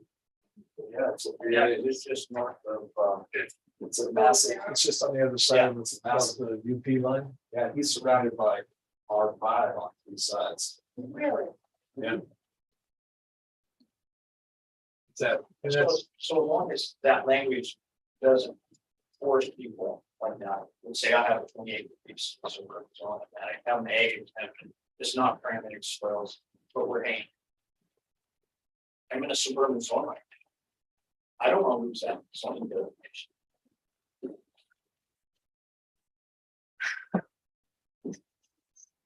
And you wonder why people try to circumvent rules. Because as they see this come with the flagpole, we think snap. They're gonna get their applications. Well, that's what happened last time. Yeah. And that's not. I don't think that's necessarily a bad thing. I mean, that's a private property rights thing. So if people know that an area is going to get. What do you call that, down zone? Yeah. They're gonna be down zone. And they have an option, and they get their application in. Yeah, but you're forcing someone to do something that they don't necessarily plan right. And they just kind of want to shut down the track status for just don't touch my zoning, just leave me alone. And with this language, I'm afraid of. And that raises another point, to say you did this makes a comp plan now. So your comp plan now 20 is your zone suburban, and they go in and they want to bust that up. What trumps what, the zoning or the comp? Well, if they want that, they'd have to come for a compound. So it's back to the same group. All right, so how do we There's gonna be address no way Mr. to Morris's issues? do everything. I mean, you're gonna have these conflicts. You just want to try to make it better than it is, and you know, with ag land, right now, ag land is making economic sense, but that's because we're in 2022. That land has been there for a little while, and it's gonna continue there in the future. So if we divide everything based on the economy as it is in 2022, that's, nobody would advocate that. I would. But I think, We kind of have to look at a larger perspective. and it's not just the economy that we're in now. Take my farm, for example, we've been leasing out about 15, 16 years, same price. We get $33 an acre. Yeah, no, I It's know. like that in bad times and in good times. But So where's the incentive we maybe keep it being a farm with obviously you see the house now crap, now we have the 20s, by the time the whole trigger was. So we're saying we're pushing, it would force our. And I could put folks that maybe aren't financially ready for that. So people have appointments and it goes financially backwards. Exactly. But there are many people who were involved, you guys know, there were many people who were involved in some area complex that were the larger landowners that didn't want to see. Where I live, it's the larger landowners that are sitting on this full way that are driving not right. It's not, that's so, you can't say that it's all one perspective or another. All right, so let's bring this back to what are we going to do with this this component? You want to change any of these things? Maybe we should make some notes and revisit it. I'm getting very, very tired. I am. Beyond the point of. Yeah, I'm just getting going. Yeah, well.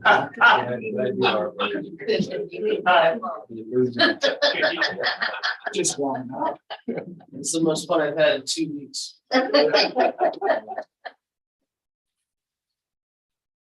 Well, I'd like to address, past concerns and also I try to understand what Mr. Morris is trying to get at. I really have to say I didn't understand it. Wish he was here. I mean, on the one hand, if you wanted to have a statement about support for the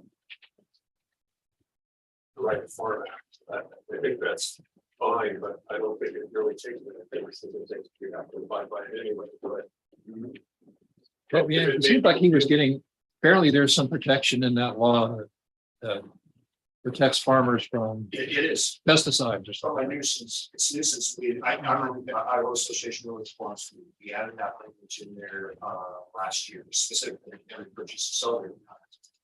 So every that purchases property that might be next to a farm, they understand that there might be chemicals used, there may be some animals, you might see bulls breeding cows and you have kids that want to see. There's a whole very big long list of things that are in, but like you say, now it's in state code, so it will be redundancy.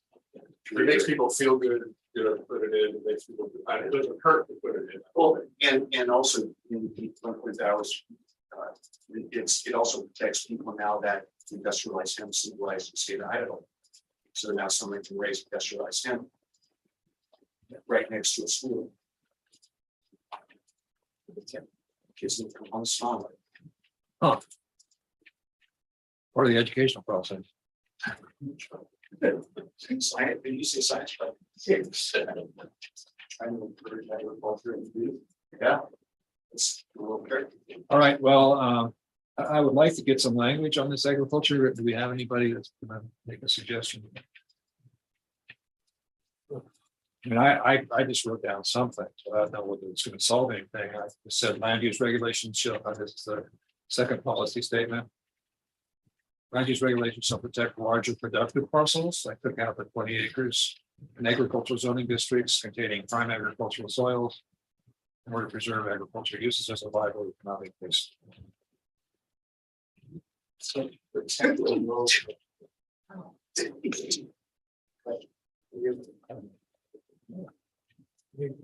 We're making policies that have the foggiest idea how it's ever going to work out. That's in my comment all the way through here. It's not really an attainable goal, so. Yeah. It's kind of pie in the sky. Wonderful thought, but practically, how do you do it? How do you put it in a defensible land use code? But that's, so what you're saying is that the second bullet point shouldn't be in here at all. Right? And that's politically incorrect. But how do you do it? Well, so today in the comp plan, it says, among other requirements, you have soils, prime ag soils and soils of statewide importance. And it's prime ag land use designation, and the prime ag land use designation is is at course 20, just do all the zoning. Right, so that's what it would be. So you set up the zoning, so that would then, based on this, nobody could be given a zone change and a comp plan amendment change to go less than 20. If it met those requirements. Right. That's the practical. But quite honestly, I believe that's the way the current comp plan is. It, What I interpret it. except for the description of the 20-acre parcel. So let's take it out. The 30. Let's take it out. Yeah. So second policy, just review the whole thing. Yeah. The whole thing.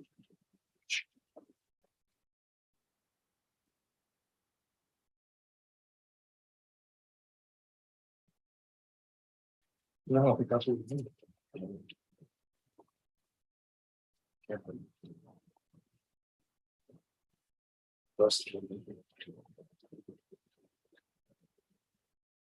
Unless they're already in that 20-acre zone currently right now. Well, it has too much of an effect on everybody else.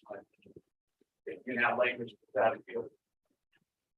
For those water parcels that are 20 larger, that are currently in that 20-acre zone. Right. That may be another story, but that's gonna affect everybody. Who's on rural or suburban that has large grass. Yeah, I was gonna think of those. Again, and there's a lot of those in the sale. So you see some harm in taking this? No, I think you're gonna have some pushback. Some other comments. I always get them. Another two. All right, well, let's take it out for right now. So it's interesting, that was language that we suggested, we are taking it out. Doesn't have to show up from this point on. Well, I think I should show what we did at the meeting, yeah. Why not? Well, okay, but I get my point, we added it, we thought it might be a good idea. It's turning out that maybe it's not. Do we still put it out there as a possible change that we unchange? Or just skip it? I don't know, I'm not I think you should ready to answer. show it as a change that you made, because people have been following stuff. That's what- Rather than. Yeah. And now if it's missing, they're gonna say, what happened to that policy? I like that Right. policy, why'd you take it out? You know, they won't have anything to complain about, so that'll be something. Yeah. All right, let's take it out and we'll show it as the least. We did notice this, and that probably had that in the initial draft, so we're gonna change it right here in. I think it's appropriate. Yeah, I agree. Okay, well, it's other than Mr. Frankenbaugh's new component, which he's gonna draft. We're done. I'd like to thank everybody that's still here for your insight and your comments. You guys drive safe. Thank you, guys, and if I could make one request, Alan, if it's possible to put the comments that people make on the public facing website. That was a comment that was made here a couple times, and then you can kind of crowdsource, it might even cut down on some of the repetition that you're getting from people. But there's some thought out and well-written comments that have been submitted. Yeah, why don't we put the public comments? That, no, the public doesn't have access to. Why don't we have public comments? Yeah, but for legislative items, we can, typically for land use action, we don't put public comments on there because one, there's no requirement, two, the agency comments and the staff report, everything else, application goes on there so that when we notice the agencies, they have a resource to base their decisions or their comments on. So. Yeah, but is there, other than that, is there some reason why we don't publish the public comments on like this? No, is there any reason why we shouldn't? For this comp plan update, we can. Yeah, let's do that. Sure. Because I thought they were available. It is part of the public. It is part of the public record. The other side of doing it for every land use file is just the administrative burden of uploading all this. Well, I mean, Keeping let's track of it, so. just do it for the comp plan. Okay. So we close this meeting. Yeah, so then we're adjourned until August 30th at 4:30. In this room. Yeah. Yes, 4:30. Okay, that the same address. 1500 Highway 2.